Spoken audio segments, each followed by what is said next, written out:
Di film ini diceritakan kalau setiap orang memiliki kekuatan unik bawaan sejak lahir yang disebut roh pelindung yang bisa digunakan dalam sebuah pertarungan. Tingkat kekuatan roh pelindung dari masing-masing orang pun bervariasi, tergantung garis keturunan dan bagaimana roh pelindung tersebut dilatih. Ada yang sangat kuat dan ada juga yang lemah, bahkan dikategorikan sebagai roh pelindung yang sama sekali tidak berguna. Dan dunia bagi pengguna kekuatan roh pelindung disebut dunia Doulu. Berkisah tentang seorang pemuda yang sering bermimpi aneh, di mana dalam mimpi itu ia berada di sebuah padang rumput perak dengan diikuti suara wanita yang selalu memanggil-manggil namanya. Pemuda ini bernama Tangsan, anak seorang pandai besi yang hidup di sebuah desa bernama Desa Roh Mulia. Di desa tersebut ia hanya tinggal dengan ayahnya karena sang ibu sudah meninggal saat ia masih kecil. Di sela-sela kerjanya, ia menyempatkan diri untuk mempelajari buku kuno pemberian ayahnya yang mengajarkan berbagai macam jutsu. Salah satunya adalah mata iblis ungu yang memungkinkan penggunanya untuk melihat gerakan secepat apapun.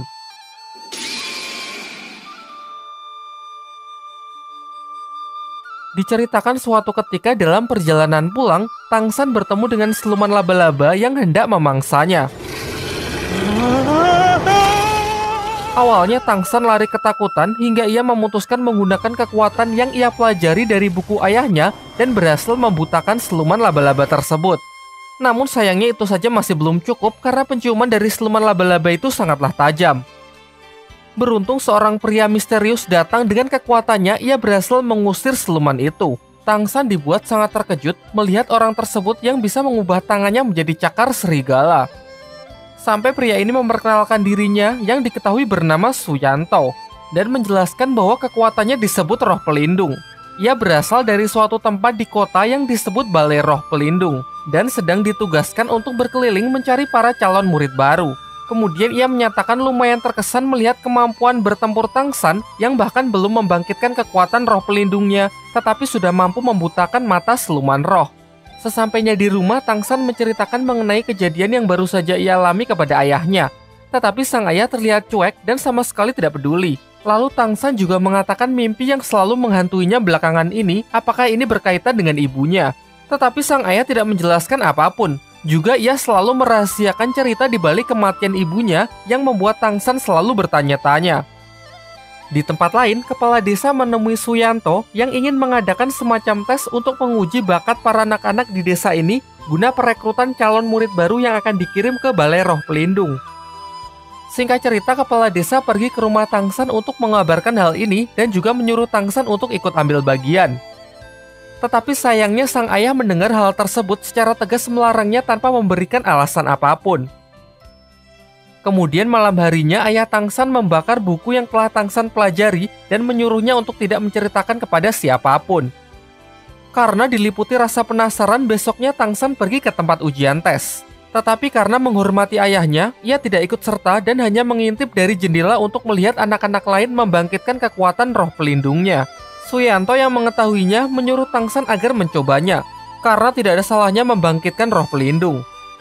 Dan akhirnya terungkap dari tangan kanannya bahwa Tansang memiliki roh pelindung jenis tanaman, yakni rumput biru perak. Sayangnya, ia sedikit kecewa karena Suyanto mengatakan tidak ada yang spesial dari jenis ini karena lumrah dimiliki oleh orang-orang biasa. Lanjut ke tes tahap kedua yang dapat menunjukkan tingkat kekuatan dari roh pelindung. Semuanya pun dibuat sangat terkejut karena berbanding terbalik dengan jenis roh pelindungnya yang biasa-biasa saja karena roh pelindungnya memiliki kekuatan roh penuh yang sangat langka. Di tangan kirinya, Tansang merasa telah membangkitkan kekuatan roh pelindung yang lain. Namun ia memilih untuk menyembunyikannya. Karena keistimewaannya inilah, Suyanto memberikan undangan kepada Tangsan untuk bergabung dengan Balai Roh Pelindung. Setibanya di rumah, Tangsan berterus terang kepada ayahnya kalau ia tadi siang mengikuti ujian dan telah berhasil membangkitkan roh pelindung di tangan kanannya, yakni rumput biru perak. Selain itu, di tangan kirinya ia juga telah membangkitkan roh pelindung yang lain. Hal ini membuatnya memiliki roh pelindung ganda. Kemudian sang ayah meminta Tangsan berkonsentrasi untuk mengeluarkan kekuatan itu.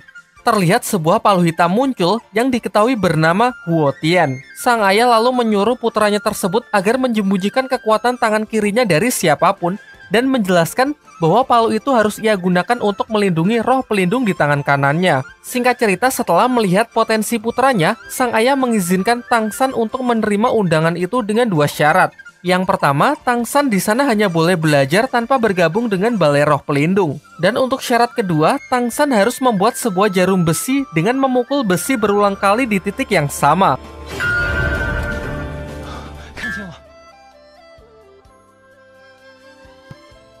Singkat cerita, dengan kerja kerasnya menempa besi itu berhari-hari, Tangsan berhasil membuat jarum besi tersebut.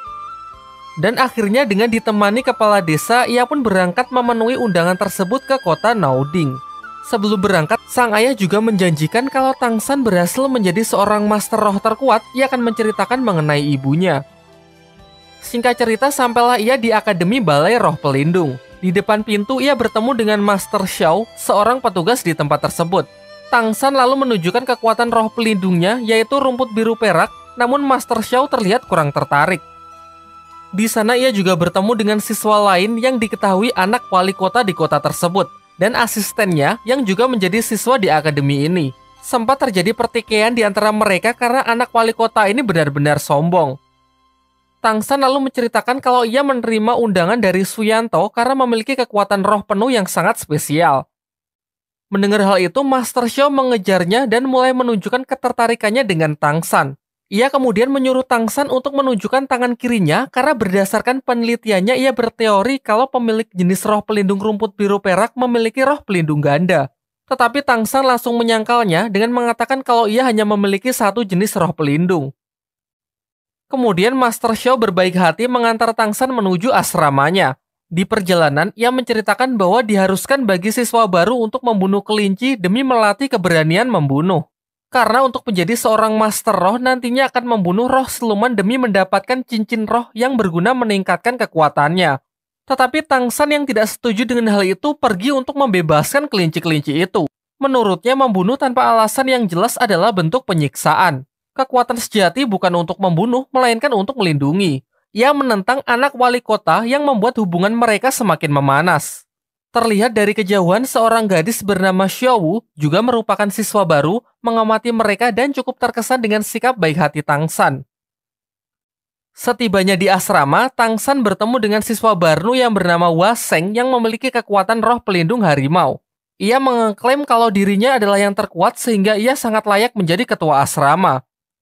Tak lama setelah itu, Xiaowu datang dan mengatakan bahwa ia juga akan tinggal di asrama tersebut dan akan tidur di sebelah Tangsan. Namun selaku ketua asrama, Waseng menolak hal itu. Sampai akhirnya Xiaowu menantangnya bertarung untuk memutuskan siapa yang akan menjadi ketua. Semuanya pun dibuat sangat tercengang karena bahkan tanpa kekuatan roh pelindungnya, Xiaowu bisa menang telak.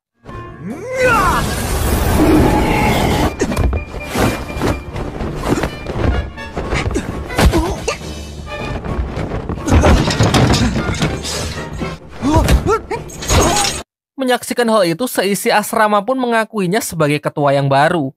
Tak lama setelah itu, petugas dari asrama wanita datang untuk membawa Xiaowu karena ternyata ia salah menempatkan Xiaowu yang harusnya berada di asrama wanita. Singkat cerita, Tangsan pergi menemui seorang pandai besi di dekat sana untuk melamar pekerjaan mengingat finansialnya yang kurang baik. Di sini Tangsan langsung menunjukkan kemampuan menempa besinya yang nampak sangat profesional sehingga ia pun diterima untuk bekerja di tempat tersebut. Malam harinya sepulang kerja, Tangsan kembali ke asrama untuk beristirahat. Namun tiba-tiba Xiaowu yang menyelinap datang dan tidur di sebelahnya. Tangsan yang terlihat kelelahan karena sudah bekerja seharian mengabaikan hal tersebut dan hanya menganggapnya sebagai mimpi belaka. Baru di pagi harinya semuanya pun dibuat sangat heboh karena hal itu ternyata benar-benar nyata. Sementara itu anak wali kota yang masih penasaran dengan Xiaowu pergi menemuinya untuk mengajak makan bersama. Namun Xiaowu menolak ajakan tersebut dan memilih untuk pergi bersama Tangsan. Hal ini membuat si anak wali kota tersinggung dan mulai menaruh kebencian kepada Tangsan. Setelah jam makan siang, kelas pertama pun dimulai. Anak wali kota yang angkuh menantang Tangsan untuk sparring sekaligus melampiaskan amarahnya sebelumnya.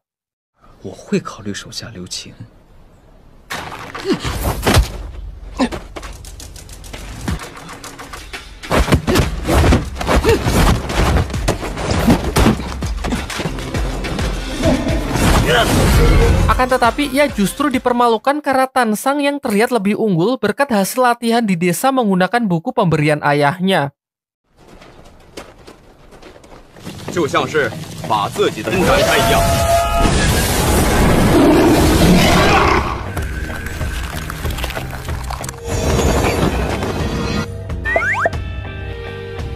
Di pelajaran selanjutnya, anak Pak Wali Kota yang tak bisa menerima kekalahan kembali menyerang Tang San.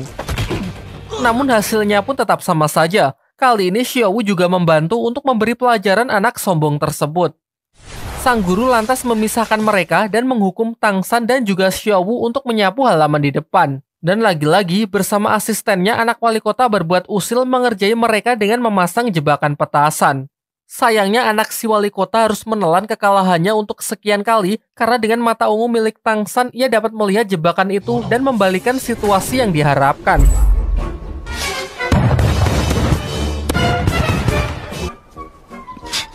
Kembali ke dalam kelas, semua siswa menunjukkan kekuatan roh pelindungnya masing-masing. Tang San juga memperlihatkan roh pelindungnya yang berupa rumput biru perak yang kemudian meminta sang guru untuk melatihnya agar bisa digunakan dalam pertempuran. Namun sang guru malah mengatakan kalau roh pelindung rumput adalah roh pelindung terlemah yang sama sekali tidak berguna dalam pertempuran. Lantas ia pun menyarankan Tang San untuk menjadi master teori saja untuk menjadi seorang guru. Merasa tak puas dengan jawaban itu, Tang San pergi menemui Master Xiao untuk meminta pendapatnya. Dan benar saja, Master Xiao memiliki pandangan berbeda dengan mengatakan tidak ada roh pelindung yang tidak berguna, yang ada hanya penggunanya saja yang tidak bisa memaksimalkan kekuatan roh pelindungnya. Ia kemudian menyarankan Tang San agar berkonsentrasi untuk mengamati karakteristik dari roh pelindungnya.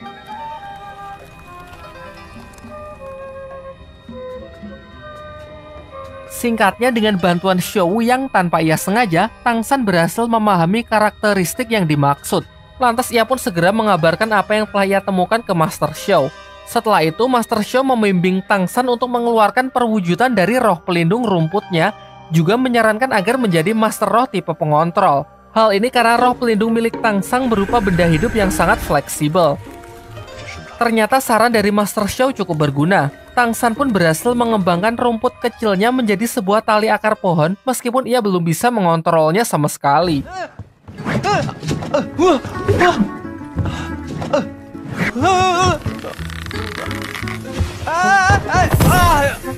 Keesokan harinya, Tang San dan Xiaowu pergi ke akademi untuk menghadiri acara pemilihan perkumpulan ketua Master Roh Akademi. Di perjalanan, perhatian mereka dialihkan dengan arak-arakan heboh yang diketahui rombongan yang mengawal sang wali kota. Xiaowu sangat geram melihat kelakuan rombongan tersebut yang sangat barbar merusak apapun yang mereka lewati. Bukankah sebagai seorang pemimpin harus mencerminkan sikap baik dan peduli terhadap rakyatnya? Namun di sini yang terlihat sangatlah berbeda. Singkat cerita, mereka pun sampai di akademi. Namun sayangnya mereka tidak tahu kalau acara tersebut dimajukan dan sudah selesai dengan menjadikan anak Pak Wali Kota sebagai ketua perkumpulan Master Roh di akademi. Tang San yang melihat pergerakan mencurigakan lantas mengikutinya dan berhasil menyelinap. Di sanalah tempat si anak wali kota yang sedang menyerap kekuatan cincin roh dari seekor siluman roh yang telah ditangkapkan untuknya. Memang di dunia dahulu diharuskan bagi setiap master roh untuk mendapatkan cincin roh guna menaikkan levelnya. Cincin roh sendiri didapat dari hasil membunuh seekor siluman roh. Meskipun anak wali kota itu bisa dikatakan curang karena ia tidak berburu siluman roh sendiri.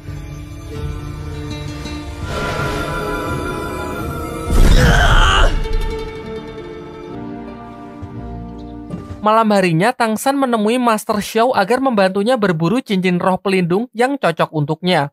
Singkatnya, Master Xiao bersedia untuk membantu. Ia kemudian mengeluarkan roh pelindungnya yang ia panggil Lao Shipao yang berwujud anjing berhidung babi untuk ditukarkan dengan tiket masuk hutan berburu. Diketahui bahwa hutan berburu merupakan tempat tinggal dari banyak siluman roh. Di perjalanan, Master Xiao mengatakan kalau transaksi ini hanyalah sebuah trik, karena roh pelindungnya pasti akan kembali tak peduli dimanapun ia ditinggalkan. Singkat ceritanya lagi, mereka pun diperbolehkan masuk setelah menunjukkan tiket mereka kepada para petugas yang berjaga di depan gerbang. Terlihat juga Tang San membawa gerobak berisi banyak lobak yang Master Xiao katakan akan berguna di dalam hutan. Di waktu yang bersamaan, anak wali kota datang ke asrama untuk mencari Tang San berniat menantangnya. Namun Tang San tidak ada di sana. Dan ia mendapatkan informasi kalau Tang San sedang berada di hutan berburu untuk mencari siluman roh. Bersama asistennya, ia pun bergegas menyusulnya. Kembali ke hutan berburu, saat sedang beristirahat, mereka sudah disambut oleh serangan siluman roh yang berwujud serigala hitam. Master Xiao lalu membunuhnya dan menjelaskan bahwa warna dari setiap cincin roh menunjukkan usia dari siluman roh tersebut. di mana umur puluhan tahun berwarna putih, ratusan tahun berwarna kuning, ribuan tahun berwarna ungu, puluhan ribu tahun berwarna hitam, dan ratusan ribu tahun berwarna merah. Semakin tua usia siluman roh, maka semakin kuat pula kekuatan dari roh cincin pelindungnya. Namun ada batasan tertentu seseorang bisa menyerap kekuatan dari cincin roh. Maksudnya, jika seseorang menyerap cincin roh di luar batas kemampuan tubuhnya, maka tubuhnya akan hancur. Sementara itu, anak wali kota beserta rombongannya juga sudah sampai di hutan berburu menggunakan tanda bangsawannya yang membuat ia bisa masuk keluar sesuka hatinya. Kembali ke hutan berburu, saat sedang beristirahat, mereka dikejutkan dengan kemunculan Xiao Wu yang sedari awal bersembunyi di gerobak Tang San. Di tengah obrolan mereka, serigala hitam yang sebelumnya dikalahkan kembali datang dengan jumlah yang cukup banyak untuk menyerang mereka. Xiao Wu pun kemudian mengajak Tang San lari dan sengaja berpisah dengan Master Xiao karena ia curiga kalau Master Xiao hanya memanfaatkan Tang San sebagai bahan penelitiannya tentang teori cincin roh. Sementara itu, anak wali kota beserta rombongannya juga sudah sampai di hutan berburu. Di sana ia pun berhasil menemukan Tang San dan Xiao Wu yang sudah terpisah dari Master Xiao. Si anak wali kota yang sangat membenci Tang San karena selalu mempermalukannya di depan umum mengancam akan membunuhnya. Namun ia memberinya pilihan. Jika Tang San menyerahkan Xiao Wu dan bersedia menjadi bawahannya, maka ia akan memaafkannya dan melupakan semua yang telah terjadi. Pilihan Tang San pun sudah jelas, ia pun melakukan perlawanan meskipun kalah dari segi jumlah. Tiba-tiba di tengah kericuhan mereka, Lao Xingpo, roh pelindung milik Master Xiao muncul dari semak-semak yang diikuti roh siluman ular yang diperkirakan berusia ratusan tahun.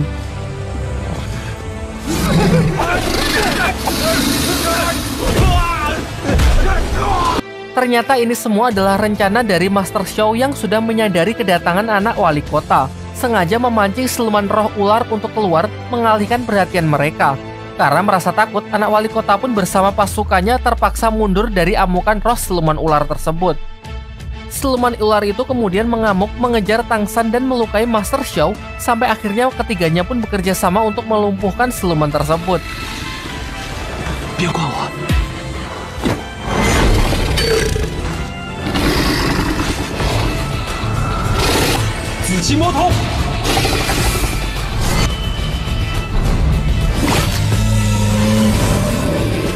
Master Xiao lalu menyuruh Tang San untuk menyerap cincin roh dari sang siluman ular tersebut. Karena berdasarkan teorinya, tubuh Tang San cukup mampu untuk menampung kekuatan siluman roh berumur 400 tahun. Namun Xiao Wu melarangnya, karena terbukti sudah tujuan Master Xiao yang sebenarnya hanya ingin menguji kebenaran dari teorinya. Terjadilah dilema singkat di dalam diri Tang San. Xiao Wu yang melarang khawatir kalau teori tersebut salah, maka tubuh Tang San akan langsung hancur. Sementara di sisi lain, pasukan anak Pak Wali Kota akan segera datang untuk melanjutkan niatnya menghabisi mereka. Dan benar saja, tak lama setelah itu rombongan anak Wali Kota sudah datang menyusul mereka. Hingga akhirnya Tang San memutuskan percaya kepada Master Xiao untuk menyerap cincin roh tersebut dan menerima seluruh resikonya. Akhirnya, Tang San memutuskan percaya kepada Master Xiao untuk menyerap cincin roh tersebut dan menerima seluruh resikonya. Sementara itu, rombongan anak wali kota sudah datang menyusul untuk menghabisi mereka. Keadaan pun semakin memburuk karena efek samping dari penyerapan tersebut sangatlah menyakitkan sehingga Tang San tidak memungkinkan untuk bertarung. Beruntung Master Xiao masih mempunyai sisa tenaga untuk mengeluarkan senjata rahasianya yang berupa gas beracun dari roh pelindungnya sehingga memberikan kesempatan bagi Tang San dan Xiao Wu untuk melarikan diri. Dibawalah Master Xiao ke akademi oleh anak wali kota sebagai sandera yang diancam akan dibunuh jika Tang San tak juga muncul. Sedangkan Tang San sendiri masih bersama Xiao Wu di hutan berburu untuk menyempurnakan penyerapan cincin roh silumannya.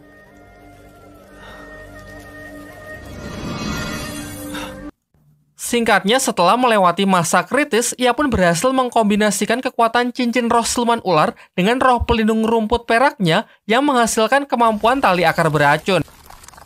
Sementara tanpa sepengetahuan dari Tang San, Xiao Wu juga berhasil mendapatkan cincin roh silumannya dari segerombolan serigala hitam yang berhasil ia jinakan.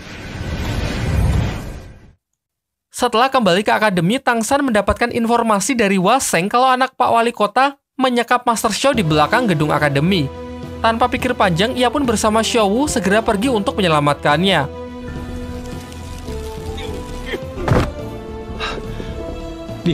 Ketika mereka telah berhasil bertemu dengan Master Xiao atas arahan dari Waseng, tiba-tiba saja sebuah perangkap yang berlapis listrik bertegangan tinggi jatuh dan mengurung Xiao Wu.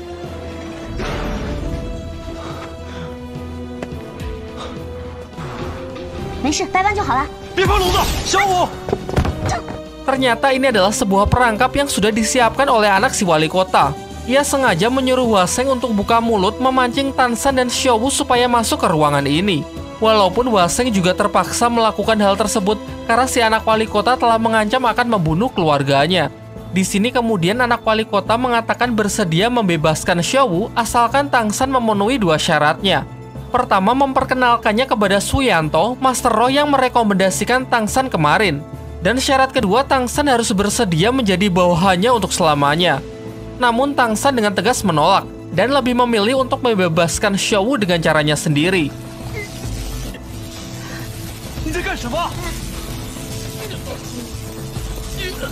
Ternyata ia nekat menghancurkan kurungan listrik tersebut menggunakan roh pelindung rumputnya. Meskipun dikatakan mustahil, nyatanya ia berhasil membukanya.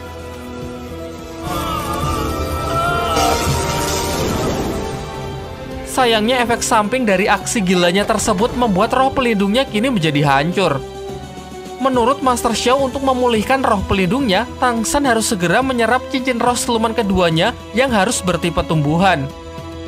Sadar mereka tidak akan bisa menang, Master Xiao yang sudah terlepas menggunakan kekuatannya untuk membuat kelompok anak Pak Wali Kota jatuh pingsan, sehingga mereka punya waktu untuk melarikan diri.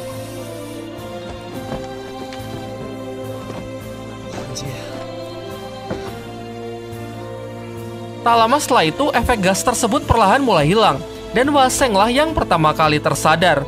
Dirinya yang telah dibutakan dengan dendam dan kebencian menggunakan kesempatan ini untuk membunuh anak wali kota demi memastikan keluarganya akan tetap aman. Saat bala bantuan sudah datang, tidak ada satupun saksi mata yang melihat pembunuh dari anak wali kota. Asistennya yang baru tersadar menduga kuat kalau Tang San lah pelakunya. Sementara itu, Tang San, Xiao Wu, dan Master Xiao pergi ke desanya Tang San untuk mencari tempat yang aman. Di sana mereka bertemu dengan ayahnya Tang San yang ternyata diam-diam selalu mengikuti mereka sehingga ia tahu kronologi yang sebenarnya. Lantas ia segera menyuruh Xiao Wu dan putranya tersebut untuk segera melarikan diri karena ia tahu bahwa pemerintah tidak akan mengampuni mereka. Tang San dan Xiao Wu kemudian bertemu dengan kepala desa. Sang kepala desa memberitahukan kalau mereka kini sedang diburu oleh pihak pemerintah karena dituduh telah membunuh anak wali kota. Tang San yang merasa tak bersalah memutuskan untuk menyerahkan dirinya agar masalah ini cepat selesai. Namun utusan dari wali kota mengatakan kalau nyawa 2 orang saja belum cukup untuk membayar kematian dari si anak wali kota. Lantas ia ingin membunuh seluruh keluarga Tang San beserta penduduk desa ini. Dari sini terungkap juga identitas ayah Tang San yang sebenarnya, orang yang sangat berpengaruh di dunia dahulu. Namun karena suatu alasan ia memilih untuk mengasingkan diri dan memutuskan membesarkan putranya di desa terpencil ini. Sementara itu, ayah Tang San yang tahu kalau roh pelindung putranya sudah hancur, membuka sebuah segel di bawah rumah yang di sana tersimpan siluman roh bertipe tumbuhan peninggalan dari ibu Tang San. Kemudian ia mempercayakan masalah ini kepada Master Xiao, sedangkan dirinya sendiri akan pergi ke kota untuk menyelesaikan akar dari permasalahan. Selepas itu, Master Xiao segera kembali untuk membangkitkan roh siluman rotan yang tadi sudah dibuka segelnya oleh ayah Tang San. Ia berencana memanfaatkan amukan dari siluman tersebut untuk mengalihkan perhatian dari pasukan utusan wali kota.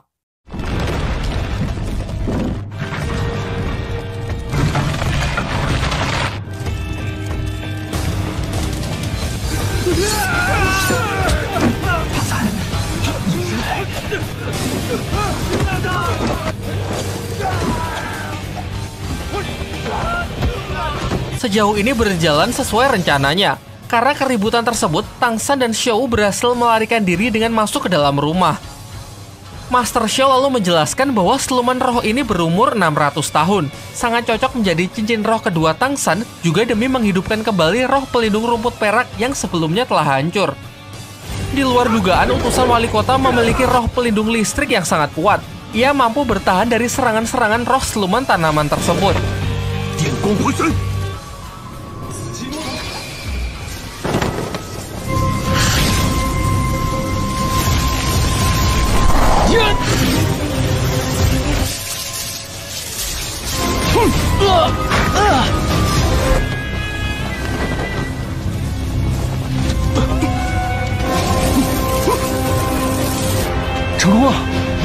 Singkat cerita, berkat bantuan dari Xiao Wu dan amukan dari siluman roh, Tang San pun berhasil mengalahkan utusan wali kota tersebut. Setelah pertarungan itu, roh siluman pun melemah. Kesempatan inilah yang dimanfaatkan Tang San untuk menebangnya demi mendapatkan cincin keduanya. Karena penyerapan dua cincin roh dalam waktu yang berdekatan membuat tubuh Tang San sangat kesakitan. Xiao Wu yang melihat Tang San sangat menderita, memberikan sedikit energinya untuk membantu Tang San. Singkatnya, Tang San pun berhasil melewati masa kritis dan mendapatkan cincin roh keduanya. Di waktu yang bersamaan, ayah Tang San sudah sampai di kota, menghentikan rombongan dari wali kota dan sendirian ia dapat mengalahkan para pengawal tersebut demi membunuh sang wali kota. Diperlihatkan malam harinya, alih-alih berduka atas kematian pemimpinnya, para warga pun sangat senang karena kini mereka telah terbebas dari wali kota yang kejam yang selalu menindas rakyatnya. Kembali ke rumah Tang San. Terlihat mereka tengah merapikan tempat itu yang sebelumnya heboh akibat bentroknya dengan pasukan wali kota. Tiba-tiba, Master Xiao mendapatkan telepati dari ayah Tang San agar menemuinya di luar rumah tanpa memberitahukan yang lain.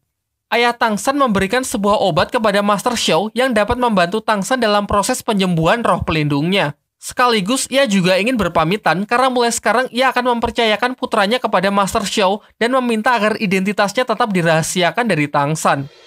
Namun ternyata Tang San tidak sepolos itu. Ia pun menyusul Master Xiao dan mengatakan mustahil ia tidak dapat merasakan hawa keberadaan dari ayahnya. Ia kemudian berjanji akan berlatih lebih giat untuk membuktikan bahwa ia bisa menjadi Master Roh yang terkuat. Baru setelah itu ia akan menagih janji ayahnya untuk menceritakan sejarah lengkap mengenai keluarganya.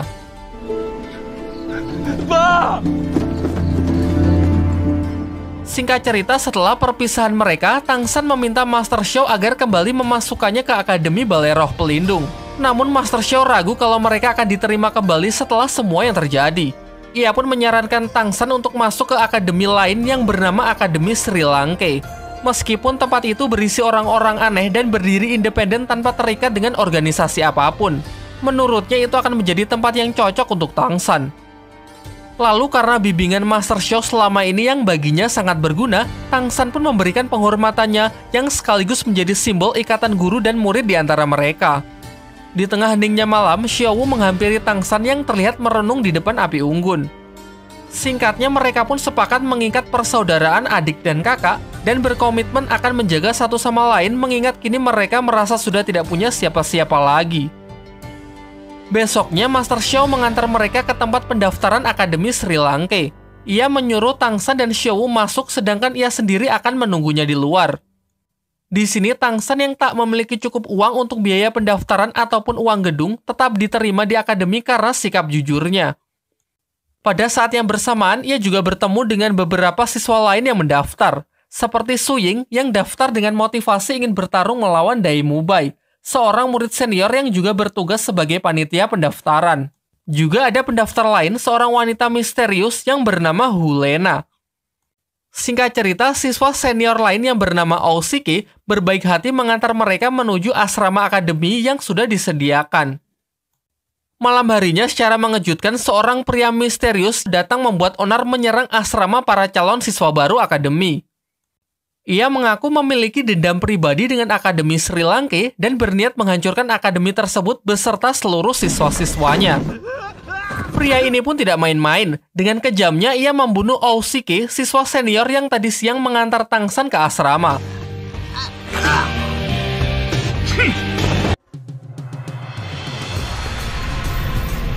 Menyaksikan hal itu, Tang San jelas tak tinggal diam. Bersama Xiao Wu dan murid baru lain yang bernama Su Ying pun melakukan serangan kombinasi untuk berusaha melumpuhkan pria tersebut. Sayangnya pria ini sangatlah kuat. Tak ada serangan mereka yang sanggup melukainya karena nampak mereka yang berada di level yang berbeda. Dari kejauhan, murid baru lain yang bernama Hulena cuma mengamati pertarungan mereka tanpa ingin terlibat sama sekali.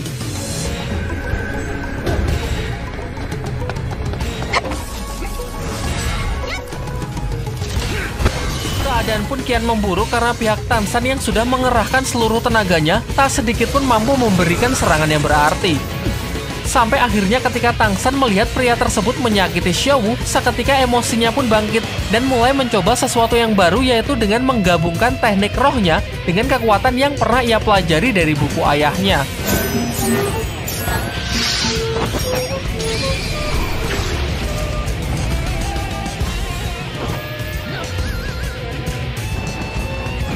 Karena semakin terdesak, ia juga memutuskan untuk menggunakan kekuatan yang selama ini ia sembunyikan, yaitu roh pelindung di tangan kiri, palu hitam Guotian.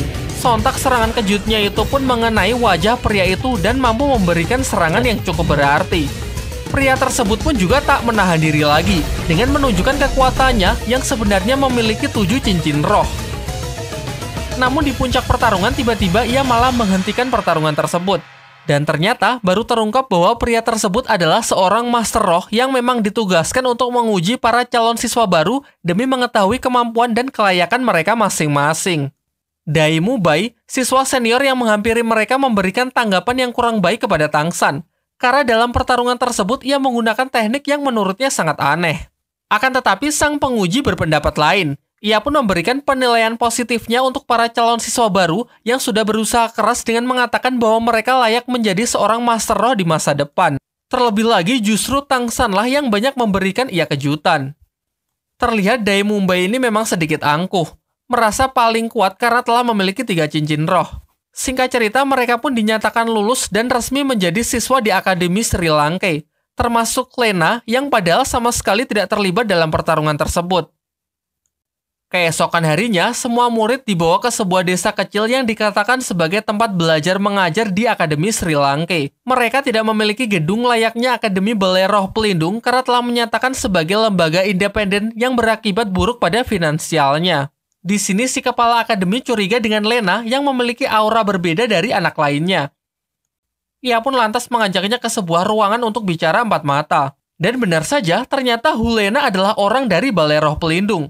Ia datang bersama Suyanto sebagai pengawalnya yang telah dilumpuhkan terlebih dahulu oleh si kepala Akademi Sri Lanka. Namun Lena menyangkal kalau ia berada di bawah perintah tempat asalnya, karena ia datang ke akademi ini atas kemauannya sendiri. Hulena tahu kalau Akademi Sri Lanka telah memutuskan hubungan kerjasama dengan Balai Roh Pelindung. Hal ini berdampak buruk pada ekonomi mereka karena tak mendapatkan bantuan dari pihak manapun. Ia lantas mengiming-imingi si kepala akademi dengan sejumlah uang dan berjanji akan membantu memperbaiki perekonomian Sri Lanka. Singkat cerita, si kepala akademi pun setuju dan mengizinkan Lena untuk tetap tinggal menjadi siswa di sini dengan syarat Suyanto tidak boleh lagi mengikutinya. Di sisi lain, secara tak sengaja Tang San melihat Suyanto yang berjalan keluar. Karena rasa penasarannya, ia pun memutuskan mencari informasi ke kota. Setibanya di kota, ia kembali bertemu dengan Master Xiao. Master Xiao mengatakan bahwa ia juga melihat Suyanto dan Hulena yang merupakan orang dari Balai Roh Pelindung masuk ke Akademi Sri Lanka. Ia lalu memperingatkan Tang San agar lebih waspada karena kemungkinan mereka diutus untuk menangkapnya. Ia menjelaskan meskipun wali kota telah mati, namun itu tak menghapuskan nama Tang San dari daftar buronan yang diduga terlibat dalam insiden tersebut. Singkatnya, karena merasa khawatir, Master Xiao pun memutuskan untuk masuk menjadi bagian dari Akademi Sri Lanka agar bisa terus memantau Tang San. Ia kemudian pergi ke akademi untuk melobi si kepala akademi. Diperlihatkan, kepala akademi cukup terkejut melihat kedatangan dari Master Xiao karena terungkap bahwa ternyata mereka adalah teman lama yang sudah bertahun-tahun tidak bertemu. Master Xiao lalu mengatakan motivasi kedatangannya yaitu untuk menyelidiki lebih lanjut mengenai tujuan orang dari Balai Roh Pelindung yang datang ke akademi ini. Sekaligus untuk mengawasi Tang San sesuai mandat dari ayahnya. Sang kepala akademi pun menyambut baik kedatangannya untuk bergabung dan menyarankannya untuk menjadi guru sebagai pengajar bagian teori. Singkatnya, ia pun memperkenalkan Master Xiao sebagai guru baru yang akan mengajar tentang teori roh kepada para siswa. Di penginapan, Dai Mubai bersikap sinis kepada Tang San karena menganggapnya sebagai penganut ajaran sesat setelah melihatnya menggunakan teknik aneh dalam ujian kemarin. Selain itu, Dai Mubai juga meragukan kredibilitas dari Master Xiao yang menjadi guru baru. Menurutnya, praktek dan latihan bertarung jauh lebih penting daripada hanya sekedar belajar teori. Malam harinya, secara tak sengaja, Master Xiao mendengar pembicaraan kepala akademi dengan seorang warga lokal. Dari sini pun terungkap bahwa ternyata setiap uang yang dikumpulkan Akademi Sri Lanka digunakan untuk membantu perekonomian warga desa. Hal inilah yang membuat Akademi Sri Lanka sangatlah miskin. Singkat cerita, beberapa hari pun telah berlalu. Terlihat Master Shaw sangat bersemangat mengajarkan seluruh teori-teori mengenai dunia roh kepada para siswa. Meskipun Dai Mubai nampak sama sekali tidak tertarik karena sejak awal ia sudah menganggap teori tidak akan berguna dalam pertempuran. Untuk membangkitkan kembali semangat dari para siswa, kepala akademi pun menjelaskan kalau di desa sebelah banyak laporan yang mengatakan sering terjadi hal aneh. Lantas ia pun memberikan para siswa tersebut sebuah misi untuk datang ke desa itu dan menyelesaikan semua permasalahan di sana. Hal ini juga bertujuan sebagai ujian untuk mengetes sudah sejauh mana kemampuan mereka, baik kemampuan individu maupun kerjasama. Singkat cerita, para siswa pun sudah sampai di desa yang dimaksud. Namun begitu masuk, mereka sudah melihat banyak sekali kejanggalan. Ada banyak sekali ayam kampung yang berkeliaran tanpa terlihat satupun warga desa yang merawatnya. Jauh masuk ke dalam, mereka menemukan sebuah rumah bekas terbakar yang memancarkan aura misterius. Lantas untuk menjawab semua rasa penasaran, mereka pun sepakat untuk menanyakan hal ini kepada sang kepala desa. Pada awalnya si kepala desa mengatakan kalau sama sekali tak ada yang aneh dengan desanya. Mengenai rumah yang bekas terbakar tersebut hanyalah sebuah insiden kebakaran biasa. Singkat cerita, berkat ketelitian Tangsan, si kepala desa pun mulai bicara kalau memang ada kejanggalan. Yaitu saat kebakaran berlangsung, ia melihat ada sosok misterius berasap yang jelas bukan wujud dari manusia.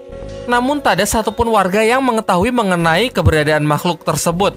Hanya ada seorang anak yang selamat, tetapi ia bersikap sangat aneh setelah insiden tersebut. Anak itu bernama Mang Ho Jun. Namun sayangnya di sini si kepala desa nampak tak ingin membicarakan hal itu lebih jauh dan cenderung terlihat merahasiakan sesuatu. Menyadari hal itu, Tangsan pun tak lagi mendesaknya dan berhenti bertanya agar si kepala desa merasa lebih tenang. Sementara Dai Mubai di sini cukup dibuat kesal oleh Tangsan yang terlihat lebih profesional menanggapi situasi. Sedangkan ia sebagai siswa senior justru merasa terlihat amatir di depan anak-anak lain.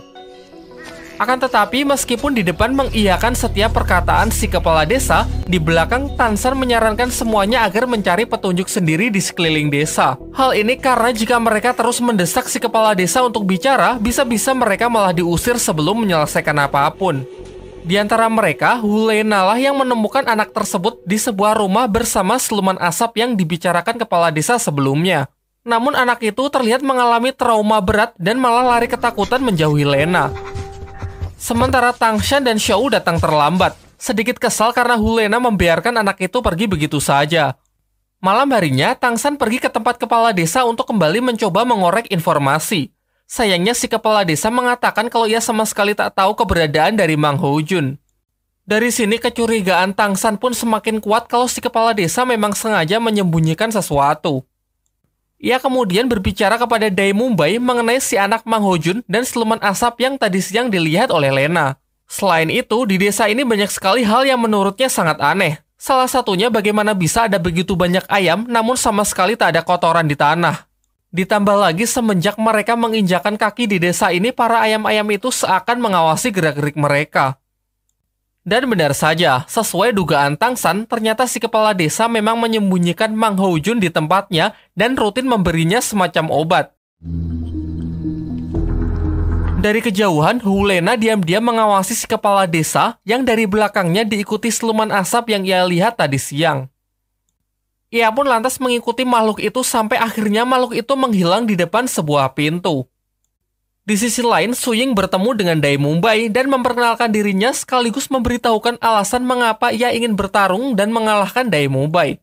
Akhirnya terungkap bahwa Suying sebenarnya adalah calon istri dari Dai Mubai yang menjadi korban perjodohan orang tua mereka.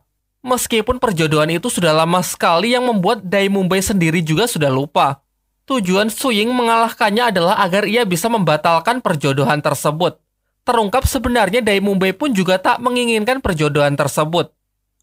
Tiba-tiba, Tangsan dan Xiao yang sedang menguping dikagetkan dengan kedatangan Hulena dari belakang. Xiao kemudian menceritakan semua yang telah ia dengar mengenai hubungan rumit antara Suying dan Dai Mubai. Hulena yang sejak awal tertarik dengan Dai Mubai menjadi semakin penasaran. Ia pun kemudian mendekatinya dan mengatakan mengenai rumah yang ia temukan sebelumnya dan bersedia mengantarkan Dai Mumbai ke sana asalkan Dai Mumbai mau menceritakan mengenai perjodohannya. Singkat cerita, mereka berdua pun berangkat diikuti oleh Tang San dan Xiao yang dari tadi sudah menguping pembicaraan mereka. Ternyata di balik pintu itu terdapat sebuah dimensi lain yang menyerupai desa ini. Sepertinya tempat ini memang sengaja diciptakan oleh si siluman asap. Namun belum jauh berjalan, mereka langsung diserang oleh si siluman asap. Di luar dugaan, siluman itu sangatlah kuat. Bahkan Lena dan Dai Mumbai pun sama sekali tak punya kesempatan untuk mengalahkannya.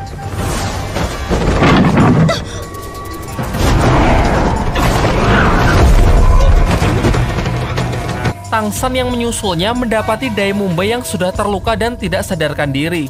Lantas ia pun segera membawa Dai Mumbai keluar dari dimensi tersebut untuk kembali ke desa. Keesokan paginya, Dai Mumbai sudah siuman berkat kekuatan roh pelindung dari Oshike yang ternyata bertipe penyembuh. Setelah bangun, Dai Mumbai menceritakan apa yang telah ia alami dalam dimensi itu. Di sana, ia dan Lena bertemu dengan si siluman asap dan terjadilah pertarungan singkat yang membuatnya terluka. Setelah itu, mereka melanjutkan pencarian Mang Hojun yang diduga kuat disembunyikan di rumah si kepala desa.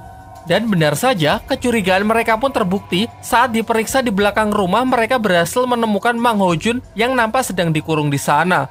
Ketika Tang San mencoba memperkenalkan diri bahwa mereka bukanlah orang jahat dan sengaja datang untuk membantu mengusir siluman jahat, namun Mang Hojun langsung berkata tegas kalau makhluk itu adalah ayahnya. Seorang master roh yang gagal bermutasi sehingga dimakan oleh roh pelindungnya sendiri membuatnya berubah menjadi siluman. Singkat cerita, berkat bujukan dari Tang San, Mang Hojun pun perlahan mulai tenang dan bersedia untuk bekerja sama dengan mereka. Ia pun kemudian menceritakan mengenai peristiwa kebakaran tersebut dan si kepala desa yang selama ini menyuruhnya untuk tetap bersembunyi. Sampai diajaklah Mang Hojun ke ruangan dimensi untuk mencari siluman asap yang dikatakan sebagai ayahnya. Di waktu yang bersamaan, si kepala desa yang sudah menyadari pergerakan Tang San dan kawan-kawan memberikan obat tidur kepada Oshike yang ditugaskan tetap tinggal di desa dengan tujuan mengawasi gerak-geriknya. Sementara itu, kelompok Tang San akhirnya berhasil bertemu dengan si siluman asap dan mencoba mengajaknya bicara.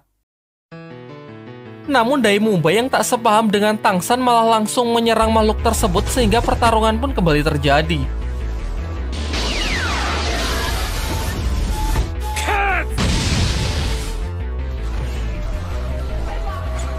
Tak ada pilihan lain, Tang San pun juga ikut dalam pertarungan itu. Tetapi ia justru membantu siluman asap tersebut untuk menghindari seluruh serangan dari Su Ying dan Dai Mumbai. Di sini Tang San menyadari sesuatu, bahwa sebenarnya makhluk itu sama sekali tak berniat melukai siapapun. Pertarungan terjadi karena pihak Tang San lah yang menyerangnya terlebih dahulu. Sayangnya keributan itu dimanfaatkan oleh si kepala desa untuk menarik Mang Hojun menjauh.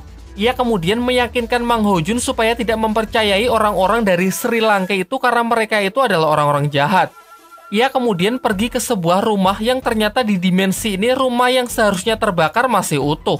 Namun rumah tersebut memiliki semacam penghalang yang diciptakan si siluman asap di mana penghalang tersebut dapat membakar siapapun yang melewatinya. Lantas kepala desa pun menyuruh Mang Hojun lah yang masuk terlebih dahulu untuk membukakan jalan bagi dirinya.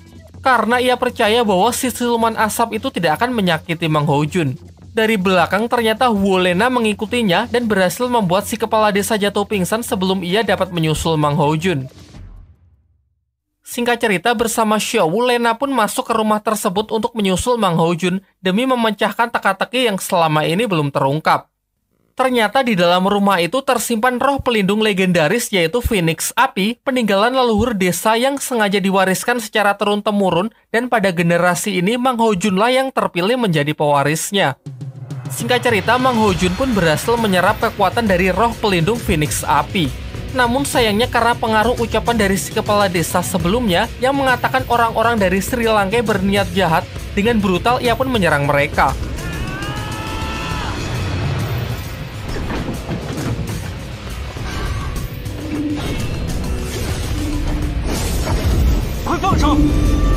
Selain itu, Mang Hojun yang belum bisa mengendalikan kekuatannya benar-benar menyerang dengan brutal. Meskipun pihak Tang San sudah berusaha keras untuk menekannya, namun kekuatan Mang Hojun sangatlah powerful karena dia sendiri sama sekali belum bisa mengendalikannya.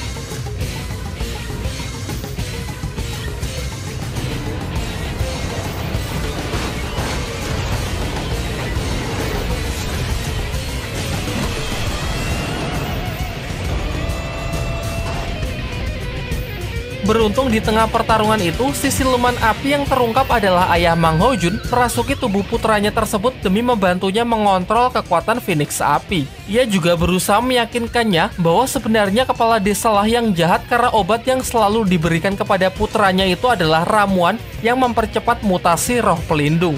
Dikatakan jika mutasi berhasil, kekuatan roh pelindung orang tersebut akan menjadi berkali-kali lipat. Namun bukannya tanpa resiko. Karena jika orang yang meminumnya tak cukup kuat, maka tak hanya mutasinya gagal, tetapi orang tersebut akan dimakan oleh roh pelindungnya sendiri dan berubah menjadi siluman roh untuk selama-lamanya. Hal inilah yang terjadi kepada ayah Mang Hojun. Berkat bantuan dari ayahnya, sejenak Mang Hojun pun bisa lebih tenang. Namun emosinya yang masih belum stabil membuatnya mengamuk sekali lagi.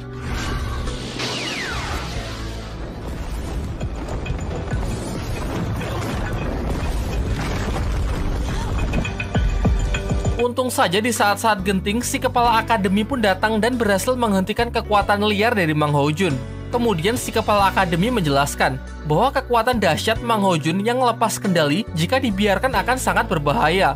Sehingga ia harus segera disadarkan atau pilihan terburuk jika kesadarannya tak juga kembali, maka satu-satunya jalan adalah dengan membunuhnya. Mendengar hal itu, Tang San pun segera mendekati Mang Hojun untuk menghindari pilihan terburuk. Meski itu dapat melukai dirinya agar Mang Hojun bisa tersadar. Ia lantas berusaha meyakinkannya bahwa Mang Hojun kini tak lagi sendiri. Ia akan memberinya sebuah rumah dan orang-orang di akademi akan menjadi keluarganya.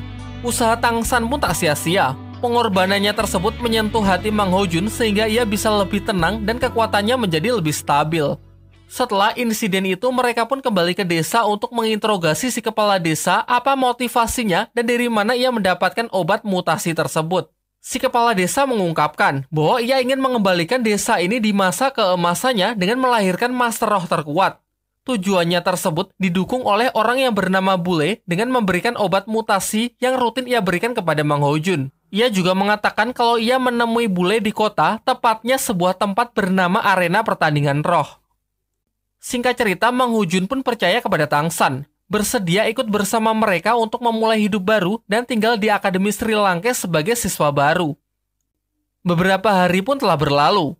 Suatu pagi, akademi mereka didatangi oleh seorang wanita yang berasal dari klan Cahaya Kibau, merupakan salah satu klan terkuat di dunia dahulu. Diketahui wanita tersebut bernama Ning Rongrong.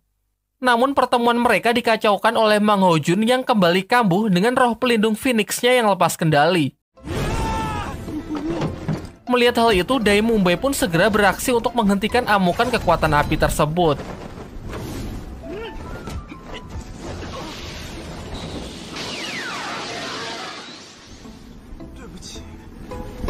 Tak lama setelah itu, Pak Kepala Akademi datang untuk menemui Ning Rongrong. Ning Rongrong lalu memperkenalkan diri dan memberikan surat dari ayahnya yang berisi permohonan agar putrinya bisa diterima sebagai siswa di Akademi Sri Lanka. Catatan, jika ia diterima, maka seluruh hutangnya di klan Cahaya akan dianggap lunas. Tanpa pikir panjang, ia pun langsung menerimanya di Sri Lanka dan meminta Aosike untuk menemani latihan pertamanya, yaitu lari mengelilingi desa sebanyak 20 kali. Namun baru dapat satu putaran, Rongrong pun sudah kelelahan dan menyuruh Aosike untuk melanjutkannya sendiri. Sementara ia akan melepas penat dengan jalan-jalan di kota. Di malam harinya, Pak Kepala Akademi mengumpulkan semua siswa untuk memberikan pelajaran pertama kepada Rongrong. Ia lalu menegurnya bahwa hari pertama saja Rongrong sudah berani membangkang dari tugas lari yang ia berikan. Nampaknya Rongrong ini adalah gadis yang sangat dimanjakan selama tinggal bersama klannya. Si kepala akademi pun kemudian bertindak tegas kepada Rongrong agar ia menunjukkan kelayakannya menjadi murid di akademi ini.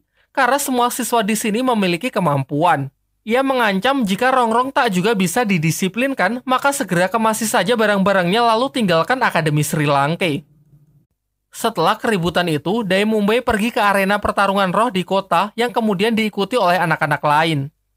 Berbeda dari siswa-siswa lain yang tak ingin mencampuri masalah Ning Rongrong, Oishike datang menemui si kepala akademi untuk melobinya agar tidak mengusir gadis tersebut.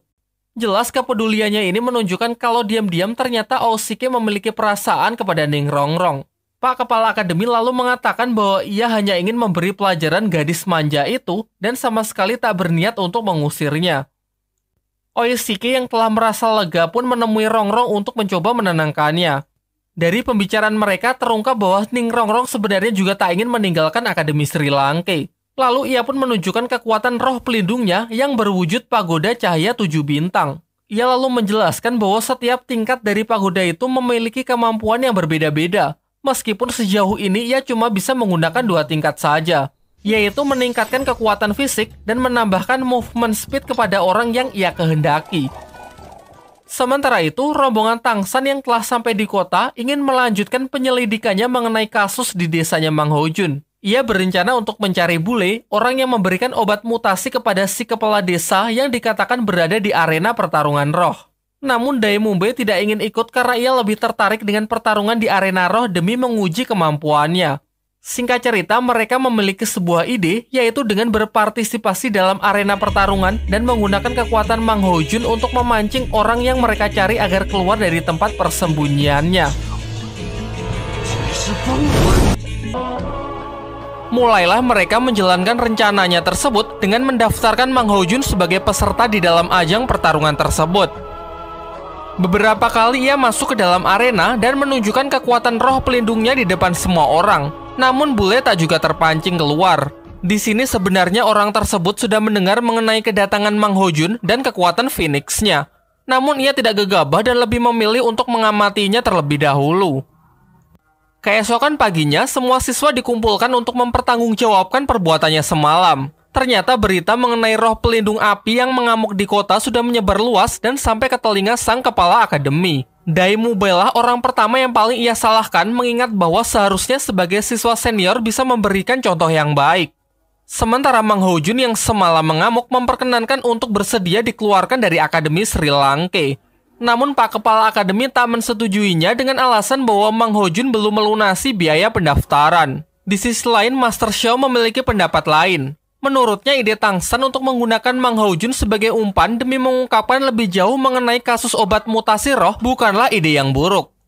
Ia pun menyarankan agar misi ini dilanjutkan sampai tuntas dengan syarat mereka dilarang bertindak gegabah dan harus segera melapor ke akademi jika telah menemukan orang yang bernama Bule.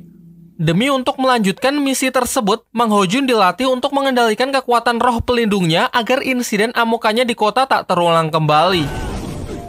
Singkat cerita, berkat saran-saran yang diberikan oleh Master Xiao, Mang Ho Jun pun menunjukkan peningkatan yang lumayan melalui pengontrolan emosi yang baik.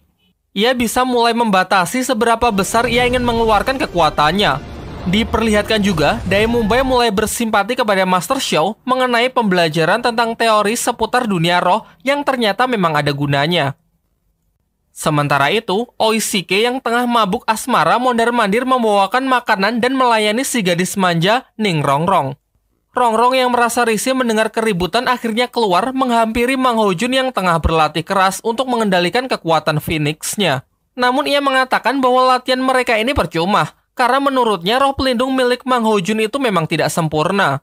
Akan tetapi, Dai Mumbai malah berkata tidak akan ada usaha yang sia-sia. Ia pun tidak menghiraukan saran dari Rongrong dan tetap menyuruh Mang Ho Jun agar melanjutkan latihannya. Di malam harinya, Mang Ho Jun yang sudah merasa siap kembali datang ke arena pertandingan roh demi menuntaskan misi mereka.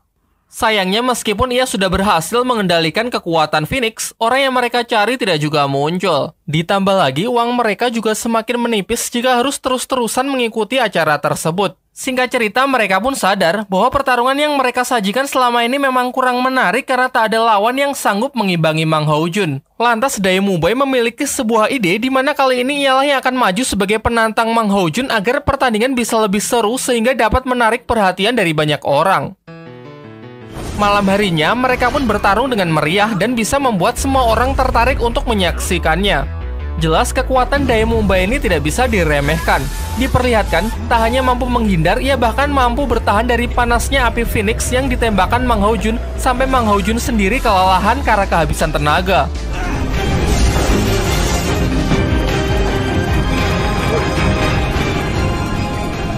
Di jajaran para penonton terlihat bule yang juga sangat terkesan menyaksikan pertarungan mereka. Namun di sini ia justru tertarik dengan Xiao Wu dan memerintahkan para anak buahnya untuk menculik gadis tersebut seusai pertarungan. Singkat cerita, di jalanan yang sepi, Tang San dan Xiao Wu dihadang oleh orang-orang suruhan bule. Namun Tang San tak melakukan perlawanan dan justru bersedia ikut mereka. Hal ini karena ia merasa mungkin orang-orang ini bisa membawanya kepada orang yang selama ini ia cari. Dan benar saja mereka di sini berhasil bertemu dengan orang yang mereka cari. Dengan mudahnya Tangsan dan Xiaowu menghajar orang-orangnya dan memaksa bule buka mulut mengenai obat mutasi roh pelindung yang ia berikan kepada kepala desanya Mang Haojun. Bule lalu mengatakan kepada Tangsan bahwa obat-obat tersebut ia sembunyikan di laci sampingnya. Namun sayangnya ini adalah jebakan. Begitu laci itu dibuka, ternyata isinya adalah gas beracun yang dalam sekejap gas itu pun menyebar dan mengenai Xiaowu. Kemudian bule mengatakan kalau ia akan memberitahukan di mana Tangsan bisa mendapatkan obat penawar racunnya asalkan Tangsan membiarkannya tetap hidup. Ia menjelaskan bahwa obat penawar itu ada pada seseorang yang bisa ia temui di sebuah desa bernama Desa Pertarungan Bintang dengan menunjukkan surat darinya. Pagi harinya kembali ke akademi, Tangsan menceritakan semuanya kepada kepala akademi mengenai pertemuannya dengan bule, gas yang meracuni Xiaowu, serta di mana ia bisa mendapatkan obat penawarnya. Singkat cerita, semua siswa pun dikumpulkan untuk berangkat ke hutan Pertarungan Bintang. Namun ia tak menyampaikan tujuan sebenarnya dan mengatakan bahwa ini adalah misi untuk membantu Oishike mendapatkan cincin roh ketiganya. Pendek cerita, Tangsan, Xiaowu, dan Master Xiao pergi terlebih dahulu ke Desa Pertarungan Bintang. Diperlihatkan situasi di sana sangatlah mencekam dengan diselimuti kabut di mana-mana yang membuat tempat tersebut semakin terkesan mengerikan. Belum jauh masuk ke dalam desa, mereka sudah dihadang oleh kelompok bandit yang ingin merampok mereka. Namun Master Xiao lebih memilih untuk menghindari pertarungan dengan menunjukkan dirinya yang memiliki 7 cincin roh pelindung. Hal ini sontak membuat bandit-bandit itu tak berani macam-macam dan langsung pergi untuk mencari mangsa yang lebih lemah. Tentu saja ini hanyalah sebuah trik dari Master Xiao untuk menipu orang-orang jahat tersebut. Tanpa menyia-nyiakan waktu, mereka pun sepakat untuk mengikuti arahan dari surat itu untuk menemui orang yang bisa memberikan penawar racunnya. Akan tetapi, Tangsan dan Xiaowu lah yang akan menemuinya, sementara Master Xiao hanya akan memantaunya dari kejauhan. Di sini secara tak sengaja Master Xiao mendengar pembicaraan orang-orang di sana yang mengatakan mengenai kemunculan siluman roh kuat sedang mengamuk di jalan menuju desa, yang menyerang rombongan Dai Mumbai yang harusnya menyusul mereka.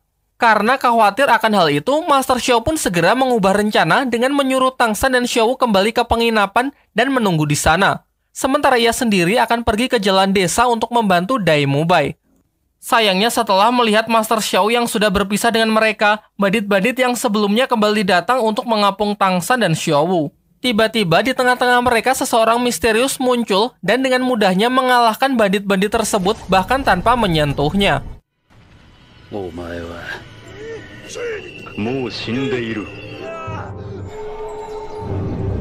Ternyata pria inilah yang selama ini Tangsan tunggu-tunggu. Diketahui ia bernama Ye Shikyu. Kemudian ia mengatakan jika Tangsan menginginkan obat penawar yang ia miliki, Tangsan harus bersedia menjalankan sebuah tugas darinya, yaitu memecahkan botol yang ia berikan di hadapan seorang master roh yang bernama Du Guyan di hutan Pertarungan Bintang. Dan setelah menyampaikan ciri-ciri dari orang yang dimaksud, pria tersebut pun langsung pergi tanpa memberitahukan apa yang ada di dalam botol tersebut.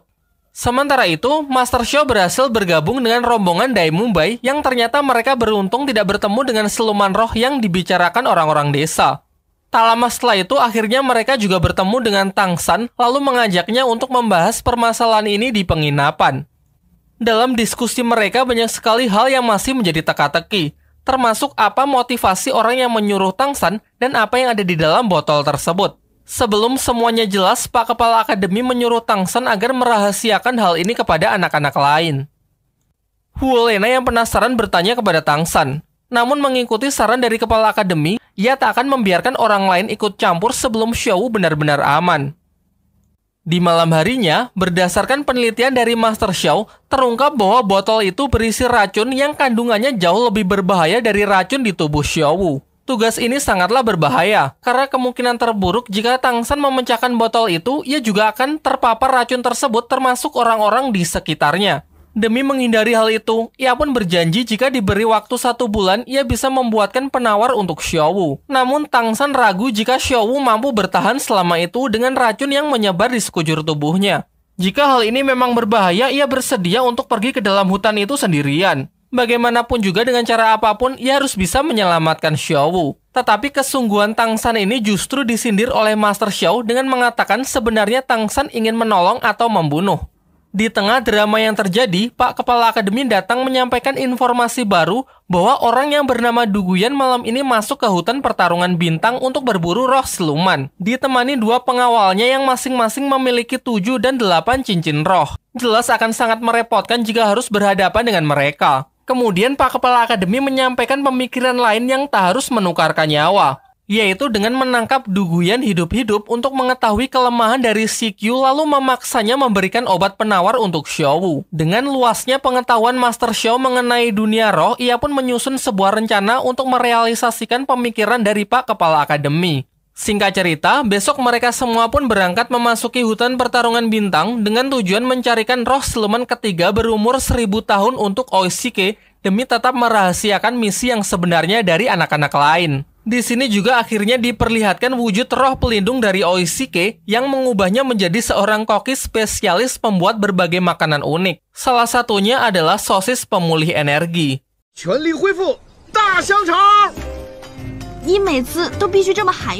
Sementara itu, melalui penciuman roh pelindungnya, Master Xiao menyadari kehadiran Suyanto, orang dari Balai Roh Pelindung yang diam-diam mengikuti mereka. Lantas ia pun memutuskan untuk berpisah untuk menemuinya sendiri. Sedangkan yang lain tetap melanjutkan pencariannya untuk menemukan siluman roh. Singkatnya, dari atas mereka melihat siluman roh berwujud ular terbang yang dikatakan akan sangat cocok untuk Oishike. Lantas mereka pun saling bekerja sama untuk memburunya. Alhasil berkat kekompakan mereka, siluman tersebut berhasil ditangkap. Dan setelah menyerap cincin roh ketiganya, kini Oishike pun mendapatkan kemampuan baru, yaitu menciptakan buah kiwi yang bisa memberikan kemampuan terbang selama 15 menit kepada orang yang memakannya. Kini setelah mendapatkan apa yang diinginkan, tak ada lagi alasan untuk tetap berada di dalam hutan. Namun ketika mereka dalam perjalanan kembali ke penginapan, mereka dikejutkan dengan kemunculan siluman kera raksasa yang langsung menyerang mereka. Menurut legenda, kera raksasa adalah yang paling buruk dari sekian banyak jenis siluman roh di dunia dahulu. Bahkan dikatakan seorang master roh dengan 8 cincin sekalipun belum tentu bisa mengalahkannya.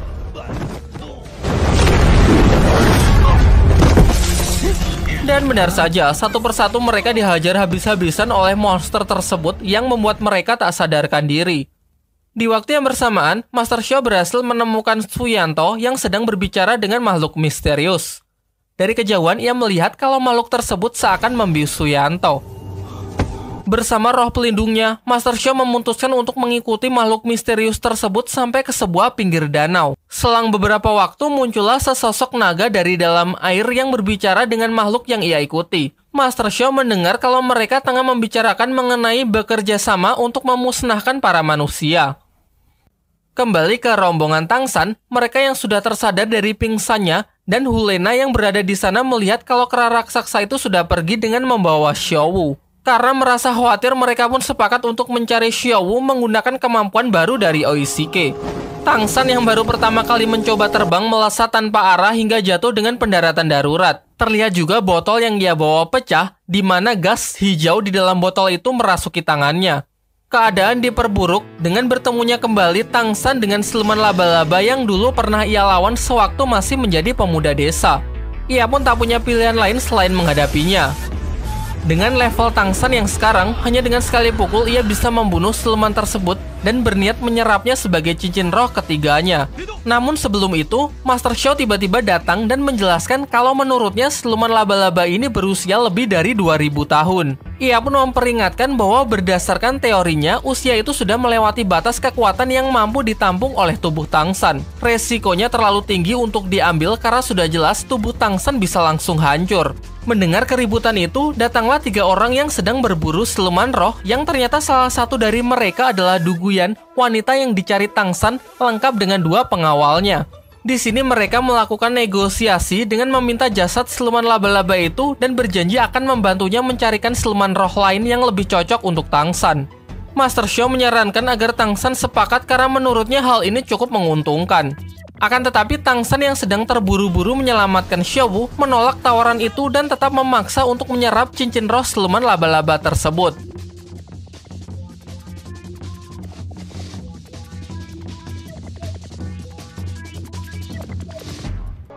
Setelah menyerap cincin roh ketiganya, Tangsan pun jatuh pingsan akibat tubuhnya yang terguncang menerima kekuatan yang begitu besar. Du Guyan yang menghampirinya berusaha menolong Tangsan. Akan tetapi gas hijau yang berada di tangan Tangsan kini berpindah ke tubuh Du Guyan. Tentu kita masih ingat kalau gas hijau ini berasal dari botol yang sebelumnya pecah.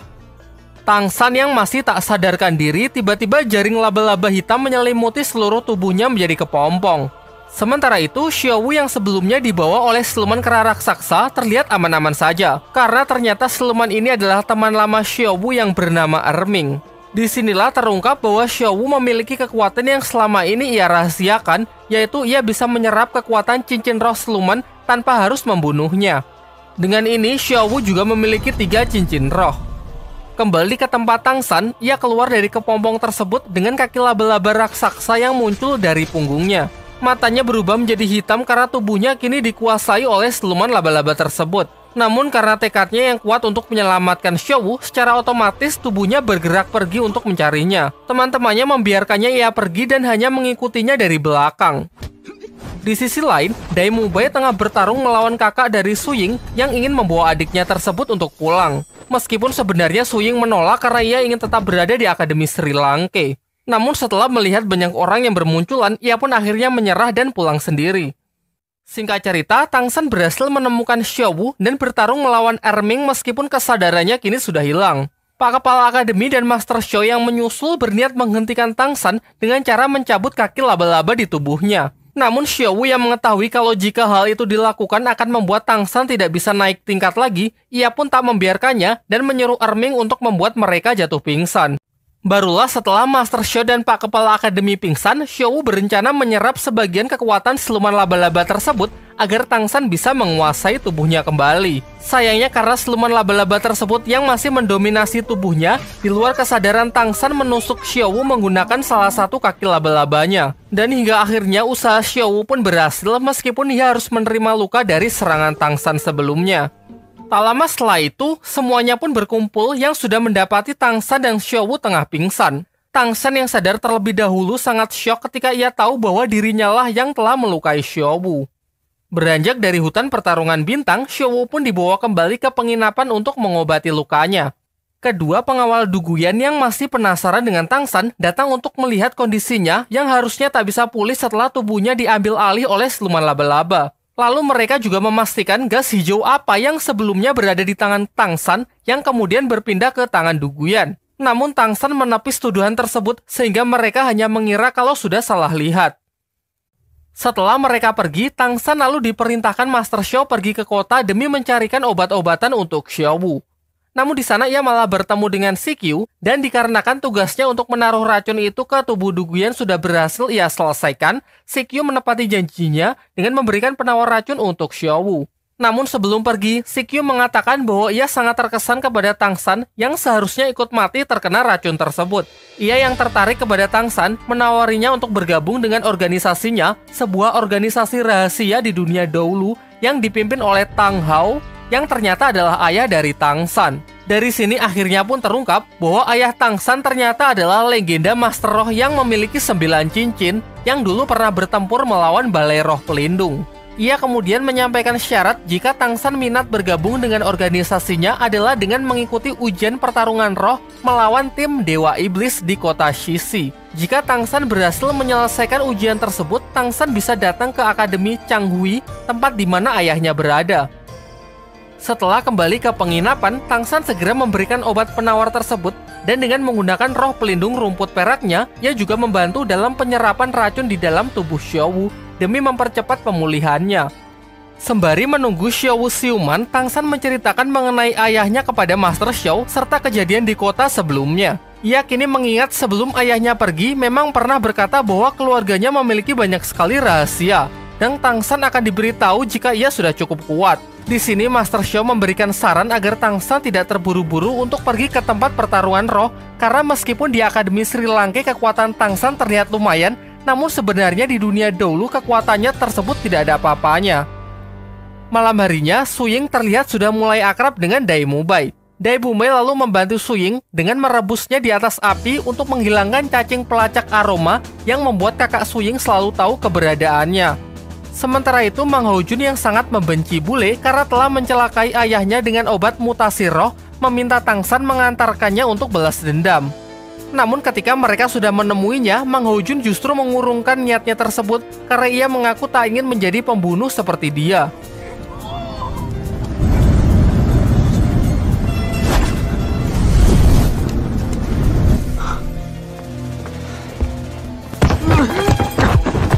Tak lama setelah kepergian Tangsan, Sikyu datang menemui bule.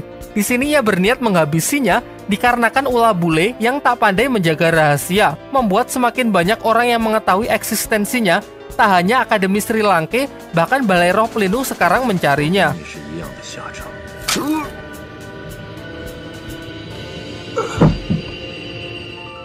Keesokan paginya di Akademi Sri Lanka, aktivitas sudah mulai berjalan seperti biasanya. Dan sebelum kelas dimulai, Master Shio mengharuskan semua siswa agar memakan sup daging yang berguna untuk memulihkan kekuatan roh pelindung mereka. Xiao Wu yang memang tidak suka daging mencoba memaksakan diri yang akhirnya membuat ia muntah-muntah. Dalam perjalanan menuju tempat latihan, Tangsan yang kasihan kepada Xiao Wu yang belum sarapan memberikannya wortel dengan memanfaatkan kemampuan barunya yang berupa jaring untuk menyimpan berbagai macam benda. Oishiki yang mempergoki mereka sangat terkesan dengan kemampuan baru Tangsan tersebut. Kemudian Xiao Wu juga menunjukkan cincin roh barunya meskipun ia enggan menceritakan dengan jujur bagaimana ia bisa mendapatkan cincin tersebut. Setelah itu, Xiao Wu juga memperlihatkan dua kemampuan barunya, yaitu yang pertama, dengan matanya ia bisa menghipnotis orang lain. Dan kemampuan kedua adalah super speed, yang memungkinkan dirinya untuk bergerak sangat cepat layaknya teleportasi. Setibanya di tempat latihan, ternyata kali ini mereka ditugaskan untuk membawa keranjang berisi batu untuk menaiki gunung. Dan harus segera kembali ke akademi sebelum jam makan siang. Jika ada yang gagal, maka semuanya tidak akan mendapatkan jatah makan siangnya. Adapun tujuan dari latihan ini adalah untuk membangun kerjasama di antara mereka, dengan saling bahu-membahu tanpa meninggalkan siapapun. Dalam perjalanan yang berat itu, Tangsan dan Daimube lah yang memiliki stamina paling baik, sehingga dalam usaha tersebut, mereka berdua berganti-gantian untuk mengurangi beban yang lain.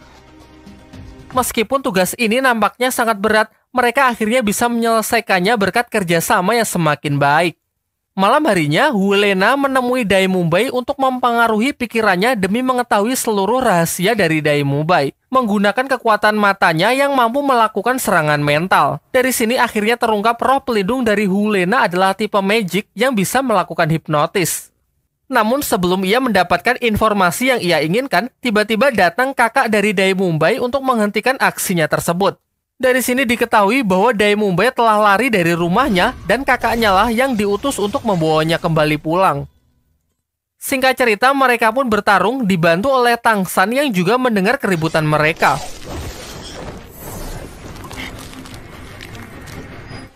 Akan tetapi nampaknya kakak Daimube ini berada di level yang berbeda. Maka dari itu, kelompok Tangsan lebih memilih untuk meminta bantuan dengan mengandalkan jurus Daimube yang dilemparkannya ke langit sebagai tanda bahaya. Beruntung mereka datang tepat waktu dan berhasil menghentikan serangan dari kakak Daimube. Akan tetapi kakak Daimube tidak menyerah begitu saja. Ia lantas menantang Pak Kepala Akademi untuk menggelar sebuah pertarungan di arena dengan 7 siswa akademinya melawan dia seorang diri. Kesepakatannya jika ia kalah, maka Daimube akan ia bebaskan. Namun jika ia menang, Daimube harus ikut pulang dengannya, serta Akademi Sri Lanka harus segera dibubarkan. Dan ia akan memberikan waktu selama 5 hari untuk mempersiapkan semuanya. Dengan penuh percaya diri, Pak Kepala Akademi pun menerima tantangan tersebut dan sepakat dengan perjanjian yang kakak Daimube utarakan. Malam itu juga mereka pun berdiskusi untuk membentuk sebuah tim demi memenangkan tantangan tersebut. Namun Master Shio tidak akan mengikut sertakan Hulena karena menurutnya Hulena tidak bisa dipercaya. Kemudian Master Shio juga memberitahu Hulena bahwa kemarin ia melihat Suyanto dibunuh oleh bayangan hitam di dalam hutan pertarungan bintang. Keesokan paginya, mereka pun mulai mendapatkan arahan untuk berlatih. Master Shio menjelaskan bahwa 5 hari saja tidak akan cukup untuk melatih kerjasama mereka, sehingga akan lebih baik jika berlatih meningkatkan kemampuan individu.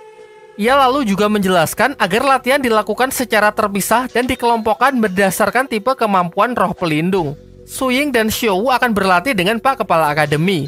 Tangsan, Daemumbai, dan Mang Houjun akan berlatih bertiga di puncak gunung. Sementara Oishike dan Ning Rongrong yang bukan tipe petarung disarankan agar berlatih alat-alat yang berguna dalam pertarungan.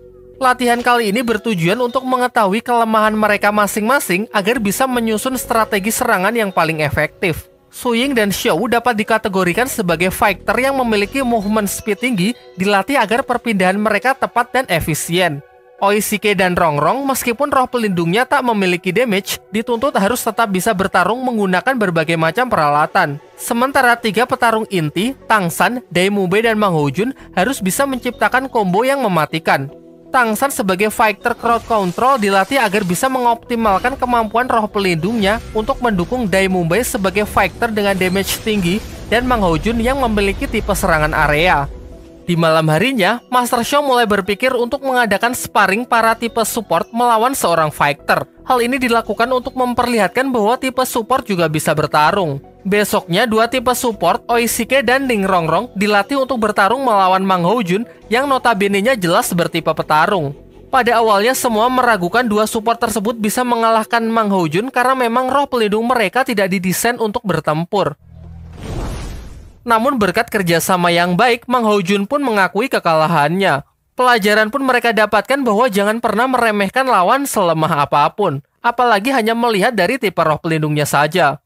Sementara itu, Hu Lena yang sama sekali tak dilibatkan karena dianggap tidak bisa dipercaya, didatangi oleh seorang pria dari Balai Roh Pelindung. Di sini ia ditugaskan untuk menjadi pengawas dan menjaganya menggantikan Suyanto karena Suyanto ternyata sudah mati terbunuh di hutan pertarungan bintang. Kemudian Lena malah memanfaatkan pria tersebut untuk membunuh kakak dari Daemumbai yang sedang dalam perjalanan ke tempat ini dengan alasan kakak Daemumbai memiliki rencana untuk membunuhnya. Dengan mempertimbangkan alasan itu, ia pun sepakat menerima tugas yang diberikan Hu Lena lalu segera pergi untuk mencari kakak Daemumbai.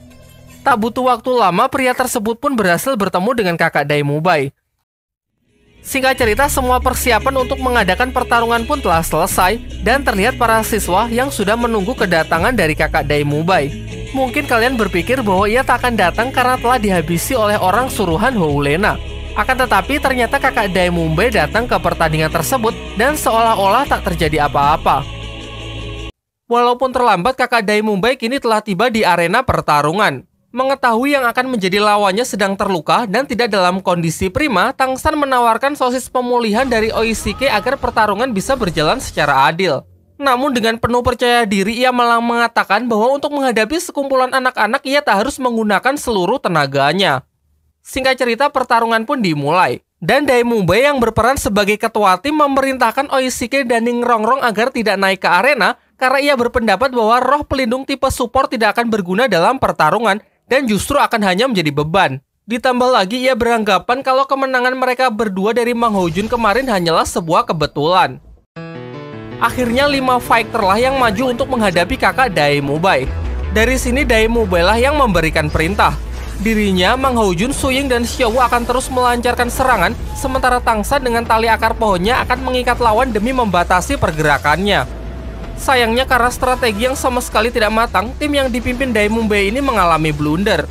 Meskipun serangan-serangan berdamage tinggi terus mereka lepaskan, namun tak satu pun yang bisa melukai kakak Daemumbai.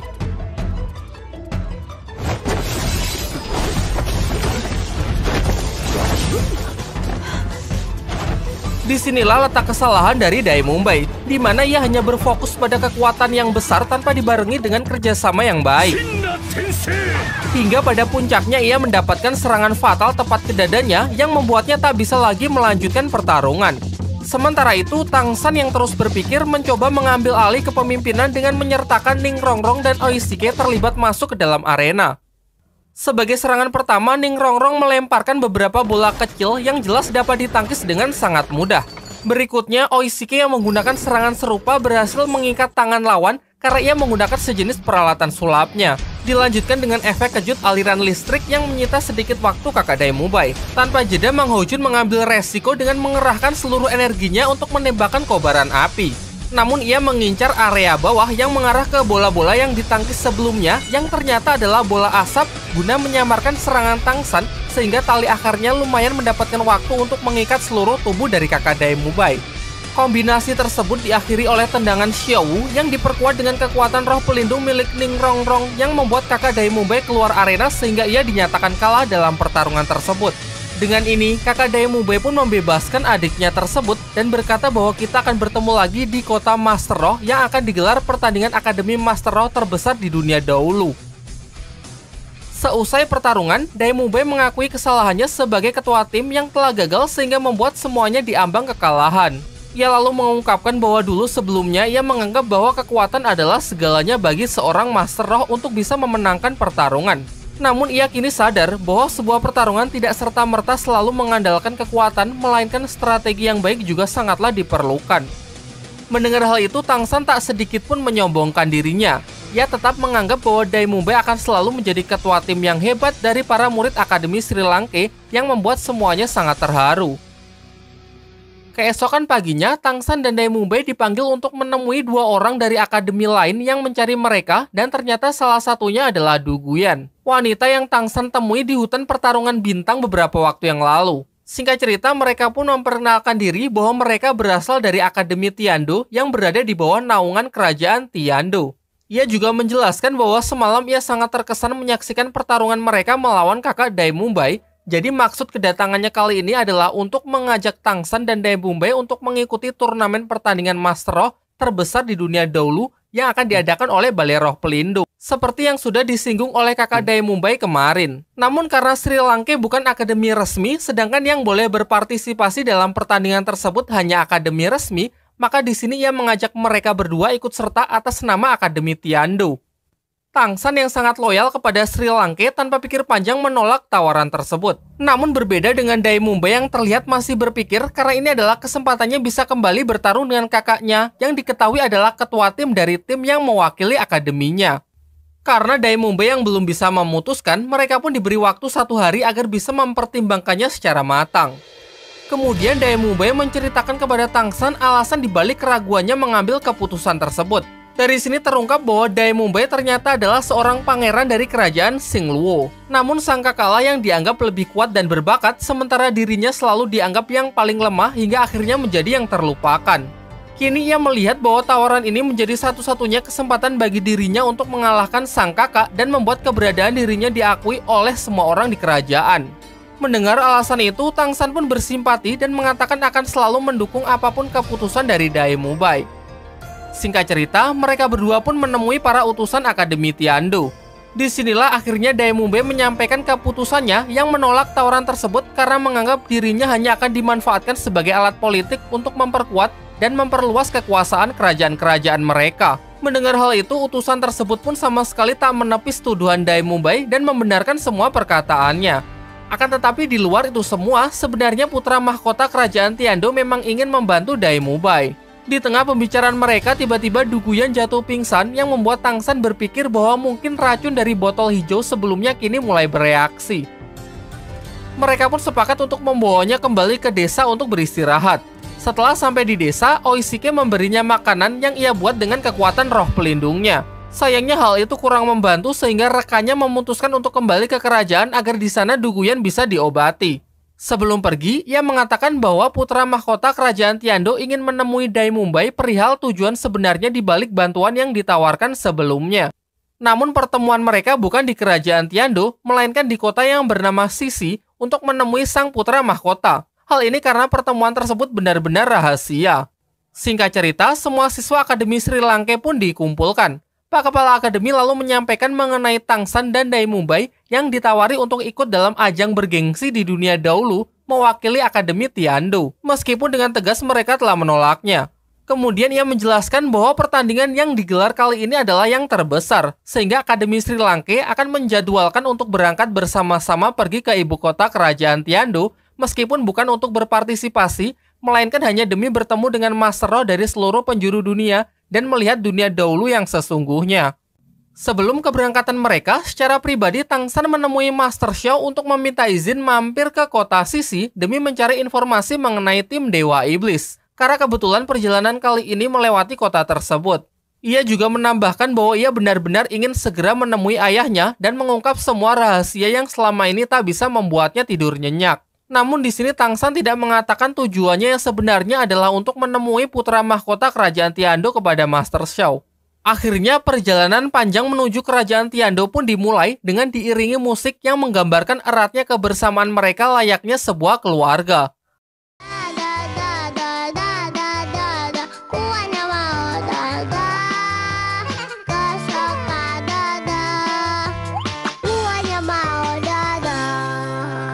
Dodo memberi yang terbaik. Lumayan jauh berjalan, mereka sampai di sebuah tempat berpasir yang sangat mencekam karena dihiasi oleh mayat-mayat para Master Roh yang diikat di tempat tersebut. Lantas mereka pun memutuskan untuk memberikan pemakaman yang layak sebelum kembali melanjutkan perjalanan. Singkat cerita, mereka telah sampai di kota tempat Dewa Iblis dan memutuskan untuk bermalam di sana. Kemudian secara rahasia, Tangsan dan Daimumbai ditemui oleh pembawa pesan kerajaan yang menyampaikan bahwa putra mahkota kerajaan Tiando saat ini tidak bisa menemui mereka dan berjanji akan menemui mereka di kota Tiando untuk membicarakan permintaan bantuan untuk mengalahkan kakak dari Daimumbai. Di malam harinya, Tangsan dan Xiaowu menyelinap keluar untuk jalan-jalan di pasar malam. Setelah cukup berkeliling, mereka mendengar suara tangisan dan memutuskan untuk mengikuti suara tersebut. Dan ternyata suara itu berasal dari tangisan seorang wanita yang menurut warga lokal wanita itu sudah lama gila karena suaminya meninggal di arena pertarungan Master Roh melawan tim Dewa Iblis. Kemudian mereka juga mengungkapkan bahwa tim Dewa Iblis memang terkenal kuat dan sangat kejam. Mereka akan membunuh siapapun lawannya di arena pertarungan dan jika lawannya masih hidup mereka akan mengikatnya di gurun pasir persis dengan apa yang Tangsan saksikan di perjalanan kemarin. Di tengah pembicaraan tersebut, tiba-tiba mereka dikejutkan dengan kemunculan salah seorang anggota tim Dewa Iblis yang berjalan mendekati mereka. Tanpa disangka-sangka ternyata ia adalah Waseng, teman lama Tangsan di Akademi Balai Roh Pelindung yang terakhir kita lihat membunuh anak Pak Wali Kota. Lama tak jumpa, mereka pun memutuskan untuk mengobrol-ngobrol bersama. Waseng lalu membenarkan bahwa memang ialah orang yang telah membunuh anak Pak Wali Kota. Sekaligus ia ingin meminta maaf karena ulahnya lah Tangsan yang menerima getahnya. Ia juga menjelaskan bahwa setelah kejadian itu, ia terus berkelana tanpa tujuan hingga akhirnya sampai di kota ini dan mengikuti sebuah pertarungan roh ilegal. Dalam ajang tersebut ia nyaris mati. Namun ia berhasil selamat karena roh pelindungnya mengalami mutasi dari roh pelindung harimau biasa menjadi roh pelindung harimau darah. Semenjak itulah kekuatannya meningkat drastis dan diterima bergabung di tim Dewa Iblis. Waseng juga terang-terangan menjelaskan bahwa ia sudah lama bersama timnya menguasai kota ini, menindas mereka semua dan membunuh siapapun yang tak patuh. Hal ini semata-mata untuk melampiaskan sakit hatinya yang sejalan dengan semua anggota tim karena dulu selalu ditindas. Pembicaraan pun ditutup dengan Waseng yang berbaik hati besok akan menjemput Tangsan untuk pergi ke pertarungan roh bergabung dengan tim Dewa Iblisnya. Keesokan harinya, semuanya pun berniat meninggalkan kota untuk melanjutkan perjalanan. Akan tetapi Tangsan memutuskan untuk tetap tinggal lebih lama karena mengaku masih punya urusan. Pak Kepala Akademi yang sudah mengetahui tujuan Tangsan yang sebenarnya memberikan izin lalu menyuruh Xiaowu dan Master Xiao untuk menemaninya. Setelah perpisahan yang mengharukan, sisanya pun kembali melanjutkan perjalanan menuju ibu kota kerajaan Tiando. Namun belum jauh berjalan, mereka dikejutkan dengan kemunculan badai pasir raksasa yang disebabkan oleh amukan siluman roh di sana yang bernama Sukaku, seekor siluman roh padang pasir yang berwujud menyerupai seekor kambing. Akibat hal itu, semua orang pun panik dan berlarian kacau berusaha menyelamatkan diri. Begitu pula rombongan Sri Langke yang membuat mereka terpisah satu sama lain. Daimumbai dan Ning Rongrong berhasil berlindung dengan masuk ke dalam sebuah rumah. Namun karena menyadari Suying yang masih terjebak di luar, Daimumbai memutuskan untuk mencari dan menyelamatkannya. Singkatnya, berkat bantuan dari roh pelindung Ning Rongrong, Suying berhasil diamankan masuk ke dalam rumah. Sedangkan Oishike dan Mang Haojun bernasib kurang beruntung dengan badai pasir yang semakin dahsyat. Terlebih lagi, tekanan itu memicu kekuatan roh pelindung Mang Haojun lepas kendali dan justru menyerang siluman roh Sukaku. Beruntung Oishike dengan sigap berhasil menyadarkannya dan segera membawanya pergi ke tempat yang lebih aman.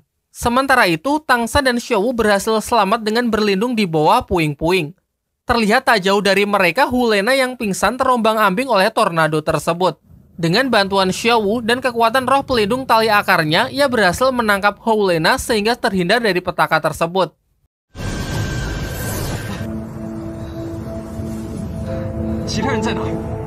Hal ini menjadi kali keduanya ia diselamatkan oleh Tang San, sedangkan yang pertama diselamatkan dari serangan kakak Daimubai. Ia pun berjanji akan membalas hutang budi ini suatu saat nanti. Di sana mereka kembali bertemu dengan si pemuda pembawa pesan dari kerajaan Tiando sebelumnya. Dari sini terungkap bahwa ialah yang bertanggung jawab atas badai pasir yang terjadi karena semalam ia telah menculik bayi siluman roh Sukaku sehingga sekarang membuat induknya mengamuk. Di waktu yang bersamaan, Hwaseng bersama tim Dewa Iblisnya datang menjemput Tang San untuk bersama-sama pergi ke pertarungan roh. Namun saat tahu bahwa utusan kerajaan Tiando lah yang memicu badai pasir ini, mereka langsung menyerangnya dan menunjukkan kalau seluruh anggotanya memiliki setidaknya 4 cincin roh.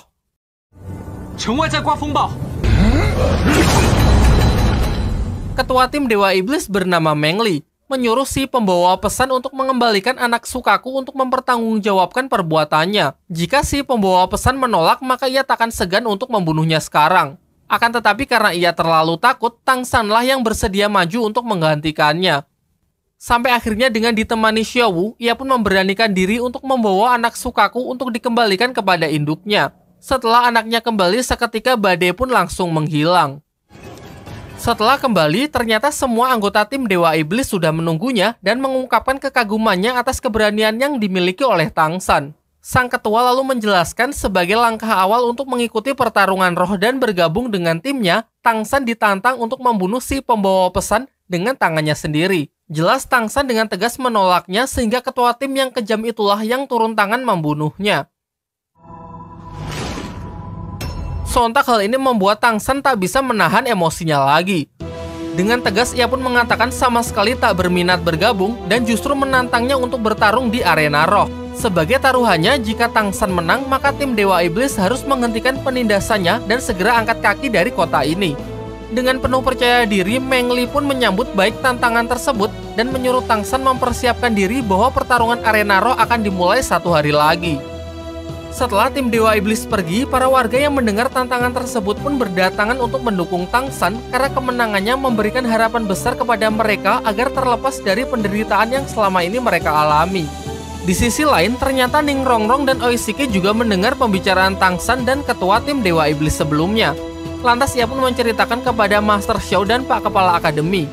Kemudian Master Xiao menjelaskan bahwa seluruh anggota tim Dewa Iblis adalah orang-orang kuat yang setidaknya memiliki 4 cincin roh. Kemungkinan satu anggotanya saja setara dengan kekuatan kakak Daimubai yang levelnya jauh di atas murid-murid Akademi Sri Lanka. Ia pun menegaskan bertarung dengan mereka sama saja dengan bunuh diri. Diperlihatkan tak seperti biasanya, kali ini Master Xiao yang terlihat tidak peduli dengan ulah nekat Tang San dan malah angkat tangan serta menyerahkan semua keputusan kepada para murid ingin terlibat atau tidak. Sebagai ketua kelas, Daimubai ternyata sepakat dengan Master Xiao karena sudah jelas mereka sama sekali tak punya peluang untuk menang. Ditambah lagi fakta mengenai Tang San lah yang secara sepihak melontarkan tantangan itu sehingga yang lain tak harus ikut campur. Mendengar ucapan itu, Mang Hojun langsung panas dengan mengatakan kalau Daimubai ini pengecut dan hanya takut mati. Alih-alih mematuhinya, Mang Hojun justru menantang Daimubai untuk bertarung dengannya di luar.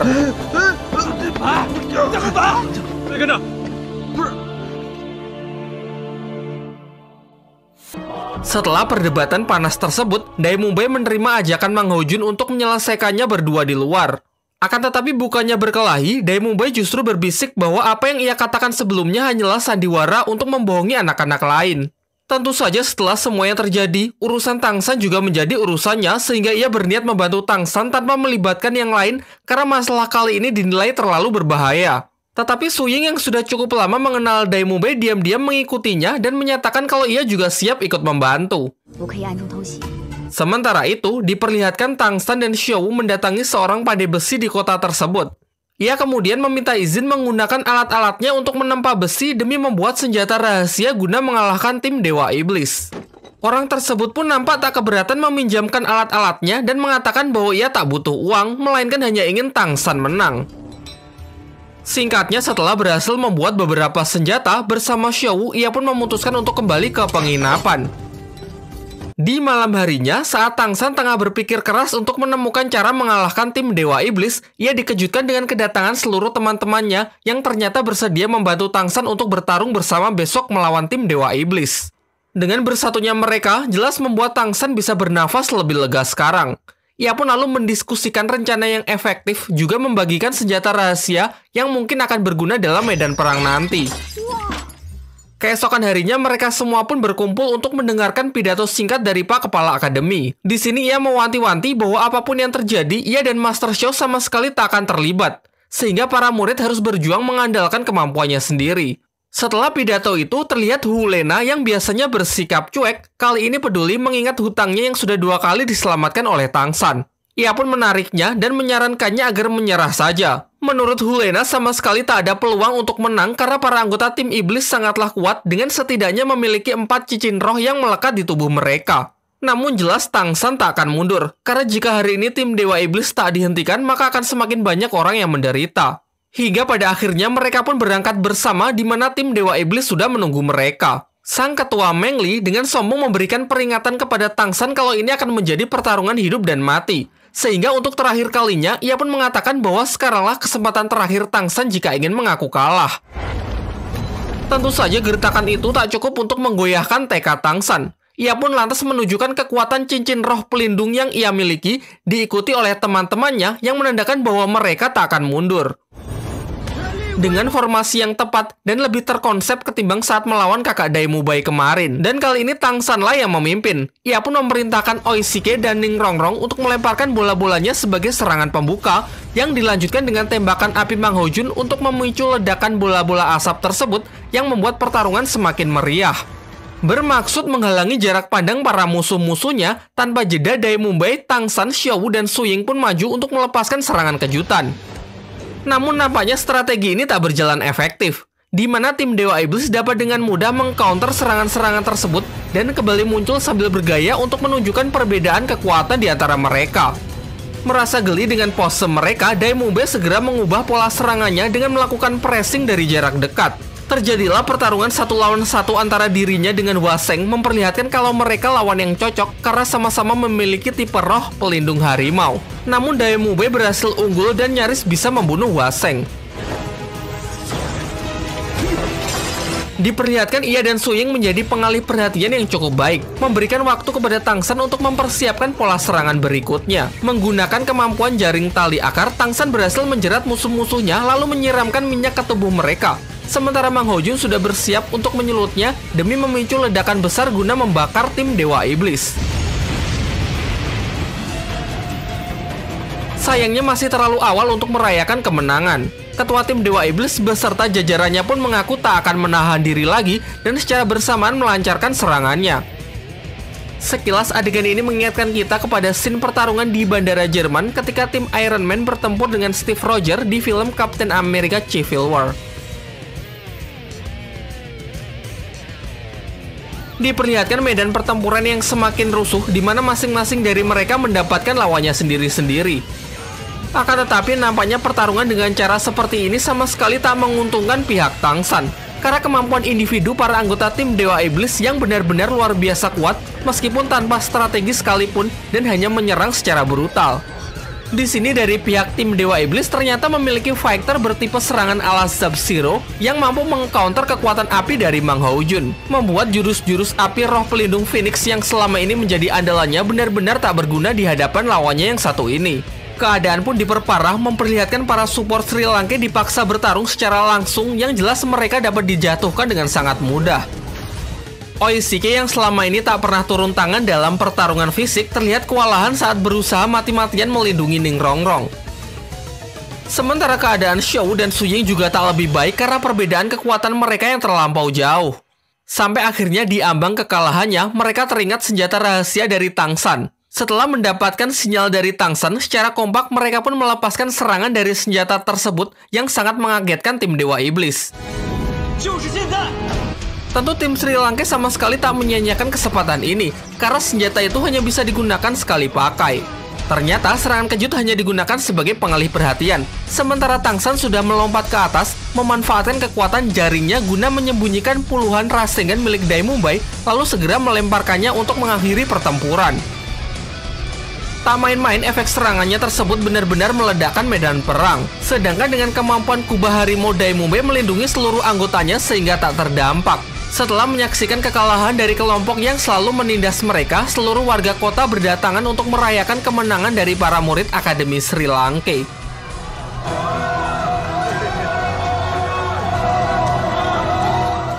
Singkat cerita, mereka semua kembali ke penginapan untuk memulihkan tenaga dan mengobati luka pasca pertempuran sebelum kembali melanjutkan perjalanan. Secara rahasia, Sikyu menemui Tangsan untuk mengatakan langkah selanjutnya setelah mengalahkan tim Dewa Iblis jika Tangsan ingin pergi menemui ayahnya, yaitu Master Hao Tian.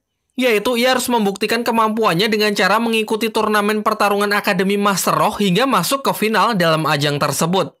Singkatnya, setelah semuanya pulih, rombongan Sri Lanka pun kembali melanjutkan perjalanan menuju ibu kota Tiandu. Sedangkan tim Dewa Iblis yang sudah dikalahkan diserahkan kepada warga untuk memberikan hukuman yang cocok bagi mereka. Dan ternyata para warga sepakat untuk membalas kekejaman tim Dewa Iblis dengan mengikat mereka di gurun pasir, lalu membiarkannya begitu saja. Hingga tak lama setelah itu, Sikyu datang menemui mereka dan mengungkapkan kekecewaannya karena mereka yang terlalu overconfident sehingga mengalami kekalahan. Kemudian tanpa belas kasihan, ia membunuh orang-orang dari tim Dewa Iblis karena menurutnya eksistensi mereka sudah tidak berguna lagi. Sementara itu, rombongan Sri Lanka kini sudah sampai di ibu kota kerajaan Tiandu. Mereka lalu disambut oleh ketua tim Akademi Tiandu dan dipersilakan masuk untuk menerima perjamuan. Meskipun sempat terjadi ketegangan dikarenakan para member Akademi Tiandu yang terkesan memandang rendah orang-orang Sri Lanka saat melihat kelakuan para pendatang ini seperti gelandangan. Beruntung suasana tak semakin memanas berkat ketua tim Akademi Tiandu yang segera meredam mereka. Setelah acara perjamuan tersebut, Tangsan dan Dai Mumbai dibawa untuk menemui kepala Akademi Tiandu. Dalam pembicaraan mereka, sekali lagi Tangsan dan Dai Mumbai ditawari untuk bergabung dengan akademinya agar bisa mengikuti turnamen demi mengalahkan kakaknya. Namun jawaban mereka tetap sama. Jika itu artinya mereka harus berganti akademi, dengan tegas mereka menolak tawaran tersebut.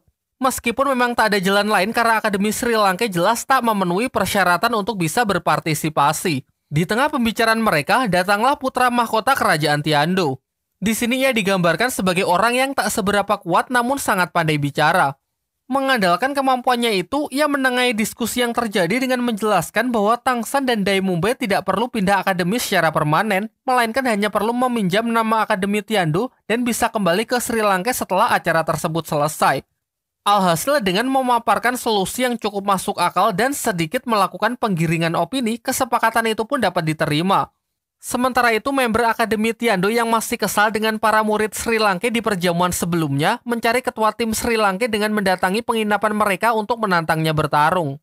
Namun karena Dai Mumbai tak ada di sana, Xiaowulah yang diberi kesempatan untuk meladeninya. Walaupun sama-sama memiliki 3 cincin roh, ternyata Xiaowu bisa dengan mudah menghajar dan mengalahkannya. Sayangnya masalah ini berbuntut panjang karena anak yang dihajar Xiaowu diketahui adalah keturunan bangsawan. Ia sebagai bocah tukang ngadu melaporkan masalah ini ke atasannya dengan tuduhan Akademi Sri Lanka telah membulinya. Laporan ini pun ditanggapi serius oleh perwakilan bangsawan dengan menjelaskan bahwa melukai anggota bangsawan termasuk suatu penghinaan. Lantas karena hal tersebut, ia ingin membatalkan kesepakatan dan mengusir orang-orang Sri Lanka dari kerajaan Tiandu. Lagi-lagi putra mahkota datang di waktu yang tepat untuk menyampaikan opininya terkait masalah ini. Menurutnya perkelahian antar murid adalah hal yang biasa terjadi dan justru bagus untuk mengukur kemampuan mereka.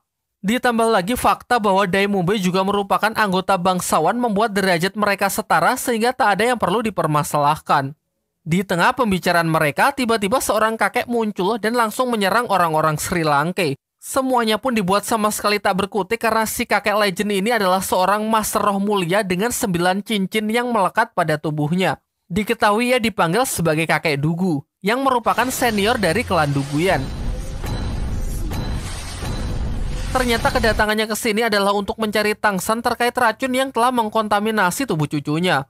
Singkat cerita, dengan sedikit penggiringan opini dari putra mahkota, ia bersedia pergi membiarkan Tangsan lolos kali ini dan mengatakan akan kembali setelah Tangsan menyelesaikan urusannya dengan Akademi Tiandu.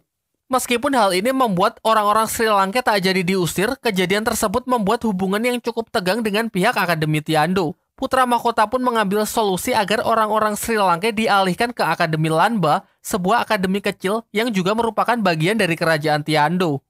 Dijelaskan bahwa Akademi Lanba sudah tidak memiliki murid, namun masih dipimpin oleh seorang kepala akademi. Jadi alternatif lain agar mereka tetap bisa mengikuti turnamen adalah dengan meminjam nama akademi tersebut. Singkat cerita, sampailah mereka di Akademi Lanba yang nampak kumuh dan tidak terurus. Sang kepala akademi adalah seorang wanita yang bernama Liu Erlong. Yang diceritakan adalah teman lama dari Master Xiao dan Pak Kepala Akademi Sri Lanka. Terungkap juga kalau Liu Erlong dulu sempat menyukai Master Xiao. Namun perasaannya bertepuk sebelah tangan karena kala itu Master Xiao telah jatuh hati kepada wanita lain yang bernama Bibi Dong yang sekarang menjabat sebagai kepala akademi di Balai Roh Pelindung. Meskipun pada akhirnya hubungan mereka kandas juga karena Bibi Dong telah dijodohkan dengan pria lain.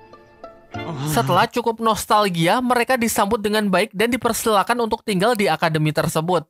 Pak Kepala Akademi lalu menjelaskan bahwa di masa lalu dirinya, Master Xiao dan Liu Erlong adalah rekan satu tim yang cukup melegenda yang dijuluki sebagai segitiga besi emas. Tim ini cukup terkenal di dunia dahulu karena sering membuat geger dan mengalahkan orang-orang kuat. Di sisi lain, Hulena dipanggil oleh putra mahkota kerajaan Tiando untuk diinterogasi. Berdasarkan informasi dari bawahannya, ia tahu kalau sebenarnya wanita yang memiliki nama Hulena sudah lama mati. Di sini Lena sama sekali tak menepis tuduhan tersebut. Ia membenarkannya dan mengaku hanya meminjam identitas Hulena sebagai penyamarannya demi mencapai tujuannya. Nama aslinya adalah Xian Reshu, yang merupakan putri dari Bibi Dong, kepala Akademi Balai Roh Pelindung. Bahkan roh pelindung hipnotisnya pun hanyalah hasil giveaway, sementara kekuatan yang asli adalah roh pelindung malaikat 7 sayap. Sebuah jenis roh pelindung yang melegenda di dunia dahulu yang dikatakan setara dengan palu Houtian milik Tang San. Salah satu kemampuan dari roh pelindungnya adalah replikasi fisik yang dapat mengubah penampilannya menyerupai orang lain sesuka hatinya. Diperlihatkan, di sini ia memanfaatkan kesempatan ini untuk mengubah dirinya menjadi putra mahkota kerajaan Tiando. Sementara itu, walaupun diperbolehkan meminjam nama akademi, biaya pendaftaran untuk mengikuti turnamen tetap dibebankan kepada anak-anak Sri Lanka. Sehingga demi mengumpulkan dana yang cukup, sebagian berinisiatif untuk membuat pertunjukan teater. Sementara sisanya, Tang San, Xiao, dan Ning Rongrong menuju suatu klan di kerajaan Tiando yang mengaku tertarik dengan desain senjata rahasia milik Tang San. Namun di tengah perjalanan, Tang San tiba-tiba menghilang begitu saja. Lantas mereka pun panik dan segera menceritakan masalah ini kepada Master Xiao dan Pak Kepala Akademi. Di sini mereka menduga kuat kalau Tang San diculik oleh kakek Dugu yang kemarin sempat menyerang mereka di istana kerajaan. Sepakat dengan asumsi tersebut, tanpa pikir panjang Xiao langsung menuju Akademi Tiando terlebih dahulu bermaksud untuk mencari Tang San. Xiao yang benar-benar polos menerobos akademi dengan barbar menghajar para penjaga serta murid-murid di sana tanpa memikirkan konsekuensinya. Barulah ketika sudah masuk lebih jauh, akhirnya ia dapat dihentikan oleh para pentolan Akademi Tiando. Terutama sang ketua tim yang memiliki kemampuan memanipulasi arus listrik membuat Xiao sama sekali tak berkutik di hadapannya. Kemudian Master Roh Akademi yang datang memerintahkan para muridnya untuk menggantung Xiao di depan gerbang karena dinilai sebagai kriminal yang membuat onar di wilayahnya. Beruntung Master Xiao, Liu Erlong, dan Pak Kepala Akademi segera datang dan berhasil membebaskan Xiao dari hukuman tersebut. Di sisi lain, Tang San yang sebelumnya menghilang terbangun di sebuah gua dan benar saja ia telah diculik oleh kakek Dugu. Di dalam gua tersebut, ia juga melihat Duguyan yang tengah berbaring tak sadarkan diri akibat racun dari Tang San ketika berada di hutan pertarungan bintang. Akhirnya Tang San yang terus diinterogasi menjelaskan kejadian yang sebenarnya mengenai asal-usul ia mendapatkan racun tersebut hingga bagaimana bisa masuk ke dalam tubuh Duguyan. Terungkap juga alasan mengapa Tang San tidak ikut teracuni, yaitu karena ia telah menyerap cincin roh dari berbagai macam siluman beracun, yakni siluman ular dan siluman laba-laba yang membuat dirinya kini memiliki kekebalan dari jenis racun apapun. Singkat cerita, mereka berdua pun sepakat untuk pergi menemui Sikyu, yaitu orang yang memberikan racun tersebut di Akademi Changhui demi meminta penawarnya. Akan tetapi sebelum sampai, kakek Dugu merasakan sinyal bahaya jika ia terus berjalan menuju akademi tersebut. Sehingga Tang San lah yang berangkat sendiri ke akademi untuk mencari Sikyu. Sesampainya di sana ia berhasil bertemu dengan Sikyu, juga diajak menemui seorang guru di sana yang diketahui bernama Xinian. Ternyata orang ini memiliki kemampuan untuk memanipulasi pikiran, dan ia menggunakannya untuk memanipulasi ingatan Tang San agar melupakan tujuan awalnya datang ke tempat ini serta menyuruhnya mengajak kakek Dugu datang ke Akademi Changhui. Untung saja saat Tang San kembali bertemu dengan kakek Dugu, ia berhasil terlepas dari pengaruh hipnotis tersebut berkat roh pelindung di alam bawah sadarnya yang terus memberikan treatment. Dan setelah menceritakan apa yang baru saja ia alami, mereka pun memutuskan untuk kembali ke gua untuk memikirkan alternatif solusi lain untuk menyembuhkan Duguyan. Setibanya di sana, mereka mencoba suatu metode untuk menetralkan racun di dalam tubuh Duguyan dengan cara menyalurkan kekebalan Tangsan ke tubuh Duguyan melalui transfusi darah. Namun sebelum proses dimulai, Tangsan meminta izin untuk mengabarkan hal ini kepada teman-temannya di akademi supaya mereka tidak mencemaskannya. Singkatnya, berangkatlah mereka berdua menuju kerajaan Tiando. Tetapi ia cukup terkejut melihat tempatnya yang dijaga ketat oleh para pasukan keamanan. Dan ternyata di dalam sana tengah digelar pertarungan antara Dai Mumbai melawan ketua kelas Akademi Tiando.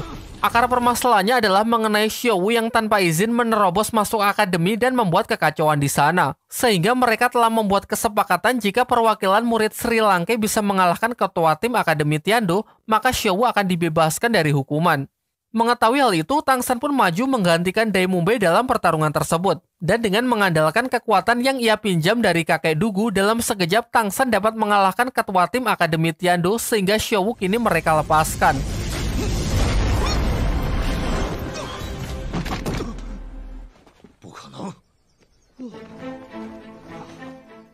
Setelah kericuhan itu, Tangsan pun segera berlari menuju penginapan untuk melihat kondisi Xiao Wu. Dan singkat cerita, ia mengajak Xiao Wu untuk ikut bersamanya kembali ke gua demi melanjutkan proses transfusi darah guna menyembuhkan Duguyan. Dimulailah proses tersebut menggunakan roh pelindung rumput peraknya sebagai perantara. Xiao Wu yang takut kalau Tangsan tak akan mampu bertahan, berinisiatif untuk menyalurkan sebagian energinya guna membantu Tangsan. Diperlihatkan si kakek yang lumayan terkejut melihat kemampuan Xiao Wu karena sejauh yang ia tahu kekuatan roh pelindung tak bisa ditransfer ke orang lain. Di luar dugaan, proses ini memakan energi yang luar biasa besar bahkan setelah Xiao Wu ikut membantu.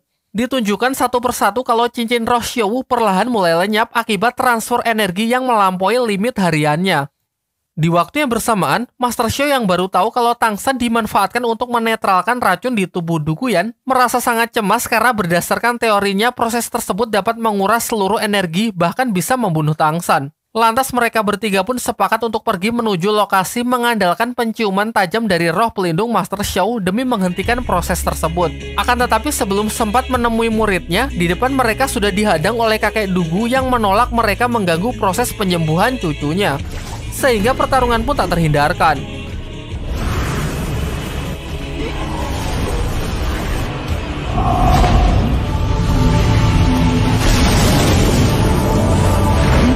Sementara itu di dalam Xiao Wu nampak telah mencapai batasnya, membuat ketiga cincin rohnya lenyap tak bersisa sehingga ia jatuh pingsan.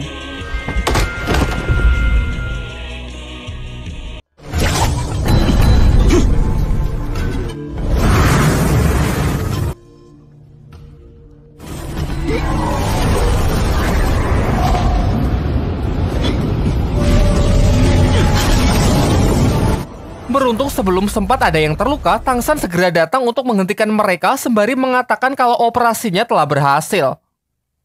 Dan benar saja, setelah diperiksa racun di tubuh Duguyan sudah sepenuhnya hilang. Namun sayangnya Xiao Wu yang telah berusaha keras jatuh pingsan akibat transfer energi yang terlalu berlebihan. Kakek Dugu lalu mengatakan bahwa ia sempat melihat Xiao Wu telah kehilangan ketiga cincin siluman rohnya.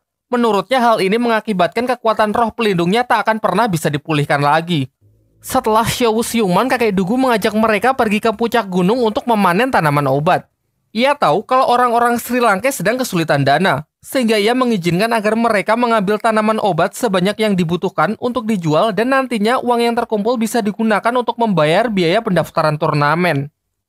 Kemudian kakek Dugu juga menunjukkan kalau di sana terdapat sebuah pintu gaib menuju dimensi lain yang tak bisa dimasuki oleh siapapun. Diceritakan kalau pintu gaib tersebut merupakan sisa peninggalan dari perang besar dahulu kala di dunia dahulu antara sebuah organisasi rahasia yang melawan Balai Roh Pelindung. Ia menambahkan mungkin saja di balik pintu ini terdapat tanaman obat yang lebih berharga daripada yang ada di luar, meskipun mustahil ia dapat memasukinya. Sebelum mereka meninggalkan tempat itu, tiba-tiba Tangsan mendengar sebuah bisikan yang menyuruhnya masuk ke pintu gaib menggunakan roh pelindung rumput peraknya sebagai kunci. Dan benar saja, mengikuti bisikan yang ia dengar, ia bersama Xiao Wu berhasil masuk ke tempat misterius tersebut. Kalau kalian masih ingat di bagian awal, tempat ini adalah padang rumput yang selalu muncul di dalam mimpi Tangsan. Ternyata tempat ini adalah sebuah dimensi yang diciptakan oleh Ibu Tangsan sebelum beliau meninggal pasca pertempuran melawan Balai Roh Pelindung. Setelah cukup melihat-lihat, di sini ia mendapatkan pesan terakhir yang sempat dibuat oleh ibunya mengenai hadiah terakhir untuk Tangsan.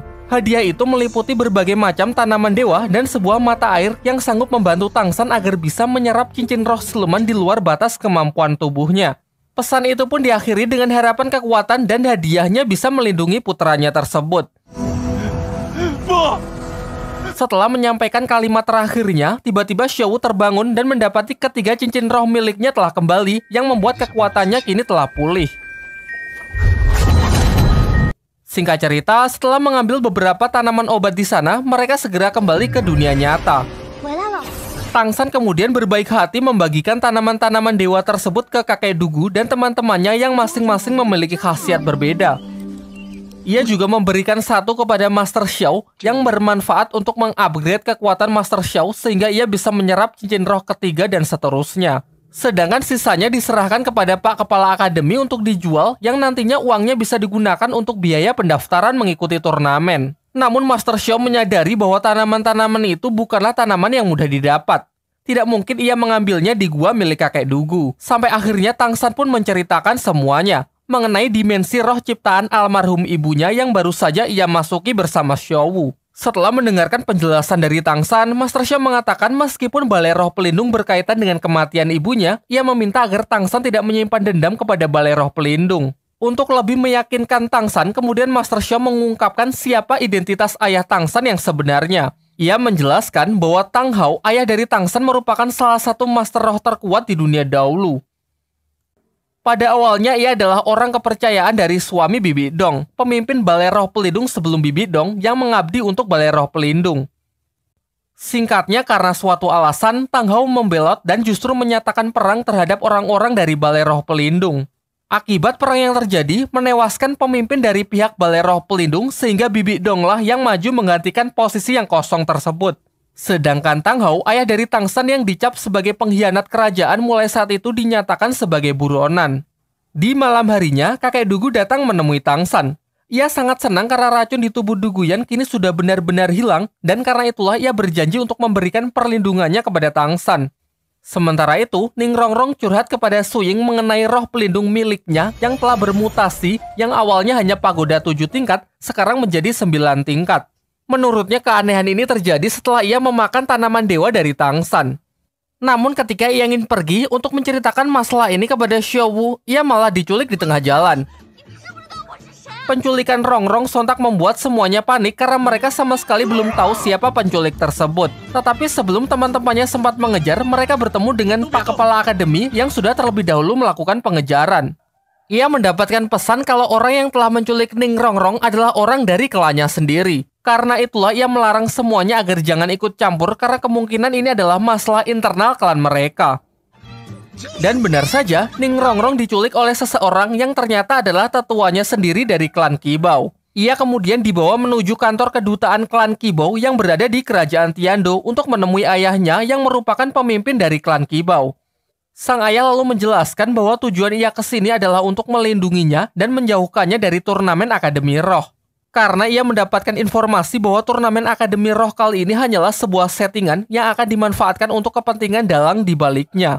Ia juga mengungkapkan kalau sebenarnya niat memasukkan putrinya ke Sri Lanka adalah demi menghindarkannya dari turnamen Akademi Roh. Karena ia tahu dengan status Akademi Sri Lanka yang tidak resmi maka tak akan bisa mengikuti turnamen. Namun siapa sangka kalau mereka malah datang ke kerajaan Tiando untuk meminjam nama akademi.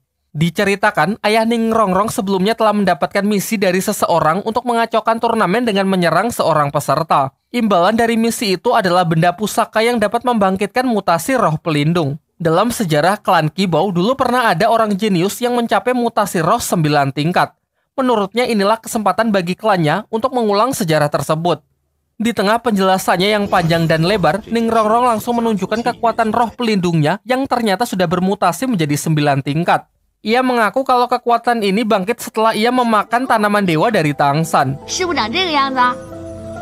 Di sisi lain, Tangsan dan Xiaowu mendapatkan tugas untuk menjual sisa tanaman obat di sebuah tempat lelang. Mengingat mustahil jika harus menjualnya di Shopee karena internet pada masa ini yang belum diciptakan. Sialnya, pasar lelang itu dikuasai oleh anggota bangsawan yang tempo hari berselisih dengan orang-orang Sri Lanka di Akademi Tiando. Karena dirinya yang masih menyimpan dendam, di sini ia berusaha menyulitkan Tangsan agar tidak ada satupun orang yang bersedia membeli tanaman dewanya. Akan tetapi, tiba-tiba seseorang muncul dan mengatakan akan memborong semua barang-barang yang ditawarkan oleh Tangsan. Ternyata orang ini adalah pemimpin dari klan Kibau sekaligus ayah dari Ning Rongrong. Ia sangat berterima kasih karena berkat Tangsan, putrinya kini telah membangkitkan mutasi roh 9 tingkat, sebuah kekuatan yang selama ini menjadi dambaan bagi klannya. Di waktu yang bersamaan, Oishike yang merasa khawatir menerobos kantor kedutaan klan Kibau untuk mencari Ning Rongrong.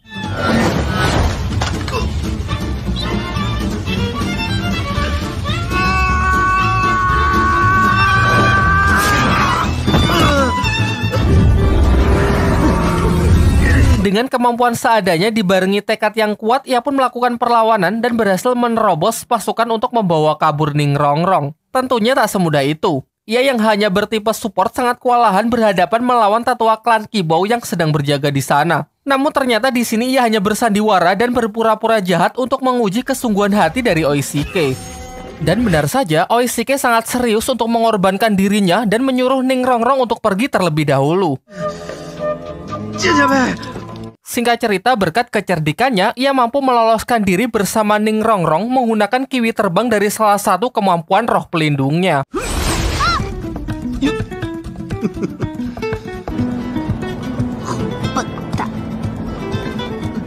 Sementara itu, pihak Tangsan yang sudah cukup mengumpulkan uang segera berlari untuk mendaftarkan diri mengikuti turnamen Akademi Roh. Pak Kepala Akademi pun berinisiatif untuk mengganti nama Akademi Lanba menjadi Akademi Sri Lanka. Setelah selesai mengurus administrasi, mereka semua pun pergi ke akademi dan di sanalah ia bertemu dengan Oishike yang juga baru kembali. Dengan bangganya ia menceritakan bahwa ia baru saja bertarung hebat dan berhasil menang melawan Master Roh demi menyelamatkan Ning Rongrong. Singkat cerita, berkat tanaman dewa dari Tangsan, seluruh siswa Akademi Sri Lanka kini siap untuk mengupgrade kekuatannya. Mereka pun bersama-sama pergi ke sebuah hutan yang tak jauh dari kerajaan Tiando untuk berburu siluman roh guna mempersiapkan diri untuk mengikuti turnamen. Di sana Master Xiao membagi mereka menjadi 2 tim. Dirinya, Erlong, Xiaowu, dan Tangsan pergi ke sebelah barat, sementara sisanya akan ikut Pak Kepala Akademi.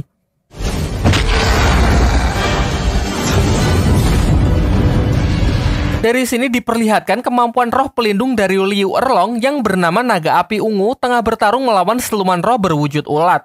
Ia menjelaskan kemampuan apinya ini sedikit berbeda dari milik Mang Haojun, karena menurutnya lebih kuat dan lebih tak terkontrol sehingga setiap kali selesai pertarungan, maka seluruh pakaiannya juga akan ikut terbakar.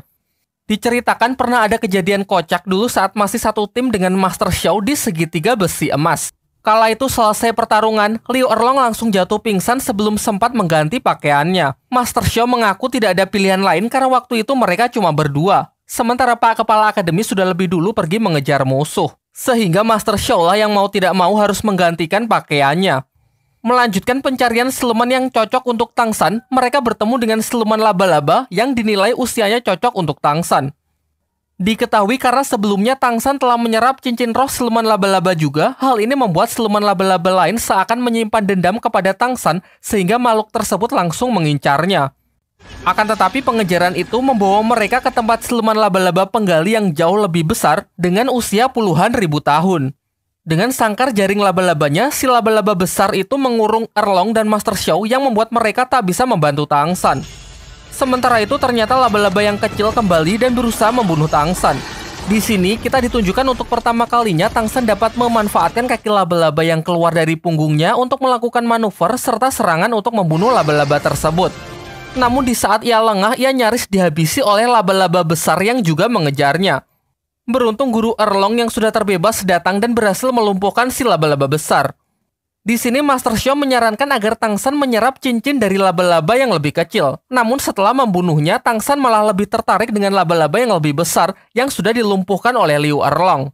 Tangsan lalu teringat kalau sebelumnya ibunya memberikan mata air yang bisa membantu dalam penyerapan cincin siluman di luar batas kemampuannya. Akhirnya dengan modal itu, ia pun memberanikan diri untuk tetap menyerap cincin roh siluman lebih dari 10.000 tahun tersebut. Setelah menyerap cincin roh berwarna hitam itu, diperlihatkan ia masuk ke dalam alam bawah sadarnya dengan dikelilingi mata air dewa warisan dari ibunya yang telah ia katakan sebelumnya. Di sisi lain, teman-temannya yang lain telah berhasil mendapatkan masing-masing cincin roh keempat, namun Mang Hojun dan Dai Mumbai masih belum sadarkan diri karena terlalu memaksakan diri untuk menyerap siluman yang mendekati batas mereka. Sehingga proses adaptasi tubuh mereka menjadi lebih berat dan memakan waktu yang cukup lama. Singkat cerita, turnamen pertarungan antar Akademi Roh pun digelar. Terlihat di salah satu sudut arena, pihak Sri Lanka hanya menghadirkan 3 peserta, yaitu Su Ying, Oishike, dan Ning Rongrong, karena yang lain masih belum sadarkan diri dari proses penyerapan cincin roh siluman. Padahal berdasarkan jadwal yang telah dibuat, putaran pertama adalah pertandingan mereka melawan tim kedua dari Akademi Tiando. Sampai akhirnya karena wasit telah mengumumkan babak pertama akan segera dimulai, tim Sri Lanka tetap maju meskipun dengan anggota yang seadanya. Sementara itu, di kursi bangsawan, orang yang dari kemarin ingin menjegal Sri Lanka kembali menggunakan cara kotor dengan berusaha menyogok wasit pertandingan. Namun ia mengurungkan niatnya karena ternyata wasit itu adalah orang dari Balai Roh Pelindung yang menjunjung tinggi sportivitas. Kali ini Oishike lah yang maju sebagai perwakilan pertama dari tim Sri Lanka sembari mengulur waktu untuk teman-temannya yang masih belum bisa datang. Babak kali ini adalah pertarungan 1 lawan 1, di mana perwakilan yang maju jika berhasil menang maka akan melawan perwakilan selanjutnya. Perwakilan akan dinyatakan kalah jika keluar arena, menyerah, dan tak sadarkan diri. Senjata apapun diperbolehkan dalam pertarungan, namun dilarang membunuh satu sama lain. Hasil akhir ditentukan dengan melihat tim mana yang anggotanya masih tersisa. Dengan kata lain, suatu tim yang telah kehabisan perwakilan untuk maju ke arena akan dinyatakan kalah. Setelah mendapatkan aba-aba dari wasit, pertarungan pun dimulai. Dengan sombong, perwakilan Tiando mempersilahkan Oishike untuk menyerangnya terlebih dahulu. Oishike pun tak menyanyiakannya, mengandalkan sebuah tongkat yang telah ia modifikasi, ia menyebarkan kabut dingin untuk menghalangi jarak pandang dari lawannya. Loh, kok hilang? Setelah kabut menghilang, terlihat dirinya yang melayang di udara diselimuti es-es tipis efek dari kabut sebelumnya. Di awal, musuhnya mengira kalau Oishike ini hanyalah sebuah bayangan karena setelah ia serang tak ada luka maupun respon. Namun ternyata ini adalah siasat dari Oishike. Setelah lawannya cukup dekat, ia segera mendorongnya keluar arena menggunakan tongkat sulapnya. Tongkat tersebut menyalurkan arus listrik yang cukup untuk membuat serangan kejutan. Setelah mendapatkan kemenangannya, perwakilan selanjutnya dari tim kedua Akademi Tiando pun segera maju. Namun Oishike memutuskan untuk menyerah begitu saja karena pertandingan tadi benar-benar menguras tenaganya. Selepas pertandingan itu, ia baru mengungkapkan kalau ia telah menyadari efek orang kesetrum akan lebih menyakitkan jika targetnya dalam kondisi basah ketimbang kering. Untuk itulah kabut yang ia ciptakan selain untuk mengurangi jarak pandang lawannya, embunnya juga berguna untuk membasahinya. Sejauh ini masih belum ada tanda-tanda kehadiran dari Tangsan dan yang lainnya, sehingga Ning Rongrong pun maju menjadi perwakilan Sri Lanka berikutnya, melawan seorang petarung yang memiliki jenis roh hewan macan gurun. Sudah jelas jika harus adu fisik, Ning Rongrong yang hanya tipe support sama sekali tak akan diuntungkan. Walaupun roh pelindungnya kini sudah mengalami mutasi menjadi 9 tingkat, sayangnya tetap tak akan berguna dalam pertarungan 1 lawan 1. Oleh karena itu, ia menggunakan berbagai macam teknik untuk tetap menjaga jarak dan menunggu kesempatan yang tepat untuk mendorong lawannya keluar arena. Dijelaskan bahwa di pertandingan sebelumnya, Oishike telah menyebar bubuk mesiu di beberapa titik arena sehingga Ning Rongrong kini bisa memanfaatkannya untuk membuat serangan kejutan. Wasit pun menilai bahwa hal ini dianggap bukan suatu pelanggaran karena apapun sisa dari pertandingan sebelumnya tak akan mempengaruhi pertandingan berikutnya, baik yang disengaja maupun yang tidak disengaja. Singkatnya, rencana Ning Rongrong tak bisa ia eksekusi dengan mudah karena lawannya yang baginya masih terlalu kuat. Terdengar dari sudut arena teriakan Oishike menyuruh agar ia menyerah saja. Sampai akhirnya karena tak ingin mengecewakan teman-temannya, Ning Rongrong pun lebih memilih untuk terjun keluar arena dengan menyeret lawannya sehingga dua-duanya dinyatakan kalah. Di jajaran para penonton juga terlihat ayah dan kakek Ning Rongrong yang menonton pertandingan secara diam-diam cukup puas dengan pertarungan putrinya tersebut. Selain itu, Si Qiu bersama Si Tian, orang yang kemarin menghipnotis Tangsan di Akademi Changhui, juga terlihat menghiasi jajaran penonton yang nampak sedang merencanakan sesuatu yang jahat.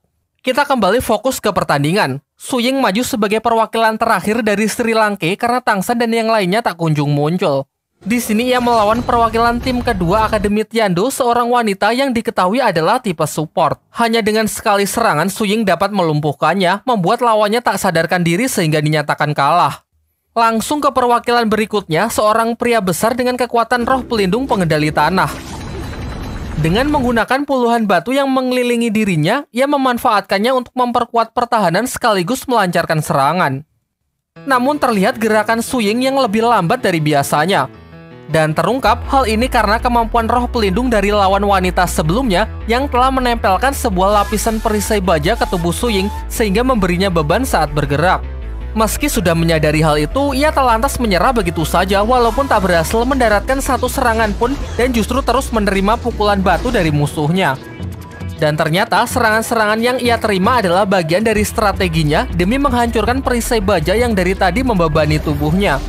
Meskipun rencana tersebut juga memberikannya luka yang cukup fatal. Alhasil usahanya tak sia-sia karena dengan ini ia bisa memenangkan pertarungan. Kembali ke arena, Su Ying yang masih mampu bertahan berhadapan dengan ketua tim kedua Akademi Tiando yang diketahui bernama Tai Long juga memiliki 4 cincin roh dengan kekuatan roh pelindung tipe hewan buas Raja King Kong. Baru ingin melancarkan serangan pertama, Su Ying sudah terjatuh akibat tenaganya yang sudah terkuras di pertandingan sebelumnya. Namun karena tekadnya yang kuat, ia tetap tak ingin menyerah yang membuatnya dihajar habis-habisan oleh lawannya yang masih dalam kondisi segar bugar. Tai Long lalu mengungkapkan bahwa dengan kekuatan roh pelindungnya, ia sama sekali tak butuh strategi dalam bertarung karena menurutnya cukup hanya mengandalkan damage yang besar. Sampai akhirnya karena terus menerima serangan fatal, Su Ying pun dapat dikalahkan. Sementara itu, jauh di penginapan, Dai Mubai sudah terbangun dari tidur panjangnya. Di atas meja, ia melihat sebuah surat yang ditinggalkan Master Xiao yang mengatakan kalau pertandingan sudah dimulai dan mereka diperintahkan untuk segera menyusul setelah terbangun. Di sini sebenarnya Mang Hojun sudah bangun terlebih dahulu, namun ia tetap santai-santai saja karena ternyata ia tidak bisa membaca. Kini setelah kekalahan itu, Akademi Sri Lanka pun sudah kehabisan anggota untuk maju ke arena. Sang wasit lalu mulai berhitung. Jika dalam hitungan ketiga benar-benar sudah tidak ada perwakilan yang masuk ke arena, maka tim Sri Lanka akan dinyatakan kalah.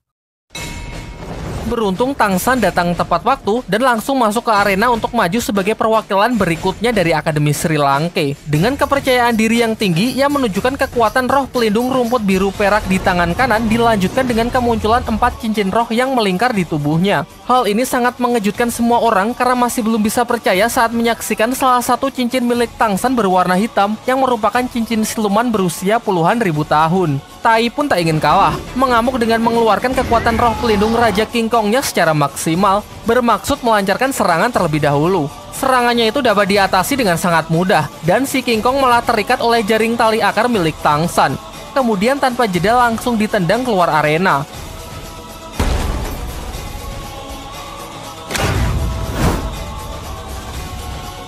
Sehingga sudah jelas Tang San lah yang dinyatakan sebagai pemenang. Setelah Akademi Sri Lanka dinyatakan menang dalam pertandingan hari ini, mereka pun bergegas kembali ke Akademi untuk mempersiapkan diri di babak kedua yang dijadwalkan 2 hari lagi. Sementara itu, anggota bangsawan yang merasa tak puas dengan kemenangan Sri Lanka memerintahkan Tai Long agar menyuruh kakeknya yang merupakan Master Roh dengan 8 cincin untuk membunuh Tang San. Diceritakan Tai Long sebenarnya juga terpaksa menurutinya karena keluarganya terikat hutang budi dengan kerajaan Tiando. Di malam harinya, kakek Tai Long mendatangi tempat Tang San dan langsung membius Xiaowu.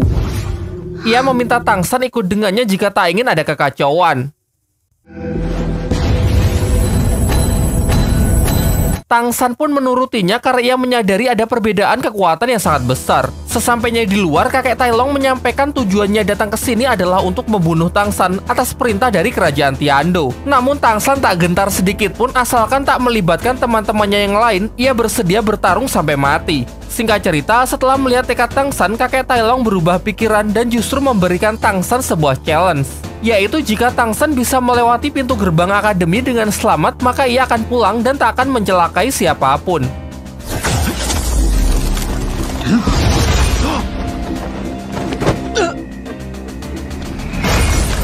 Sayangnya kakek Tai Long dengan mudah bisa menghalau gerakan Tang San cukup dengan aura roh pelindungnya saja.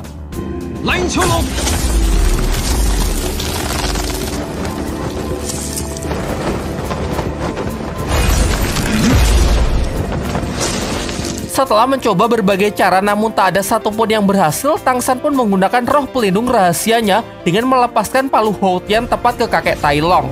Menyaksikan kekuatan legendaris tersebut, kakek Tai Long sangat terkejut dan langsung menanyakan siapakah identitas Tang San yang sebenarnya.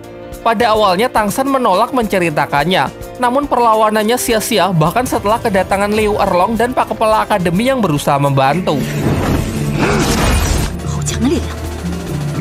Master Sho yang menyusul meminta agar mereka berdua pergi terlebih dahulu lalu menyuruh Tang San untuk memberitahukan siapakah nama ayahnya. Dengan tegas Tang San mengatakan kalau ayahnya bernama Tang Hao.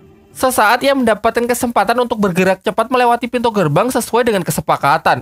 Akan tetapi kini hal itu sudah tidak penting lagi, karena setelah tahu bahwa Tang San memang putra dari Tang Hao, kakek Tai Long memanggilnya Tuan Muda dan bergegas memberikan hormat. Kemudian ia meminta maaf dan mengaku bahwa dirinya adalah anak buah dari ayahnya Tang San. Di tengah pembicaraan mereka, datanglah kakek Dugu yang langsung membius Tai Long serta kakeknya karena mengira mereka berniat mencelakai Tang San. Akan tetapi setelah tahu kalau ini cuma salah paham, ia segera melepaskan mereka berdua dari pengaruh racunnya. Seusai tersadar, kakek Tai Long meminta agar semuanya keluar ruangan karena ia ingin berbicara empat mata dengan Tang San. Di sini ia lalu menceritakan hubungannya dengan Tang Hao kepada Tang San. Ia menjelaskan kalau di masa lalu kesetiaannya amat tinggi terhadap ayah Tang San tersebut. Ia bersedia melakukan apapun bahkan jika harus mengorbankan nyawa. Sampai pada suatu ketika, Tang Hao memerintahkannya untuk melakukan perjalanan ke Pulau Dewa, sebuah wilayah di luar dunia dahulu yang dikatakan berada sangat jauh melintasi samudera. Namun ternyata pulau yang dimaksud sebenarnya tidak pernah ada. Tang Hao menyadari bahwa perang besar melawan Balai Roh Pelindung akan segera terjadi, sehingga ia melakukan ini dengan tujuan menghindarkan kakek Tai Long dari perang tersebut agar garis keturunan keluarga Tai tidak akan musnah. Setelah tahu niat baik dari tuannya tersebut, ia pun bergegas kembali. Sayangnya perang telah berakhir yang menewaskan istri dari Tang Hao, dan Tang Hao sendiri menjadi buronan yang keberadaannya tidak ia ketahui. Bersama klannya, ia lantas menyerang Balai Roh Pelindung untuk membalaskan dendam dari keluarga Tang San. Sayangnya dengan jumlah yang sedikit, mereka pun dapat dikalahkan lalu diusir dari kerajaan Balai Roh Pelindung yang kemudian ditampung di kota Tiando. Hal inilah yang menjadi alasan ia memiliki hutang budi kepada bangsawan kerajaan Tiando. Setelah mendengarkan cerita itu, kemudian Tang San bertanya mengenai dugaannya kalau Tang Hao adalah dalang di balik kejahatan orang-orang di Akademi Changhui, termasuk kasus obat mutasi roh di desanya Mang Hao-jun dan racun yang meracuni Du Guyan. Akan tetapi kakek Tai Long meragukan hal itu karena ia sangat mengenal ayah Tang San yang selalu berbuat kebajikan. Seusai pembicaraan tersebut, Tang San pergi menemui kakek Dugu yang sejak tadi sudah menunggunya. Kakek Dugu lalu menceritakan bahwa ia baru saja kembali dari Akademi Changhui untuk melakukan penyelidikan. Di sana ia mendapatkan fakta bahwa Sikyu ternyata berada di bawah pengaruh hipnotis dari orang yang bernama Sinian. Kakek Dugu lalu mencoba menggunakan racunnya untuk menekan efek kekuatan pengendali pikiran yang ditanamkan di kepala Sikyu dan ternyata cukup berhasil. Lalu Sikyu yang kembali mendapatkan potongan ingatannya meminta kakek Dugu untuk mengaturkan waktu dan tempat di mana ia bisa menemui Tang San karena ada hal penting yang ingin ia bicarakan. Singkat cerita, kakek Dugu mempertemukan Tang San dan Sikyu di gua tempat tinggalnya. Sikyu kemudian menjelaskan bahwa Sinian, master roh dari Akademi Changhui yang kemarin juga sempat menghipnotis Tang San, berniat memanfaatkan Sri Lanka untuk menjalankan sesuatu rencana yang jahat. Namun ia sendiri juga belum tahu sebenarnya apa rencana jahat tersebut. Ia lalu juga mengungkapkan bahwa setelah terlepas dari pengaruh kekuatan pengontrol pikiran, potongan ingatan masa lalunya perlahan mulai kembali, sehingga ia ingin segera membongkar kedok dari Sinian dan menghancurkannya sebagai bentuk balas dendam. Pembicaraan pun ditutup dengan permintaannya agar Tang San bersedia bekerja sama untuk menyelesaikan masalah ini. Sebagai gantinya, ia akan membantu Tang San untuk mencari keberadaan dari Tang Hao, ayah dari Tang San. Setelah menyampaikan hal tersebut, ia pun segera pergi dan menyuruh Tang San agar menunggu informasi lebih lanjut. Keesokan harinya, karena merasa gabut hari ini tidak ada jadwal pertandingan untuk tim Sri Lanka, Master Sho mengajak Tang San pergi ke arena turnamen untuk menyaksikan pertandingan tim dari Akademi Changhui melawan tim kedua dari Akademi Tiando. Pertandingan ini dinilai agak aneh karena Akademi Changhui terlihat sangat percaya diri dengan hanya mengirimkan Sikyu sebagai perwakilan akademi untuk mengikuti turnamen.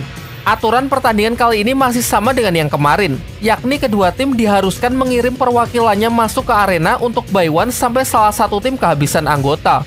Jelas setelah menelan kekalahannya kemarin melawan tim Sri Lanka, Tai Long pun tak akan menahan diri lagi mengingat babak kedua ini menjadi kesempatan terakhir timnya agar tidak gugur.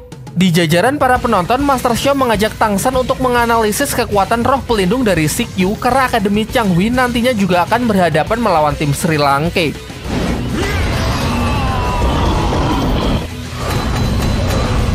Kembali ke arena, Tai Long yang sudah lebih dulu melancarkan beberapa serangannya dengan mudah bisa dihindari oleh CQ. Namun sejauh ini CQ hanya bertahan dan sama sekali belum menunjukkan wujud dari kekuatan roh pelindungnya. Tiba-tiba, kekuatan dan kecepatan Tai Long menurun drastis akan ia sedang menahan rasa sakit dari dalam tubuhnya. Di sisi lain, semuanya pun dibuat tercengang karena sama sekali tak melihat CQ melancarkan serangan.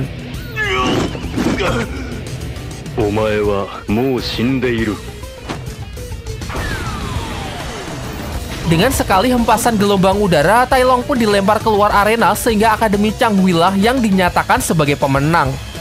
Singkat cerita, pertandingan hari ini pun selesai dengan kemenangan Akademi Changhui yang begitu cepat membantai satu persatu anggota tim kedua Akademi Tiando. Meskipun tidak berhasil menganalisis kekuatan roh pelindung dari CQ saat pertarungan, Master Xiao tetap berusaha mencari tahu dengan menjelajahi seisi arena untuk menemukan petunjuk. Di tempat tersebut, ia berhasil mendapatkan sedikit petunjuk yang mungkin saja nanti dapat berguna untuk mencari cara dalam mengatasi roh pelindung CQ yang nampaknya sangat overpower. Sesampainya di akademi, Master Xiao memberitahukan temuannya ini kepada Dai Mubai.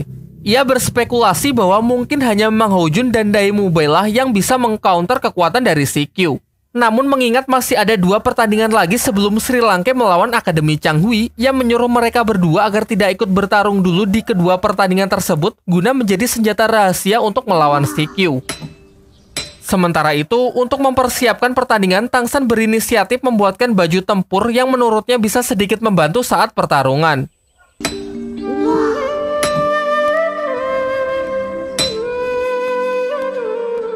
Singkat cerita, tibalah waktunya tim Akademi Sri Lanka kembali maju untuk bertanding. Diperlihatkan skin baru buatan Tang San yang semakin memperjelas kekompakan mereka sebagai sebuah tim yang solid. Akan tetapi berbeda dari pertandingan sebelumnya, pertandingan kali ini adalah Battle Royale 5 versus 5. Dengan menyisakan Dai Mubai dan Mang Houjun, seluruh anggota Sri Lanka pun maju untuk mewakili nama akademinya melawan Akademi Tameng Gajah yang terkenal dengan pertahanan tak tertembusnya.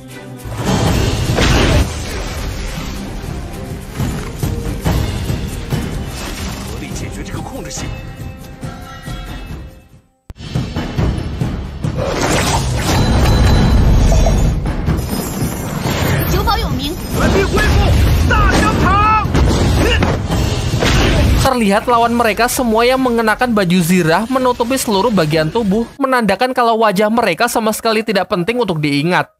Sebagai langkah awal, Tang San memakan kiwi terbang dari Oishike untuk memantau pergerakan musuh dari udara. Su Ying dan Xiao dikirim maju mencoba menembus pertahanan lawan. Dilanjutkan oleh Oishike yang melepaskan sejumlah kabut guna menghalangi jarak pandang untuk mempersiapkan serangan kejutan.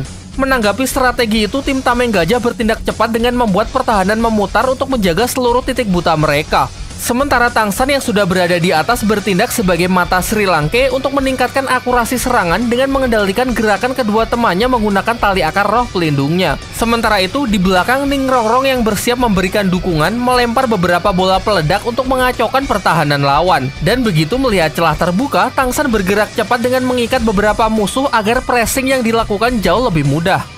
Satu persatu dari mereka pun dilempar keluar arena, menyisakan ketua tim yang pada akhirnya menyerah karena sudah jelas melakukan perlawanan pun akan sia-sia. Di seberang arena, Xinian yang mengamati pertempuran mereka sangat kagum dengan Tang San yang menjadi core dari tim Sri Lanka. Seusai pertandingan, Tang San segera kembali ke akademi untuk menyampaikan kabar gembira tersebut kepada Master Xiao. Ternyata di sini Master Xiao memang sudah menunggunya untuk memaparkan penemuannya terkait rahasia di balik kekuatan roh pelindung dari CQ. Ia mendemonstrasikannya dengan menunjukkan beberapa buah-buahan busuk di dalam keranjang. Kemudian ia menjelaskan bahwa di dunia ini terdapat mikroorganisme yang saking kecilnya tak akan bisa dilihat oleh mata manusia. Di masa modern kita mengenalnya dengan nama bakteri. Bakteri inilah yang lambat laun akan memakan buah-buahan tersebut yang meninggalkan sisa pembusukan. Kurang lebih seperti itulah gambaran mengenai kekuatan roh pelindung dari CQ. Kekuatan tersebut memungkinkan Sikyu mengendalikan bakteri untuk menginfeksi targetnya, dan karena ukurannya yang tidak kasat mata, lawannya akan mati bahkan tanpa menyadari apa yang telah terjadi. Master Xiao juga mengungkapkan alasan mengapa Tai Long tidak mati setelah pertarungannya dengan Sikyu, karena roh pelindung Tai Long yang terus aktif memungkinkan hal ini dapat menghambat dan menghentikan lajunya infeksi. Namun masalahnya mengaktifkan kekuatan roh pelindung tanpa henti di sepanjang pertarungan akan sangat menguras energi. Sehingga Master Xiao menyarankan agar nanti mereka bisa menyelesaikan pertarungan tersebut dengan cepat. Di sisi lain, Sikyu kembali ke Akademi Changhui dengan berpura-pura kalau ia masih di bawah kendali pikiran dari Xinian. Ia pun memanfaatkan momen ini untuk menginfeksinya secara diam-diam. Namun karena level Xinian yang masih lebih tinggi, ia menyadari serangan tersebut dan berbalik menyerang Sikyu. Kemudian Sikyu mengatakan akan bersedia menarik kembali kekuatannya dengan syarat ia harus dibiarkan tetap hidup dan teman-temannya yang pikirannya dikendalikan juga harus dibebaskan.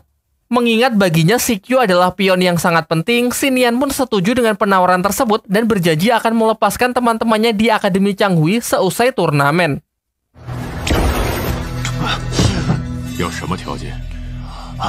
Sementara itu, anggota bangsawan yang tengil mendatangi ayah Ning Rongrong untuk menyindirnya terkait Ning Rongrong yang dimasukkan ke Akademi Sri Lanka. Menurutnya, mengirim penerus klan ke akademi lain adalah keputusan yang tidak tepat.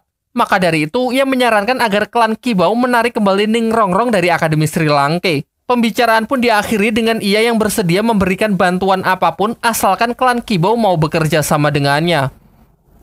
Kembali ke tempat Tangsan, ia mendapatkan informasi bahwa lawannya besok adalah Akademi Qinghuo, sebuah akademi yang fokus pada satu jenis roh pelindung, yakni elemen api. Sementara sejauh ini kita tahu kalau roh pelindung rumput biru perak Tangsan sangat lemah terhadap kekuatan tersebut. Jadi untuk mengatasi hal itu, ia berinisiatif memanggil Mang Hojun untuk membantunya berlatih demi memperkuat roh pelindungnya agar lebih tahan terhadap panas dan serangan api. Keesokan harinya, seluruh tim Sri Lanka pun berangkat menuju arena turnamen untuk melawan akademi berelemen api tersebut. Di sini nampak tim Sri Lanka mulai takabur dengan mengatakan bahwa mereka pasti bisa memenangkan pertarungan dengan mudah karena kekuatan mereka yang telah meningkat pesat setelah memakan obat dewa dari Tangsan. Juga mereka sangat percaya diri karena roh pelindung Tangsan kini telah kebal terhadap serangan bertipe api. Pertandingan kali ini masih Battle Royale 5 versus 5. Tim Sri Lanka maju ke arena dengan masih menyisakan Dai Mubei dan Mang Hojun sebagai senjata rahasia untuk melawan Sikyu. Di sini Tangsan sudah kelewat overconfident karena sebelumnya telah menang 2 kali berturut-turut. Ditambah lagi baginya serangan api kini bukan lagi jadi masalah karena roh pelindungnya sudah bermutasi, mampu menahan serangan lawan dengan cukup mudah. Melihat hal itu, para pengguna elemen api kini mengubah strategi yang awalnya fokus dari depan, mereka kini berpencar mengelilingi tim Sri Lanka dari berbagai sudut.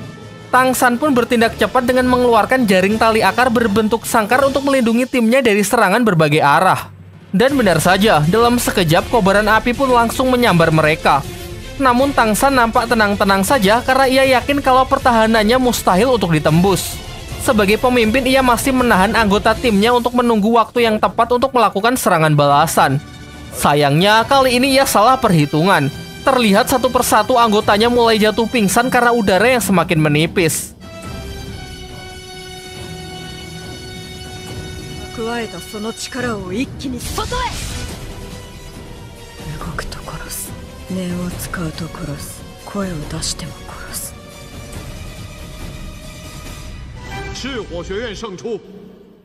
Sepulangnya dari pertandingan, mereka terlihat sangat terpukul dan masih belum percaya kalau mereka telah dikalahkan. Hingga tak lama setelah itu, Master Xiao datang untuk menjelaskan apa yang sebenarnya terjadi. Hukum fisika mengatakan bahwa nyala api akan terus-menerus membakar oksigen di dekatnya. Hal ini dapat dibuktikan dengan api kecil yang seketika mati saat tidak mendapatkan oksigen yang cukup. Sama halnya dengan apa yang menimpa mereka di arena. Dengan mengisolasi satu tim di dalam jaring Tangsan, maka mereka tak akan mendapatkan suplai oksigen karena serangan api dari lawannya terus membakar oksigen yang tersisa. Dan jika sudah demikian, maka tinggal menunggu waktu sampai mereka hilang kesadaran karena sudah kehabisan oksigen untuk bernafas. Satu persatu dari mereka pun kena semprot dari Master Xiao, terutama Tangsan sebagai pemimpin tim yang malah menggali kuburannya sendiri. Kekuatan roh pelindungnya yang memiliki ketahanan terhadap api tidak bisa ia manfaatkan dengan baik dan justru berbalik menjadi kelemahannya. Terlebih lagi sikap arogan mereka yang sedari awal meremehkan musuh menjadi alasan utama dari kekalahan mereka pada hari ini. Sementara itu, ayah Ning Rongrong mendatangi tempat mereka dan memuji Master Xiao yang sudah bertindak tegas untuk mendidik para muridnya. Ia lalu mengungkapkan alasan sebenarnya ia mengirim putrinya masuk ke Akademi Sri Lanka, serta mengatakan kalau beberapa waktu yang lalu ada seorang Master Roh yang ingin menjalin kerjasama dengan mengancam klan mereka. Di waktu yang bersamaan, Tang San dan kawan-kawan mulai merenungi kesalahannya, sampai akhirnya mereka kompak untuk bangkit dengan belajar dari pengalaman pahit di masa lalu. Singkat cerita, setelah acara tersebut, Oishike pergi ke sebuah toko untuk membeli beberapa barang untuk perlengkapan senjatanya. Namun tanpa ia sadari bangsawan Tiando yang kemarin mengikutinya. Ternyata ia telah cukup menyelidiki Oishike yang sangat hobi dengan dunia teater. Di sini ia bermaksud mempengaruhinya untuk mengejar cita-citanya tersebut dan meninggalkan Akademi Sri Lanka. Ia berjanji akan memfasilitasi Oishike dengan berbagai macam perlengkapan teater, juga akan memasukkan Oishike ke sebuah kelompok teater yang sangat terkenal di kerajaan Tiando jika Oishike mau menurut. Di malam harinya, Tang San dan kawan-kawan tengah membicarakan strategi untuk memenangkan pertandingan berikutnya. Di tengah diskusi tersebut, Oishike menyela untuk menceritakan tawaran dari anggota bangsawan tadi siang. Ia lalu memutuskan untuk menolak tawaran tersebut dan lebih memilih untuk tetap berjuang bersama timnya di Akademi Sri Lanka. Apa?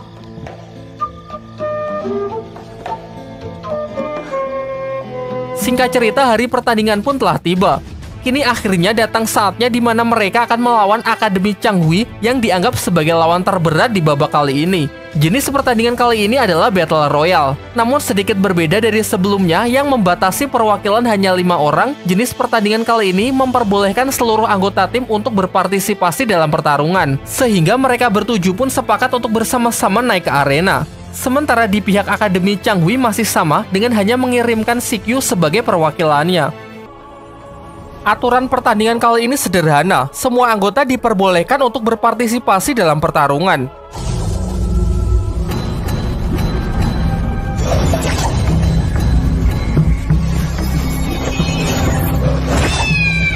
Namun Akademi Changhui tetap sama, hanya mengirimkan Sikyu seorang. Sementara di sisi lain, semua anggota Sri Lanka serentak maju memperlihatkan hasil latihan mereka selama ini. Akan tetapi ketika Tang San nyaris memulai serangan pertamanya, tiba-tiba Sikyu mengangkat tangan dan malah mengatakan kalau ia mengaku kalah. Semua orang pun dibuat sangat kebingungan.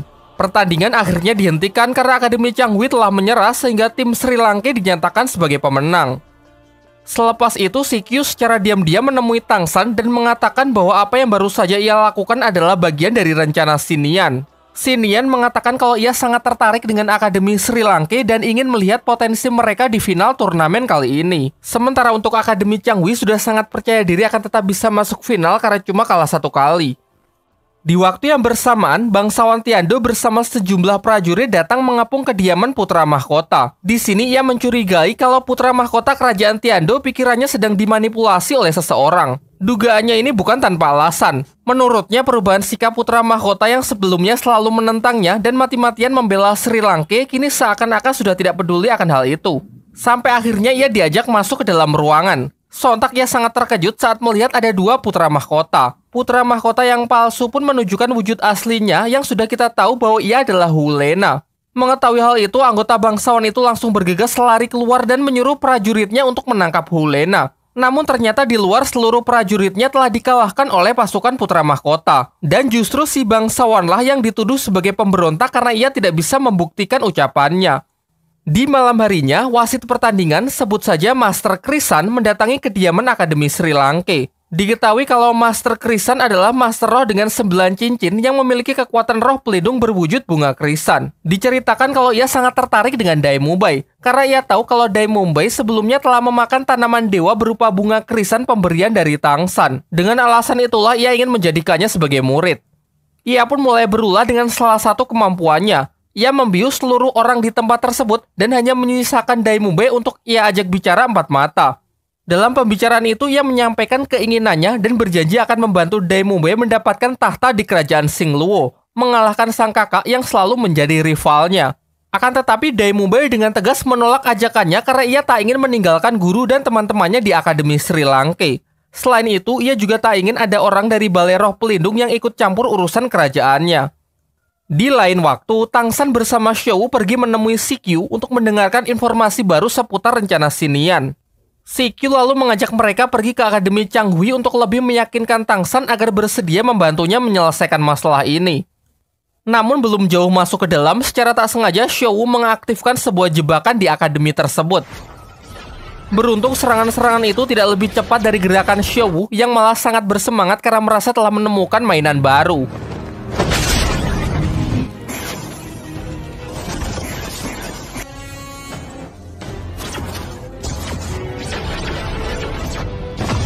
Terlebih lagi di saat terkepung, ia juga masih memiliki kemampuan teleportasi layaknya Rinnegan milik Sasuke.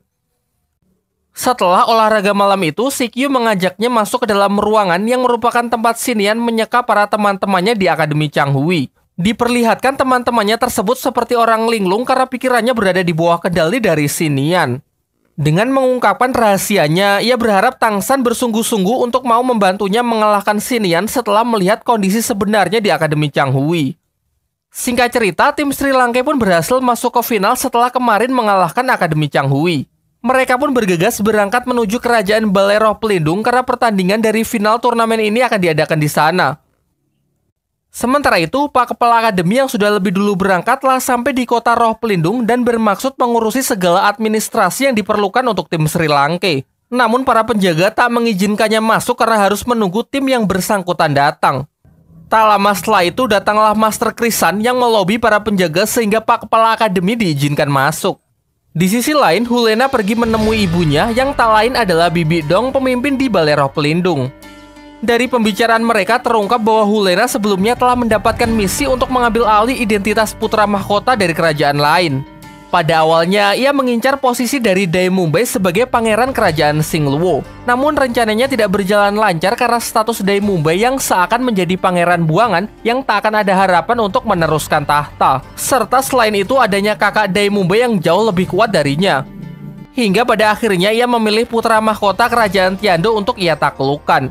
Akan tetapi di sini terlihat Hulena sangat emosi karena merasa perjuangan dan pengorbanannya selama ini sama sekali tidak dihargai. Singkatnya, di akhir pembicaraan Bibi Dong memberikannya hadiah berupa siluman roh berusia puluhan ribu tahun sebagai cincin roh keempatnya agar putrinya tersebut bisa naik tingkat menyaingi Tang San. Di waktu yang bersamaan, kelompok Tang San juga telah sampai di kota kerajaan Balai Roh Pelindung. Di depan gerbang terlihat Master Krisan yang sudah menunggunya. Ia lalu meminta izin untuk membawa Tang San karena pemimpin Balai Roh Pelindung ingin menemuinya. Singkatnya, Tang San pun menurut. Master Krisan mengatakan bahwa ia hanya akan mengantarnya sampai luar ruangan, sehingga Tang San harus berjalan masuk sendiri menemui Bibi Dong. Di dalam, ia sempat bertemu dengan Hulena yang menunjukkan kalau dirinya juga telah memperoleh cincin siluman roh berusia puluhan ribu tahun. Setelah kepergian Lena, ia pun akhirnya bertemu dengan Bibi Dong. Tang San. Dengan kekuatannya, ia mampu menekan Tang San dan memaksanya untuk menunjukkan kekuatan dari roh pelindungnya, termasuk roh pelindung yang selama ini ia rahasiakan, yaitu Palu Huotian. Setelah mengetahui hal itu, Bibi Dong pun semakin yakin kalau anak di depannya adalah putra dari Tang Hao, musuh bebuyutan dari Balai Roh Pelindung. Namun untuk saat ini, ia masih belum berniat membunuh Tang San, dan malah melepaskannya pergi sambil mengatakan sampai jumpa di pertandingan. Selepas pembicaraan itu, di luar Master Krisan sudah menunggunya. Dan disinilah Tang San bertemu dengan seorang Master Roh yang ciri-cirinya persis dengan orang yang telah membunuh Suyanto di hutan pertarungan bintang. Ia lalu menanyakan hal ini kepada Hulena, dan dijelaskan bahwa orang tersebut adalah Master Roh dengan 9 cincin kepercayaan dari Bibi Dong yang memiliki kekuatan roh pelindung hantu iblis, sebuah kekuatan yang sangat cocok untuk seorang pembunuh. Tang San pun langsung menyampaikan kecurigaannya kalau si hantu iblis adalah seorang pengkhianat yang memiliki rencana jahat. Namun sebelum ada bukti yang jelas, Hulena belum bisa mempercayai hal itu sepenuhnya. Ia lalu meminta Tang San untuk menyelidikinya lebih lanjut, dan sebagai gantinya ia akan meminjamkan kartu perpustakaannya kepada Tang San.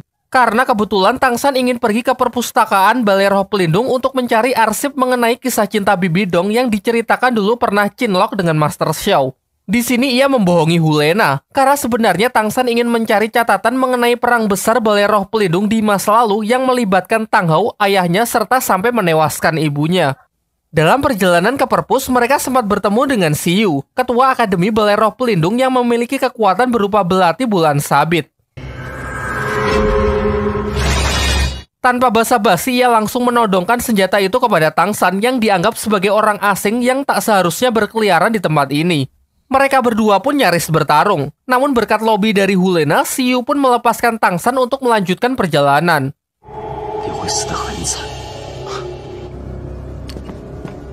Sementara itu, Master Xiao yang merasa khawatir dengan Tang San menyusulnya pergi ke tempat Bibi Dong. Hal ini membawanya bertemu kembali dengan sang kekasih lama yang sekarang menjabat sebagai pimpinan tertinggi dari Balai Roh Pelindung. Dalam pertemuan singkat mereka, terlihat Bibi Dong yang nampaknya masih memiliki perasaan kepada Master Xiao. Nampaknya posisi ini tak membuat Bibi Dong merasa bahagia sehingga ia meminta agar Master Xiao kembali untuk bersama-sama membangun Balai Roh Pelindung menjadi yang terkuat di dunia dahulu. Sayangnya Master Xiao yang sudah lama memendam perasaannya dalam-dalam menolak tawaran tersebut karena merasa kalau jalan yang mereka pilih kini telah benar-benar jauh berbeda.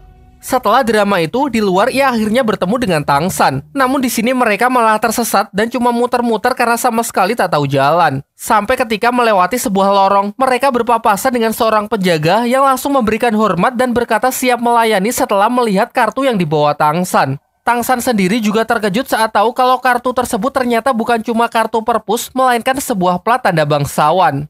Sementara itu, rombongan Sri Langke masih terlihat melanjutkan perjalanan menuju penginapan. Namun tiba-tiba Dai Mube diserang oleh sang kakak, yang langsung mematahkan cakar harimaunya. Sang kakak lalu mengatakan kalau Dai Mube masih sangat lemah, bahkan setelah mendapatkan cincin roh keempatnya. Di sini ia terus mematahkan semangat dari adiknya tersebut dan menyarankan agar menyerah saja jika tidak ingin mati saat melawan dirinya nanti di arena. Kembali ke Tang San, berkat arahan dari seorang penjaga, ia dan Master Xiao berhasil tiba di perpustakaan untuk mencari catatan mengenai perang besar yang melibatkan keluarganya. Namun sayangnya saatlah ketemu, halaman terpenting dari buku itu ternyata hilang. Seakan-akan ada seseorang yang memang sengaja menyobeknya. Di sisi lain, kakek Dugu menghadiri undangan rahasia ke Balai Roh Pelindung, di mana di sana pimpinan klan Kibou dan kakek pedang sudah menunggunya. Ternyata pertemuan rahasia ini bertujuan untuk mengumpulkan seluruh master roh hebat dari seluruh negeri guna menjalankan rencana seseorang yang misterius untuk membunuh Bibi Dong. Setelah pertemuan itu, kakek Dugu bergegas menemui Tang San untuk memberitahukan mengenai rencana kudeta terhadap Bibi Dong. Ia lalu mengatakan kalau setidaknya sudah ada 6 master roh dengan masing-masing 9 cincin yang menghadiri pertemuan rahasia tersebut. Di sini ia mengungkapkan kecemasannya kalau hal buruk akan terjadi sehingga ia menyuruh Tang San agar selalu waspada.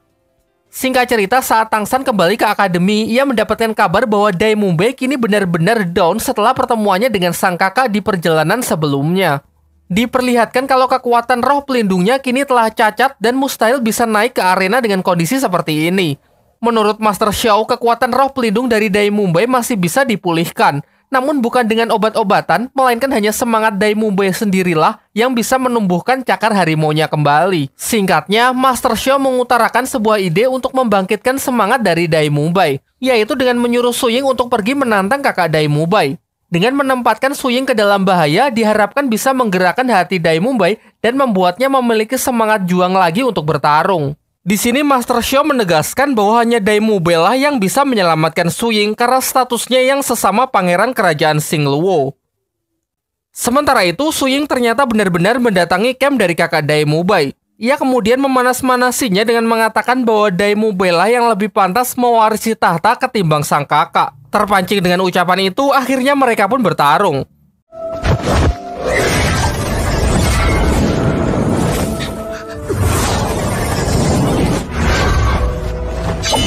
Nampak jelas perbedaan kekuatan di antara mereka yang terlampau jauh. Namun saat akan membunuh Su Ying, tiba-tiba Dai Mube muncul dan berhasil menangkis serangan dari kakaknya tersebut. Diperlihatkan saat sedang beradu kekuatan, cakar harimau yang sebelumnya patah perlahan kini mulai tumbuh. Dibarengi dengan semangatnya untuk menyelamatkan Su Ying, ia pun berhasil menekan kekuatan dari kakaknya. Sampai sebelum semuanya bertindak lebih jauh, Master Krisan datang dan segera menghentikan pertarungan mereka. Di pihak lain, di kediaman Akademi Changhui, Xin Yan mengatakan kalau di pertandingan final kali ini CQ tidak akan sendiri. Ia menjelaskan kalau ia telah memantrai teman-teman satu timnya sehingga mereka memiliki sifat yang sangat kejam saat di arena nanti. Sebelum berangkat menuju Balai Roh Pelindung, Xin Yan memberikan sebuah anak panah yang ia ambil dari salah seorang yang ia kendalikan. Kemudian ia memberikannya kepada CQ dan mengatakan kalau nanti akan ada seseorang yang memberitahunya kegunaan dari anak panah tersebut. Singkat cerita, pertandingan di arena Balai Roh Pelindung pun dimulai. Masih dipimpin oleh Master Krisan selaku wasit. Sebelum match pertama, Master Krisan mempersilahkan Bibi Dong untuk menyampaikan sepatah dua patah kata sebagai sambutan untuk para murid akademi yang telah bekerja keras. Dalam pidato singkat itu, Bibi Dong menyampaikan hadiah bagi sang juara adalah 2 buah tulang dari siluman roh, item yang sangat langka di dunia dahulu. Langsung ke pertandingan yang pertama. Di putaran kali ini, tim dari Akademi Sri Lanka akan berhadapan dengan tim Akademi Silwo, yang merupakan timnya dari kakak Daimubai. Dalam briefingnya, di sini Daimubai bertindak sedikit egois dengan berkata kepada Tang San bahwa pertandingan kali ini ia ingin menyelesaikannya berdua dengan Su Ying. Karena melihat keyakinan dari mata Daimubai, Tang San pun setuju untuk mempercayakan pertandingan ini sepenuhnya kepada mereka berdua. Sang wasit ternyata juga tidak keberatan, dengan catatan perwakilan dari pihak lawan juga hanya boleh terdiri dari 2 orang. Kakak Daimubai berniat mengalahkan tim Sri Lanka seorang diri, sehingga dengan tegas ia menyuruh rekannya agar tidak ikut campur. Sebelum dimulai, diperlihatkan secara diam-diam Sikyu datang menemui Tang San. Mengingat mereka telah menjalin kerjasama, Sikyu menceritakan mengenai panah yang ia dapat dari Sinian untuk diserahkan kepada seseorang di Balai Roh Pelindung yang ia sendiri juga tidak tahu siapa. Dikarenakan seseorang tersebut hanya akan mengenali anak panah itu, Tang San pun bersedia menggantikannya sekalipun hal ini dinilai sangat berbahaya.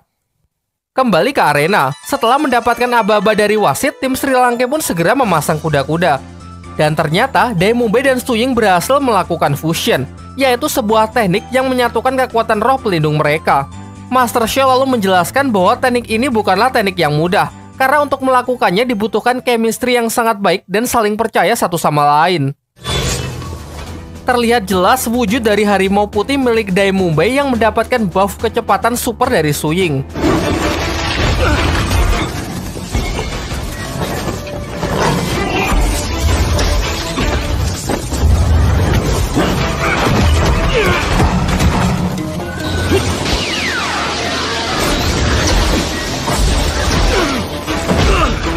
Walaupun sudah begitu, sifat angkuhnya masih belum hilang. Ia melarang keras rekannya agar tidak ikut campur karena menurutnya ini adalah medan perangnya. Kombinasi yang sempurna dan pertahanan tak bercelah akhirnya membawa Sri Lanka dapat memenangkan pertandingan kali ini tanpa terluka sedikit pun. Sementara itu, Tang San akhirnya ditemui oleh utusan yang dimaksud. Ia lalu diantarkan ke sebuah ruangan bawah tanah yang merupakan tempat 2 tulang roh untuk hadiah turnamen disimpan. Kemudian utusan tersebut meminta Tang San meletakkan anak panah yang ia bawa ke dalam salah satu tulang roh tanpa memberitahukan apa maksudnya. Setelah mereka keluar ruangan, utusan tersebut tanpa pikir panjang langsung membunuh dirinya sendiri sebagai langkah akhir dari misi yang ia jalani. Sementara itu, di arena turnamen tengah berlangsung pertandingan kedua antara tim Akademi Balai Roh Pelindung melawan tim Akademi Tiandu yang diketuai oleh orang ini. Mohon dicatat namanya adalah Yu Tianfeng. Terlihat di pihak Balai Roh Pelindung hanya memiliki 3 orang sebagai peserta, termasuk Hou Lena. Namun mereka hanya menurunkan 2 orang, yaitu Siyu pemilik belati bulan sabit dan rekannya yang memiliki roh pelindung Raja Api. Si Raja Api ini kalau kalian masih ingat, dia adalah orang yang pernah dikalahkan oleh kakaknya Daimubai ya. Sedangkan di pihak Akademi Tiandu full squad 6 orang, meskipun yang paling disorot hanya Tianfeng dan Du Guyan. Tim dari Balai Roh Pelindung memulai pertarungan dengan sebuah serangan tinju api. Mengatasi serangan itu, Tianfeng pun segera merapatkan pertahanan menggunakan barir petir mencoba memblokade serangan tersebut. Dengan aba-aba dari sang ketua, Du Guyan melompat ke samping lalu melepaskan sejumlah asap beracun sebagai serangan balasan. Namun sayangnya dapat dihalau dengan mudah menggunakan tembakan dari si Raja Api. Sedangkan Siyu sudah bersiap dengan belati bulan sabit yang ia lempar untuk merombak pertahanan petir Tianfeng. Benar saja, dengan mudah pertahanan itu dapat ditembus dan menumbangkan satu persatu anggota Tiandu yang tanpa perlawanan sedikit pun. Tianfeng pun bergegas memfokuskan seluruh energi petirnya berusaha menahan belati bulan sabit yang nampak sangat kuat. Namun pada akhirnya, ketika pertahanannya terbuka karena fokus menyerang, belati itu pun nyaris memenggal lehernya. Keadaan Du Guyan juga tak lebih baik, karena kekuatan asap beracunnya tak cukup kuat untuk menahan serangan api tersebut. Pertandingan pun berakhir dengan kemenangan mutlak bagi tim Balai Roh Pelindung. Kembali ke Tang San dan Xiao, mereka melanjutkan penyelidikan dengan pergi ke perpustakaan untuk memeriksa beberapa catatan. Tang San meyakini kalau selain Xinian dari Akademi Changhui, pasti ada orang dalam dari Balai Roh Pelindung yang memuluskan setiap rencana jahat tersebut. Sampai akhirnya dari pencarian itu terungkap bahwa satu-satunya orang dari Balai Roh Pelindung yang meminjam buku mengenai seluk-beluk hutan pertarungan bintang adalah Master Krisan. Setelah mengetahui hal ini, Tang San pun mencurigai kalau Master Krisan lah yang dulu membunuh Suyanto di hutan pertarungan bintang. Sehingga berdasarkan bukti tersebut, ia pun menarik kesimpulan bahwa Master Krisan adalah pemberontak yang bekerja sama dengan Xinian untuk melakukan kudeta terhadap Balai Roh Pelindung dan membunuh Bibi Dong. Mereka pun lantas segera menyampaikan hal ini kepada CQ dan mulai menyusun rencana untuk menjebak Master Krisan. Singkat cerita, tibalah saatnya geng Tang San kembali naik ke arena dengan melawan tim dari Akademi Qinghuo, yaitu tim spesialis pengguna elemen api yang dulu pernah mengalahkan mereka di babak penyisihan. Setelah wasit memulai pertarungan, tim spesialis api dengan kompak langsung melancarkan serangan mereka. Sementara pihak Sri Lanka hanya mengandalkan Mang Hojun seorang diri untuk memblokade tembakan api tersebut menggunakan kekuatan Phoenix. Namun ia sempat kewalahan karena tim lawan ternyata juga memiliki orang berelemen angin yang secara efektif dapat menekan serangan api Phoenix milik Mang Hojun. Dilanjutkan dengan serangan api yang lebih kuat dari sebelumnya setelah mendapatkan buff dari laju tiupan angin. Akan tetapi, jika terus demikian juga tak akan bagus karena kobaran api yang secara terus-menerus membakar oksigen di sekitar mereka. Strategi sama yang mereka gunakan di pertandingan sebelumnya. Tentu tim Sri Lanka tidak akan jatuh dua kali di lubang yang sama. Berbeda dari sebelumnya, kali ini mereka tak lagi mengulur waktu. Dengan cepat, Ning Rongrong pun melemparkan sejumlah bola peledak untuk mengacaukan pressing lawannya. Sementara Tang San dengan cerdik memanfaatkan tekanan udara efek dari panas api untuk melayang. Menyadari strategi ini tak lagi efektif, sang ketua pun segera menginstruksikan agar menghentikan serangan api. Sayangnya mereka sudah terlambat karena celah ini dimanfaatkan tim Sri Lanka untuk melancarkan serangan balasan. Alhasil, lawan yang tak bisa memprediksi gerakan mereka pun menjadi blunder. Satu persatu pun berhasil dilempar keluar arena, menyisakan sang ketua tim yang akhirnya mengaku kalah karena merasa sudah mati langkah. Dengan ini, menjadi kemenangan kedua dari tim Akademi Sri Lanka. Setelah pertandingan usai, ketua tim Akademi Qinghuo datang menemui Tang San, Dai Mumbai, dan Xiaowu. Ia lalu mengatakan kalau setiap tim yang kalah dalam turnamen telah menghilang secara misterius. Oleh karena itu, untuk berjaga-jaga, ia memberikan inti roh pelindung apinya dan menjelaskan bahwa jika inti tersebut padam, menandakan kalau dirinya sudah mati. Hal ini ia lakukan dengan harapan jika hal buruk benar-benar terjadi, maka orang-orang Sri Lanka dapat menyelidiki dan mengungkapkan misteri kejahatan tersebut. Setelah mendengarkan hal itu, mereka pun langsung bergegas untuk pergi memeriksa timnya Duguyan dan timnya kakak Dai Mumbai yang sebelumnya telah kalah. Dan benar saja, mereka semua menghilang tanpa meninggalkan jejak apapun, dan aneh rasanya jika mereka kompak pergi meninggalkan kota secara bersamaan. Lantas mereka pun segera pergi menemui Hulena agar ia mendesak Bibi Dong selaku pemimpin Balai Roh Pelindung untuk turun tangan menyelesaikan kasus hilangnya tim dari akademi yang telah tereliminasi. Tang San kemudian juga mengatakan kecurigaannya mengenai Master Krisan yang menjadi dalang dari masalah ini serta desas-desus rencana pemberontakan. Namun menurut Hulena tuduhan itu masih belum cukup kuat sehingga ia masih ingin mencari lebih banyak bukti sebelum mengambil tindakan. Mereka lalu sepakat untuk memeriksa ruangan milik Master Krisan. Singkatnya, secara tak sengaja, Xiaowu menyentuh salah satu koleksi bunga di ruangan tersebut dan menteleportnya menuju sebuah ruangan lain yang nampak seperti sel penjara. Tang San yang saat itu memegang Xiaowu pun juga ikut berpindah ke tempat tersebut. Di tempat ini terlihat banyak tulang belulang yang berserakan dan menurut Xiaowu sisa tulang-tulang tersebut adalah milik siluman roh berusia lebih dari 100.000 tahun yang sudah sampai di tahap evolusi menjadi manusia. Dari sini terungkap kalau Master Krisan selama ini melakukan penelitian kepada para siluman roh tersebut demi kemajuan kerajaan Balai Roh Pelindung. Dan entah mengapa diperlihatkan raut wajah Xiaowu yang amat sedih menyaksikan pemandangan yang sangat mengerikan tersebut. Sementara itu, Dai Mumbai dan Hulena yang merasa cemas karena tak tahu Tang San dan Xiaowu berteleport kemana, segera pergi melaporkan hal ini kepada Bibi Dong. Namun di sini Bibi Dong terlihat tidak peduli serta menolak kecurigaan mereka terhadap Master Krisan yang menurutnya sama sekali tidak masuk akal. Singkat cerita, setelah kembali, Tang San dan Xiaowu menceritakan apa yang baru saja mereka alami. Mereka pun berniat meminta bantuan kepada kakek Dugu dan ayahnya Ning Rongrong karena mustahil mereka bisa melawan Master Krisan dengan statusnya sebagai Master Roh 9 Cincin. Setelah Tang San berhasil menemui kakek Dugu, ia langsung menjelaskan kecurigaannya terhadap Master Krisan. Juga ia mengatakan bahwa tim dari akademi yang telah kalah tiba-tiba menghilang secara misterius, termasuk Duguyan, cucu dari kakek Dugu. Mengetahui masalah ini menyangkut keselamatan cucu kesayangannya, kakek Dugu pun bersedia membantu bersama ayahnya Ning Rongrong untuk pergi menangkap Master Krisan. Keesokan harinya saat sedang briefing sebagai persiapan untuk maju di pertandingan melawan tim Akademi Changhui, Xinian menemui Tang San dan mengajaknya bicara empat mata. Di sini ia menyuruh Tang San agar menyerah saja saat melawan Akademi Changhui. Karena untuk menjalankan rencananya, Akademi Changhui harus masuk ke Grand Final melawan tim Akademi dari Balai Roh Pelindung. Dan sebagai imbalannya, ia akan mempersilahkan Tang San bertemu dengan Tang Hao, sang ayah yang selalu ingin Tang San temui. Bahkan saat ini juga ia telah membawa Master Huotian tersebut yang ia katakan telah menunggu Tang San di ruangan belakang. Dan setelah Tang San mengikuti arahan dari Xinian, ternyata di sana Tang Hao benar-benar sudah menunggunya. Dalam pembicaraan itu, Tang San kembali mengkonfirmasi apakah ayahnya lah yang sudah merencanakan pembunuhan Bibi Dong, otak dibalik semua kejahatan Akademi Changhui, termasuk kasus obat mutasi roh yang menewaskan ayahnya Mang Hojun, dan orang yang memberikan perintah untuk meracuni Duguyan. Sang ayah pun tak menyangkal sedikit pun. Ia mengaku kalau semua pengorbanan ini memang harus dilakukan demi membalaskan dendam keluarganya terhadap Balai Roh Pelindung. Ia lalu juga menjelaskan secara rinci rencananya setelah Akademi Changhui memenangkan turnamen tersebut. Nanti ketika Bibi Dong mendekat untuk memberikan hadiah kepada tim yang juara, maka pertahanannya pasti akan terbuka. Selain itu, karena yang ia dekati hanya sekumpulan orang dengan 4 cincin roh, maka ia akan menurunkan kewaspadaannya. Saat itulah rencana terakhir mulai dijalankan. Dalam kendali pikiran Xinian akan memerintahkan salah seorang anggota Akademi Changhui yang memiliki kemampuan untuk menghapus kekuatan roh pelindung seseorang meski cuma dalam waktu singkat. Setelah itu, anggota yang lain akan mengisolasi area tersebut menggunakan teknik roh mutasi pemisah dimensi guna menghalangi bala bantuan yang mungkin bergegas datang.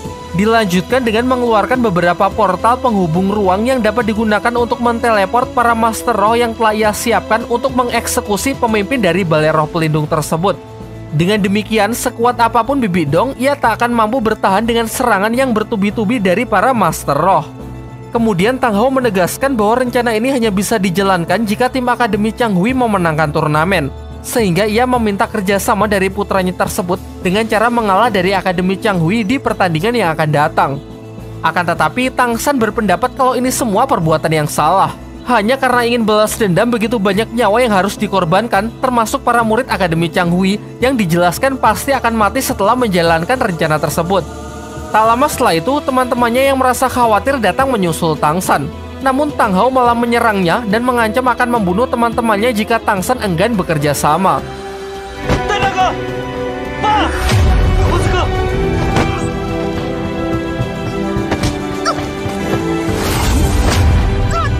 Akan tetapi, hal ini justru membuat Tang San sadar kalau ia sedang berada di alam ilusi yang diciptakan oleh Xinian. Dikarenakan kemampuannya tersebut hanya untuk mengendalikan pikiran tanpa bisa membaca ingatan. Oleh sebab itu, Xinian hanya dapat meniru ayahnya secara fisik, bukan sifat dan kebiasaannya. Sampai akhirnya Xinian menampakkan dirinya dan beralih rencana untuk membunuh Tang San. Meskipun sudah keluar dari dunia ilusi, kekuatan mereka masih terpaut terlalu jauh. Beruntung, sekali lagi kekuatan dari sang ibunda yang berada di dalam diri Tang San membantunya dan berhasil memojokkan Xinian. Akibat Xinian yang telah dikalahkan di dalam dunia ilusinya sendiri, di dunia nyata dirinya terlihat seperti orang linglung. Hal ini juga membuat para murid Akademi Changhui terlepas dari pengaruh kekuatan pengendali pikirannya. Si Q yang mengetahui hal ini langsung cus ke lokasi dan memutuskan untuk mengundurkan diri karena merasa sudah tidak ada gunanya lagi ia mengikuti turnamen.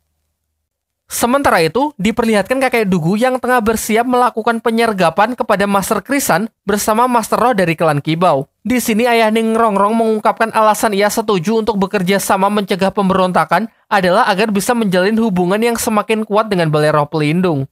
Tak lama setelah itu, orang yang ditunggu akhirnya muncul.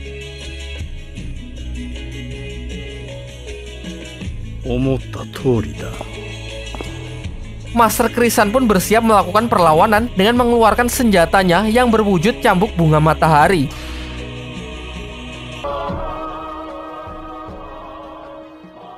Meskipun kalah jumlah dengan pertarungan 3 lawan 1, terbukti kekuatan Master Krisan masih mampu mengimbangi mereka.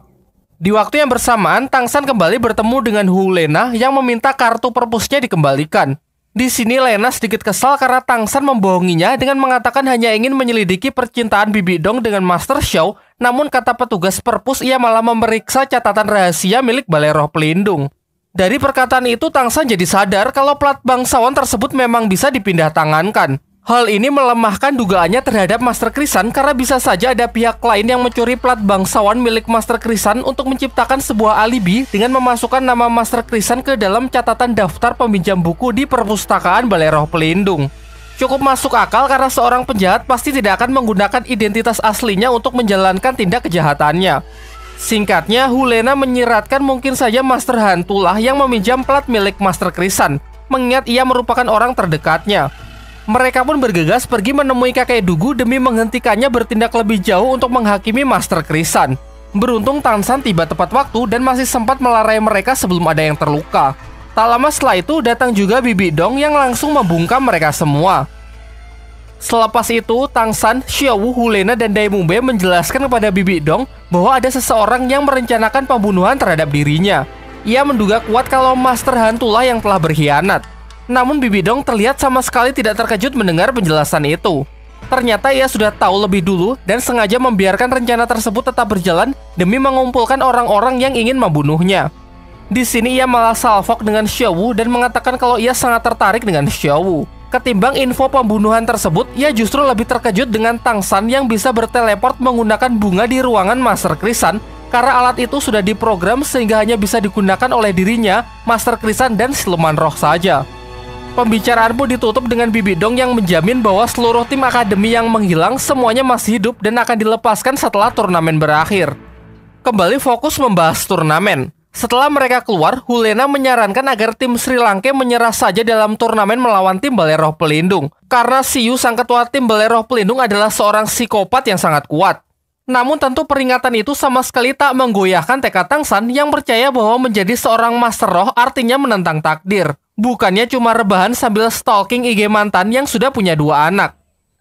Singkat cerita, tibalah tim Sri Lanka menghadapi pertarungan terakhirnya. Sebelum naik ke arena, mereka pun briefing sembari mendengarkan pidato singkat dari para gurunya. Master Xiao memberikan wejangan-wejangannya mengenai kesiapan mereka menghadapi kehidupan yang lebih keras di luar sana. Sementara Pak Kepala Akademi menyatakan kalau kini semua murid telah dinyatakan lulus dari Akademi Sri Lanka jurusan Teknik Roh Pelindung dengan predikat cum laude.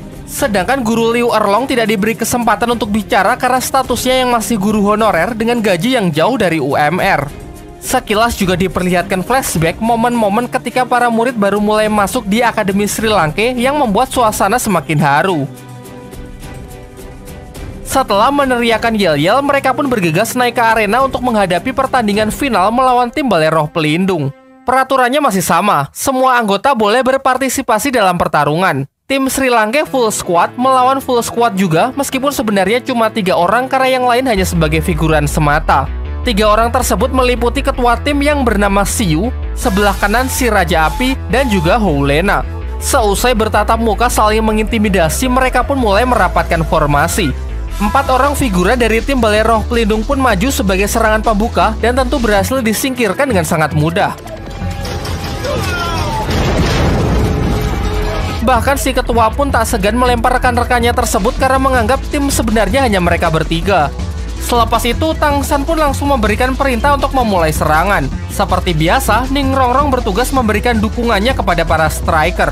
Sedangkan Mang Hojun dan Xiao mencoba menekan musuh dari samping membuat mereka harus berhadapan dengan Hulena. Diperlihatkan untuk pertama kalinya, Hulena yang mampu mengeluarkan kekuatan rubah ekor 9 yang ia gunakan untuk menghalau tembakan api milik Mang Hojun. Meskipun kemampuan hipnotisnya kini tidak berguna karena di pihak lawan ada Xiao yang bisa mengcounter kekuatan matanya tersebut. Sementara itu, di sisi kanan Daimumbe berusaha menyibukkan si Raja Api dengan serangan jarak dekatnya. Juga dibantu oleh Swing untuk sekali lagi melakukan fusion demi menciptakan serangan yang mematikan agar mereka bisa segera membantu Tang San.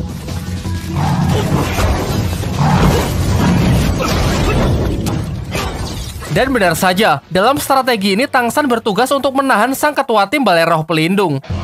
Terlihat Siyu tinggal seorang diri yang langsung mengeluarkan senjatanya berupa belati bulan sabit ganda yang mampu ia kendalikan dari jarak jauh untuk menyerang Tang San.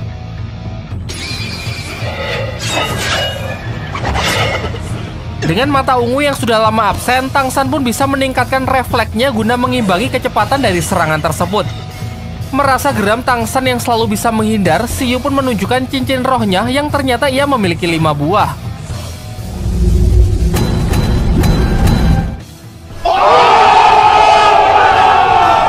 Bahkan satu di antaranya adalah cincin roh berusia puluhan ribu tahun. Sebuah bakat yang luar biasa mengingat usianya yang masih tergolong muda. Ia juga menjelaskan kalau setiap naik tingkat ia tak pernah mendapatkan teknik roh baru, karena kekuatannya hanya berfokus pada penambahan ketajaman dan kecepatan belatinya saja. Serangan pun kembali ia lancarkan dengan jumlah dan kecepatan yang jauh lebih meningkat.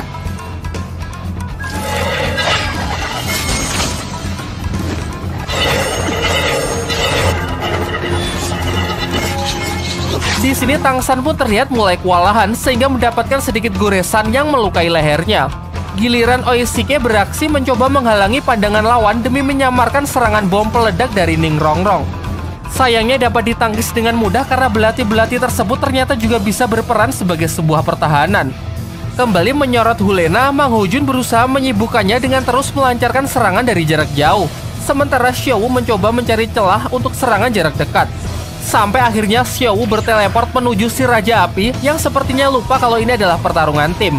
Serangan kejut tersebut melemparnya keluar arena yang tanpa jeda langsung kena last hit dari Mang Hojun. Ternyata dari awal, Mang Hojun hanya digunakan sebagai umpan. Tujuan mereka sebenarnya adalah ingin bersatu mengalahkan si Raja Api terlebih dahulu. Kini selain Tang San, tim Sri Lanka pun segera merapat untuk mengepung Hulena. Meskipun ia telah menelan kekuatan siluman roh puluhan ribu tahun sebagai cincin roh keempatnya, namun nampaknya 1 versus 6 bukanlah sesuatu yang adil dalam suatu pertempuran. Dan benar saja, sesaat ia lengah dan nyaris menerima ultimate dari Xiaowu.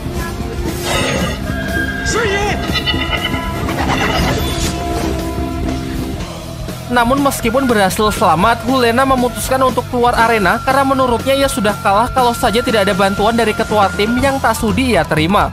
Dengan ini hanya tersisa 1 orang yang terlihat masih sangat percaya diri. Ia pun memperbesar belati bulannya untuk menjatuhkan satu persatu anggota tim Sri Lanka.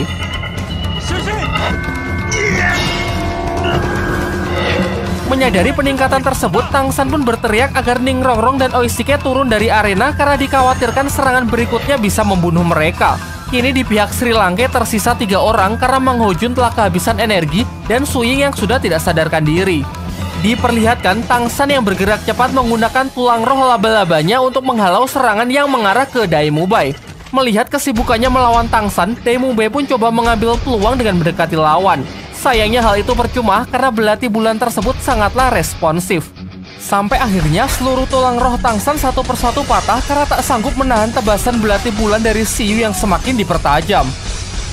Di saat terdesak, Tang San pun merasa tak punya pilihan lain selain menggunakan hantaman palu Huotian demi menahan laju tebasan dari belati tersebut.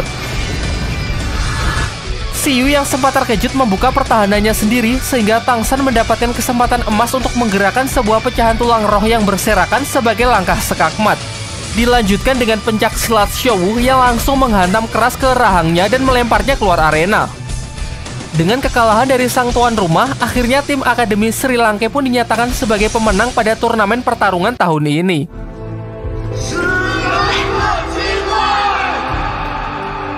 Singkat cerita, Bibi Dong pun turun dari singgasananya dan berjalan menuju arena untuk menyerahkan hadiah kepada tim yang juara.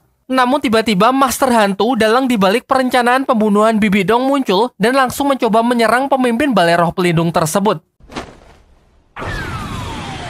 Ternyata rencananya yang telah berantakan tak menurunkan niatnya untuk tetap membunuh Bibi Dong. Meskipun sayangnya semua gerakan dari Master Hantu sudah dapat diantisipasi oleh Bibi Dong sehingga ia sanggup mengatasinya dengan sangat mudah. Begitu pula dengan beberapa Master Roh yang telah ia siapkan juga everything under control bagi Bibi Dong. Kalau sudah begini ia cuma bisa ngebacot dan mengungkapkan alasan dibalik pemberontakannya. Ia tahu kalau Bibi Dong lah orang yang telah membunuh pemimpin Balai Roh sebelumnya. Sedangkan Master Huotian yang dituduh sebagai pelakunya, sebenarnya di perang besar beliau hanya membuatnya terluka parah saja. Setelah mengetahui fakta itu, Master Hantu terus mengumpulkan sekutu dan orang-orang yang juga loyal terhadap pemimpin pertama untuk merencanakan pembalasan dendam. Singkatnya kita diperlihatkan kekuatan Bibi Dong yang begitu overpower. Tanpa usaha yang keras, ia mampu meringkus semua pemberontak tersebut.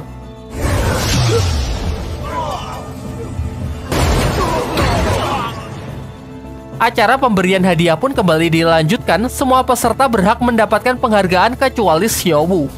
Dari sini terungkap bahwa Xiaowu ternyata bukanlah manusia, melainkan siluman roh berusia 100.000 tahun yang telah berevolusi menjadi manusia. Xiaowu pun tak bisa menyangkal sedikit pun. Ia lalu meminta maaf kepada Tang San dan teman-temannya karena selama ini ia tidak memberitahu mereka. Akan tetapi bodoh amat mau manusia atau bukan, semuanya pun berusaha menolongnya meskipun sia-sia karena kekuatan dari Bibi Dong yang sangat powerful. Ia lalu kembali memperjelas bahwa semuanya akan ia lepaskan kecuali Xiaowu yang ingin ia jadikan sebagai pelengkap koleksinya. Tang San yang berusaha melawan pun nyaris ia bunuh. Namun tiba-tiba serangannya bisa dihentikan oleh sebuah hantaman keras dari Palu Huotien. Dan sudah jelas hal ini menandakan kemunculan dari Tang Hao, ayah dari Tang San yang sudah tidak bisa menahan diri lagi melihat putranya benar-benar dalam bahaya. Dengan statusnya yang dikatakan sebagai master roh terkuat di dunia dahulu, hanya dengan sekali serangan ia sanggup memukul mundur Bibi Dong yang membuat semuanya sangat terkejut. Tidak diperlihatkan secara utuh jalannya pertarungan mereka, karena Sin langsung berpindah memperlihatkan Tang Hao yang membawa pergi putranya dan Xiaowu ke tempat yang aman. Kemudian Tang Hao menceritakan asal-usul keluarga Tang San kepada Xiaowu yang mengungkapkan kalau ibu Tang San ternyata juga merupakan siluman roh yang telah berevolusi menjadi manusia. Kisahnya persis seperti Xiaowu. Singkatnya, ia pun menyarankan agar mereka berpisah sementara waktu, setidaknya sampai mereka sudah cukup kuat untuk bisa saling melindungi di kerasnya dunia dahulu. Singkatnya, Xiaowu lalu setuju dengan perkataan ayah Tang San. 打一架吧，没用啊。谁赢谁当老大，以后叫我小五姐。你快放手！所以说，你认识的也是封号斗罗。 Dan setelah mengenang beberapa kebersamaannya di masa lalu, ia pun memberikan ciuman perpisahan yang sekaligus menjadi penutup serial di season kali ini. Serta berdasarkan beberapa artikel yang saya baca, season keduanya masih dalam tahap syuting. Jadi mohon bersabar. Sebagai penutup, terakhir saya ingin memberikan pelajaran yang dapat kita ambil dari kisah kali ini. Jadilah seperti Tang San yang suka pada adiknya sendiri. Jadi Dai Mubai yang durhaka kepada kakaknya. Atau jadilah rekan satu tim Akademi Changhui yang di sepanjang film tidak mendapatkan dialog sama sekali. Cuma akting orang kesurupan kalau nggak salah.